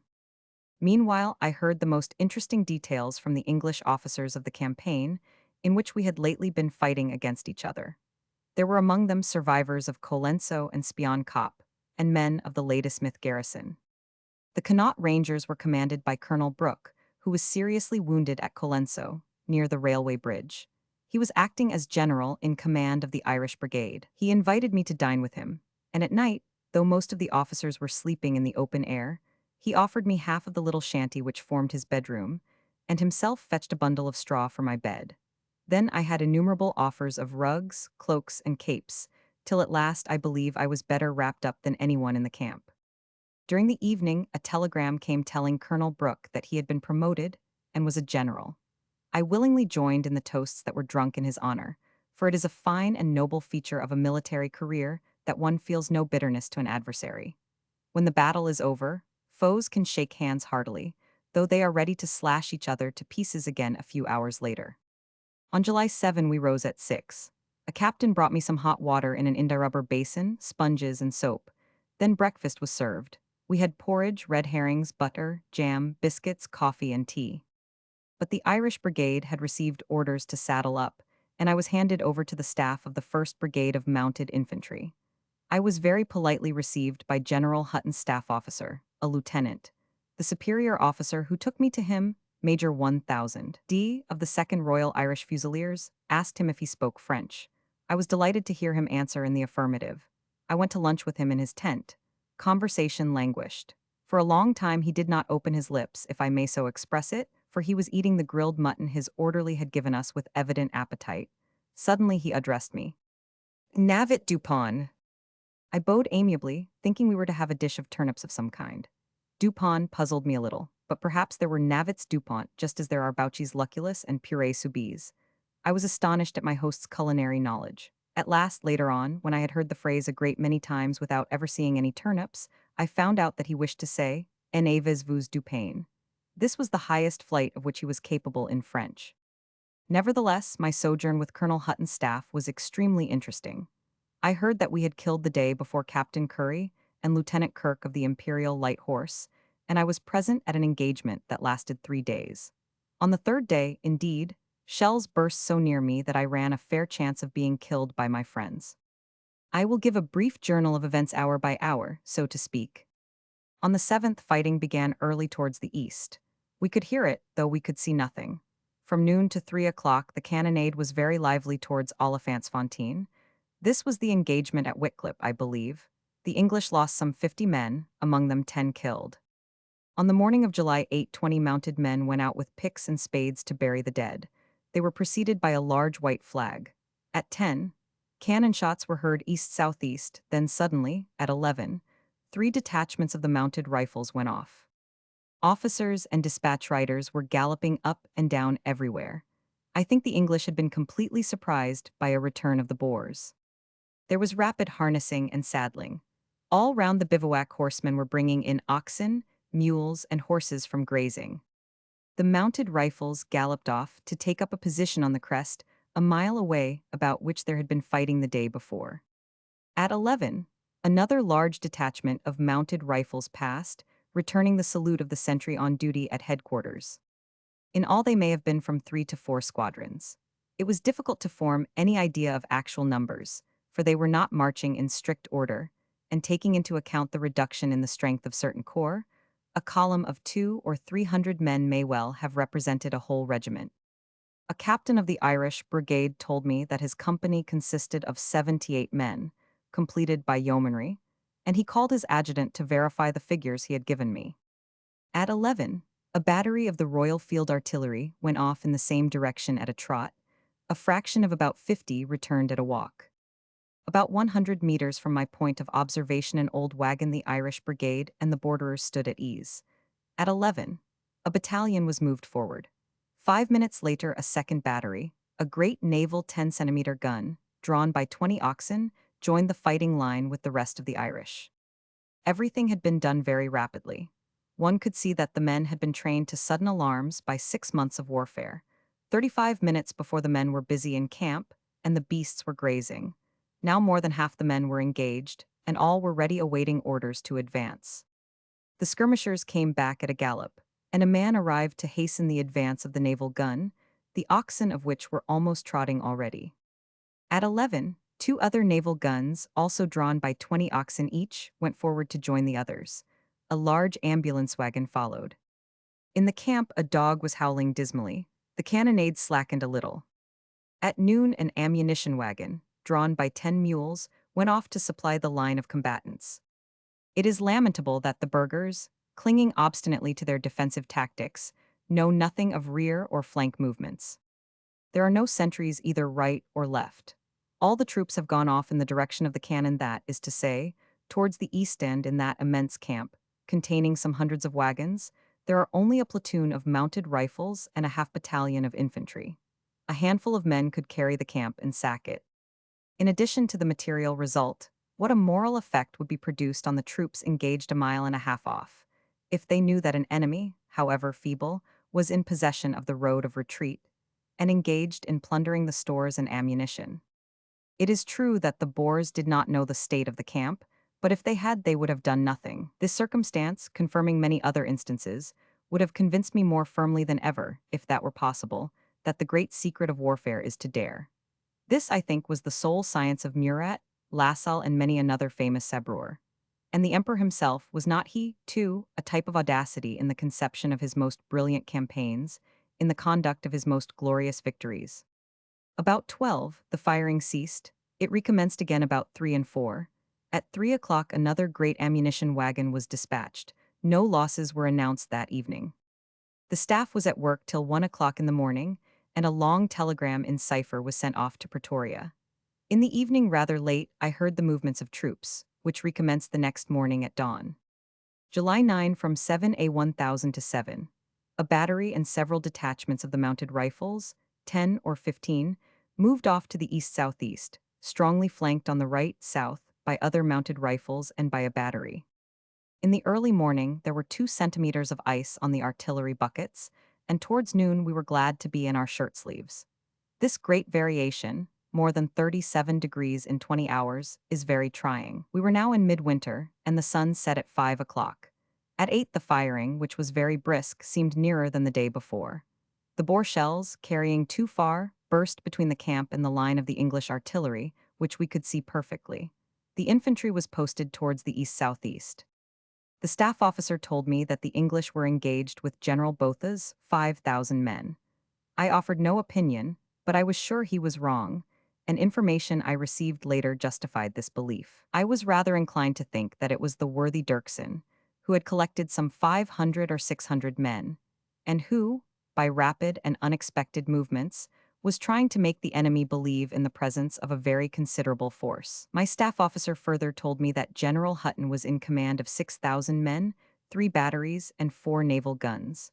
This, to judge by what I saw, may very probably have been correct. At any rate, a formidable convoy was on the spot. The guns were still booming. An old sergeant with 4 stripes was introduced to me. He was the senior member of Battery 66, which had been kept in reserve. He had been serving under Lieutenant Roberts, who was killed at Colenso. During the day, 4 ambulance wagons were sent out to the lines. It was at first intended that I should be taken to Pretoria, but as the route of the convoy had been changed, I was conveyed to Springs. I was one of 15 prisoners, not counting the wounded. At 4, the firing was much closer, but we had to start. The convoy was ready. It consisted of 50 bullock wagons, 8 or 10 of them filled with wounded men. We, the prisoners, were at the head of the convoy, strongly guarded by infantry and mounted men. A few mounted irregulars preceded us as scouts. These men, recruited chiefly among the Afrikanders, sometimes even among the Boers, know the country very well. Our guide was a native of Boksburg, and knew all the men with Dirksen, the leader of the Boksburg commando. I made no attempt to conceal the disgust I felt for this renegade, but nothing distracted him from his duties, for he had a holy horror of falling into the hands of the Boers. During the night, fires in the bush reddened the horizon on every side. They came to ask us several times if these were signals. I really had no idea, but I was inclined to think not. On account of the meager fuel afforded by the short dry grass of the veldt, the fires we saw in these regions had none of the grandeur of the bushfires in the Soudan, where the high grass is from 6 to 10 feet high. In those whirlwinds of fire the flames seem to lick the sky, and the tallest trees are twisted and calcined like straws. Numerous as the fires were, they did not warm the atmosphere, and the cold was terrible. At last we arrived, supperless, at Springs, at 1 in the morning, so frozen that we were obliged to look and see if our feet and hands were still in place. We slept huddled in the guardroom at the railway station. Early on the morning of the 10th, Major Pelletier of the Royal Canadian Regiment came to fetch me to breakfast at mess. But Captain Ogilvy, the commandant of the station, would not let me leave his jurisdiction till I had been to his quarters to make my toilet. After this process, I went off with the major. He was a charming fellow, a French-Canadian, as his name indicates, and a native of a little village in Normandy. I spent the day with him. He told me the most interesting things about Canadian life, spoke enthusiastically of the fine sport there, and invited me to come and pay him a visit later on. At the same time, he confided to me that both he and his men were suffering terribly from the heat. I then, being almost frozen, make up my mind never to accept his kind invitation. I met a young doctor, too, whose name I forget, also a French-Canadian. All the French Canadians, who form the majority of the contingent, speak excellent French, interlarded with old-fashioned expressions and marked by a strong Norman accent. Many of them do not know a word of English. At 6 o'clock I start for Johannesburg, in the carriage reserved for officers. My pockets are full of French-Canadian papers, which, though some 2 months old, are full of news fresh to me. On my arrival, I presented myself to Major Davies, the commandant of the military police. He speaks French very correctly, was very agreeable, and gave me leave to go about the town on parole. I had only to leave my address with him and to report myself at his office every morning at 11 o'clock. On the 13th, a plot was discovered to seize the town. About 500 arrests took place during the evening. As I had taken the oath of neutrality, I was not among the conspirators, and while hostilities last, I can say no more on this subject. On the 14th, I received a permit to return to France, and I started by the 2 o'clock train that very day. All along the line, the railway stations had been converted into entrenched camps. We continually passed trains loaded with horses, guns, and men, some 20 in all, perhaps. We arrived at Kroonstad at 11 in the morning on the 15th. Nothing remained of the sheds and the goods station which we had burnt on May 12, with all the stores. Involuntarily, I took out my pocketbook and read the names of the men who then composed the French corps. We were not 40 altogether. 3 had been killed, 5 had disappeared, the others were dispersed. I tried to go out of the station to revisit all those places in the town where we spent a fortnight, gay, full of hope, almost complete in numbers. But the station was surrounded by sentries, and no one was allowed to pass. From a distance, the prospect was dismal enough. The streets were deserted, and, as if to emphasize the fact that everywhere there is suffering, the Red Cross flag floated sadly over the town. In the foreground, close to us on the line, and in the sidings, were deserted railway carriages, half burnt, overturned, and broken. All round the town were field hospitals and vast camps. There were about 11,000 men in all, I was told. A feverish activity reigned at the station, a continuous bustle and movement. Convoys of provisions and arms followed each other in rapid succession. We counted 16 during the day on the 16th. Horses and mules were entrained in some, others brought back the worn-out horses. Many of these poor beasts had died on the road, most of them could hardly stand. They were dragged along a few steps, and a non-commissioned officer put a bullet through their heads inside the station. 30 or 40 thus executed lay, heaped one on another in a pool of blood, which ran in a little stream towards the line. On the platform stood cases of ammunition and arms. Several placed together contained Lee-Enfield cavalry carbines, and were marked very urgent. On the 16th we were still at Kroonstad, and a trainful of prisoners passed going to East London. It became one of the daily exercises of the garrison to walk to the station and see the travelers. 2 questions were to be heard perpetually. Do you think it is nearly over? Have you any Kruger pennies? And Tommy is quite happy when they tell him that, as to being nearly over, it's not quite that.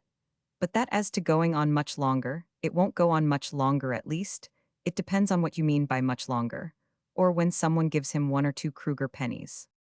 At last we left Kroonstad at 10 o'clock in the evening, passing through Brandfort, that village to which, feted and acclaimed, we had come with Long Tom in January. All along the route the railway had been destroyed, and we traveled on rails laid on unballasted sleepers by the Royal Engineers. Trenches had been dug to enable the train to pass over the shallow, dried-up streams without any very artistic labor, and sometimes the little half-destroyed bridges had been repaired with logs and made to do duty again. It seemed wonderful that it could all hold, but it appeared I heard this at the camp at Springs that one of the chief engineers of the railway service was a civilian, a French-Canadian, who had already distinguished himself in America by the construction of very daring railways. He must have been extraordinary indeed to have astonished the Americans. It is certain that the English successfully re-established railway communication, with very restricted means, in a very rapid manner, not that this prevents it from being constantly recut, however. On July 17, at 8 in the morning, we were at Bloemfontein, poor old capital of the Orange Free State. It is now the chief town of the Orange River Colony. Here again there was an immense camp, a large proportion of the Kilkenny division. We only stayed half an hour, and after changing trains at Springfontein, we passed Norval's Pont at 6. In the evening, we were in Cape Colony. Here we were no longer on an improvised railway, and we got on faster. On the 18th, about 7, A1000, we were in the environs of Cape Town. In accordance with English custom, many of the merchants have offices in the town and live in little houses which give a gay and smiling aspect to the suburbs. We therefore took up a number of passengers who looked like men of business. In a few minutes we were in the town. We left the train at 8. My permission to return to France was confirmed by the general commanding the garrison. I was almost a free man. Vague rumors reached us from the front, always carefully doctored by the censor. Prinsloo was taken prisoner with several thousand men, but on the line to Lourenco Marx, Botha was still defending himself vigorously. After the taking of Pretoria, the government, incarnating itself, so to speak, in the person of President Kruger, installed itself in a special train. There Paul slept, received, ate, and lived. There the official printing press was also set up, and the money that was circulated was minted there. As in the hurried departure from Pretoria it had not been possible to carry off a complete set of weights, the sovereigns issued were simple gold discs, quite plain, without image or inscription.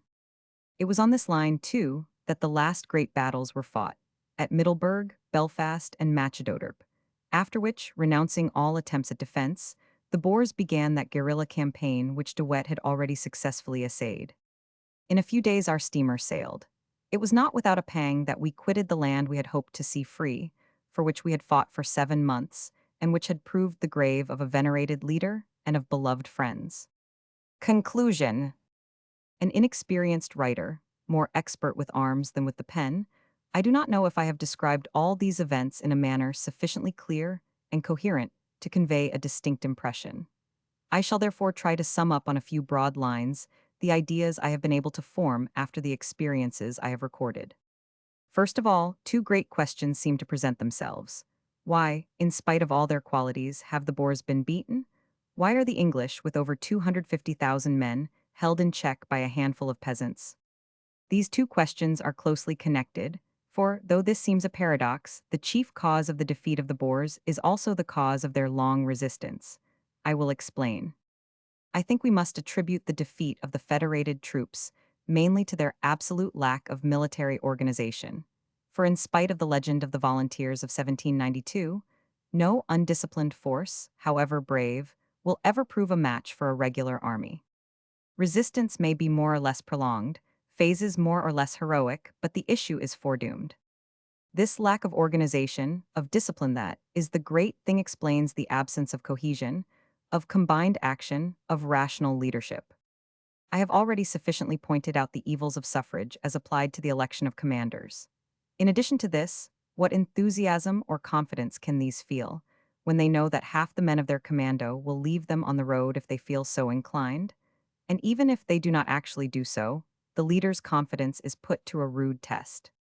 Yet these same Boers who have fought like lions on occasion, and on occasion have fled without firing a shot, are capable of education in the art of war. The Johannesburg polity is a striking proof of this.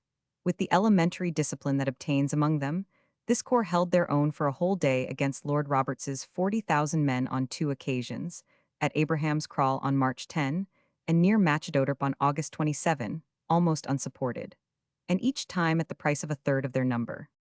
To this chief and primordial cause we must add another, not altogether inexcusable, but very harmful under the circumstances. I mean the dread and hatred of the foreigner. Not inexcusable, I say, for nearly a century the foreigner has been to the Boer the invader, the robber, and the enemy.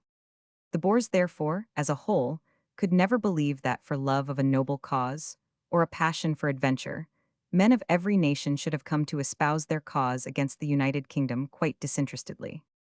In the unfortunate state of mind that prevailed among them, the eulogies of a well-intentioned but maladroit press had the most disastrous effect.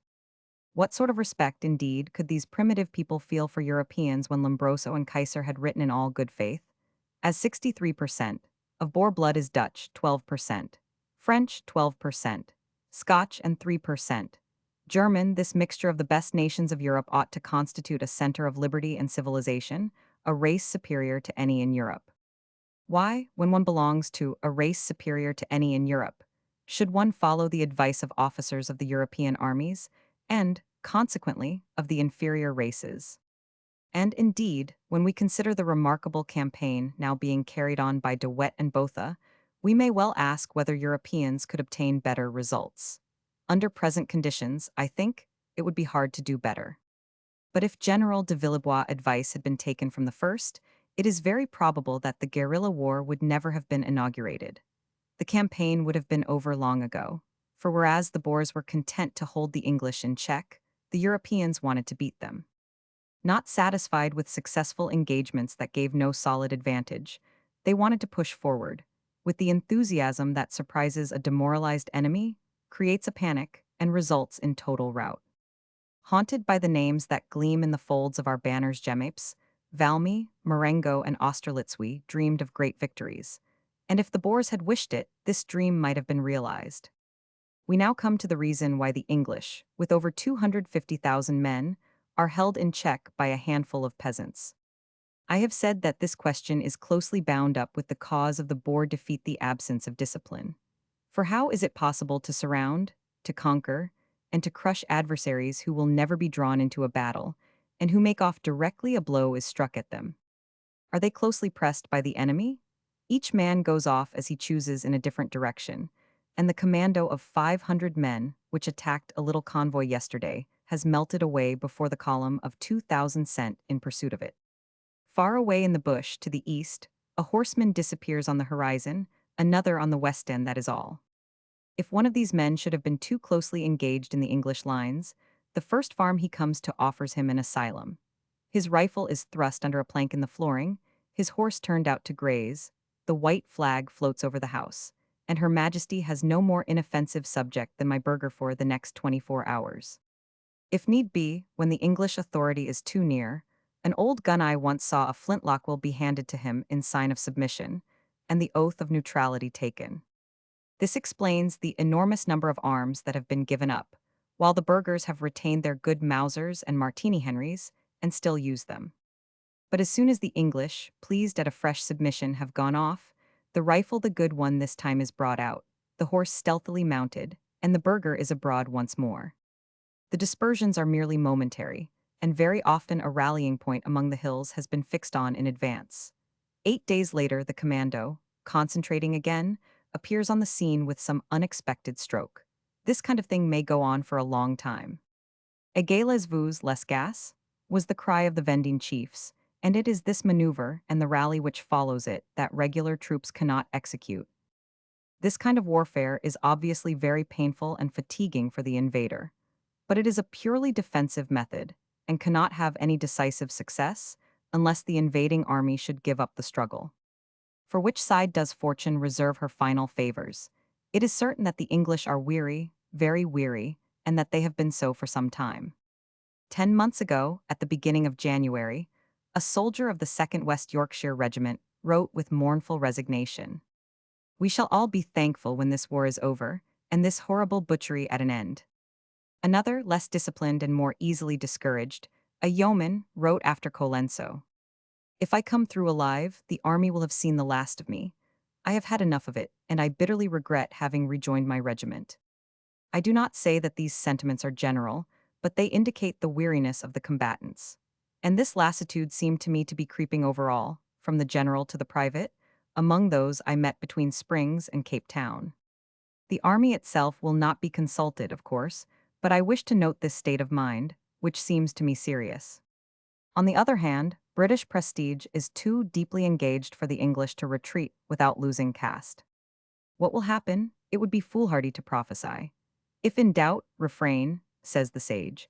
I will take his advice, offering for the consideration of those who have followed me so far this melancholy sentence from the Westminster Gazette of last March. Each Boer will have cost us £2,000 to subdue, and no one can yet say what each will cost us to govern. October 1900. Billing and Sons Limited, Printers Guildford.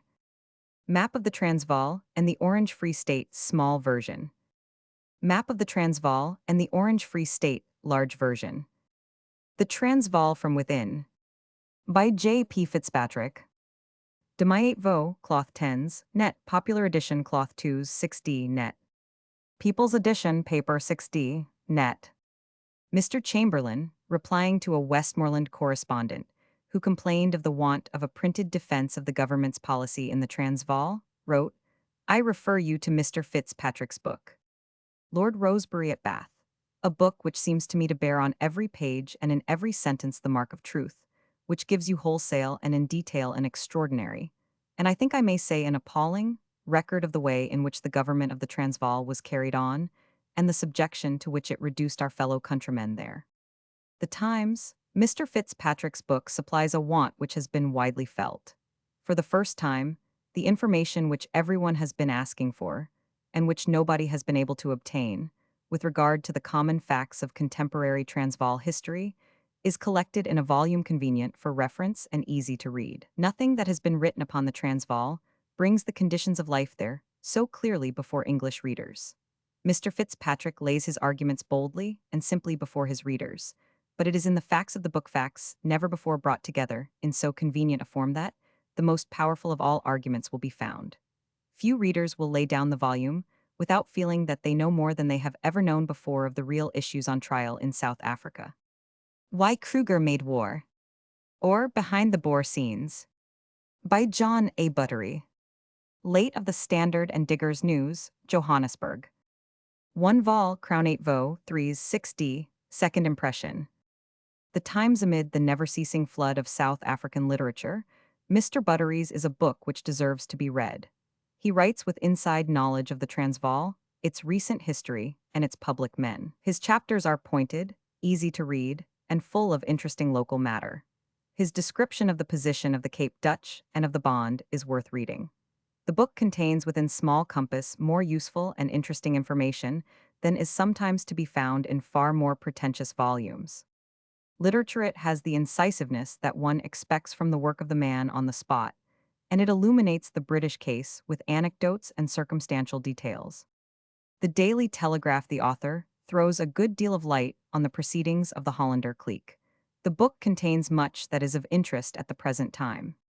The Rise and Fall of Krugerism, by John Scobell and H. R. Abercrombie. De my 8 vo, cloth extra 10s, net, popular edition 2s 6d, net. The Daily Chronicle, the authors throw new light on much that we knew before, and they write with the experience of old inhabitants. The Daily Express, most timely book, and one well deserving the serious consideration of all public men.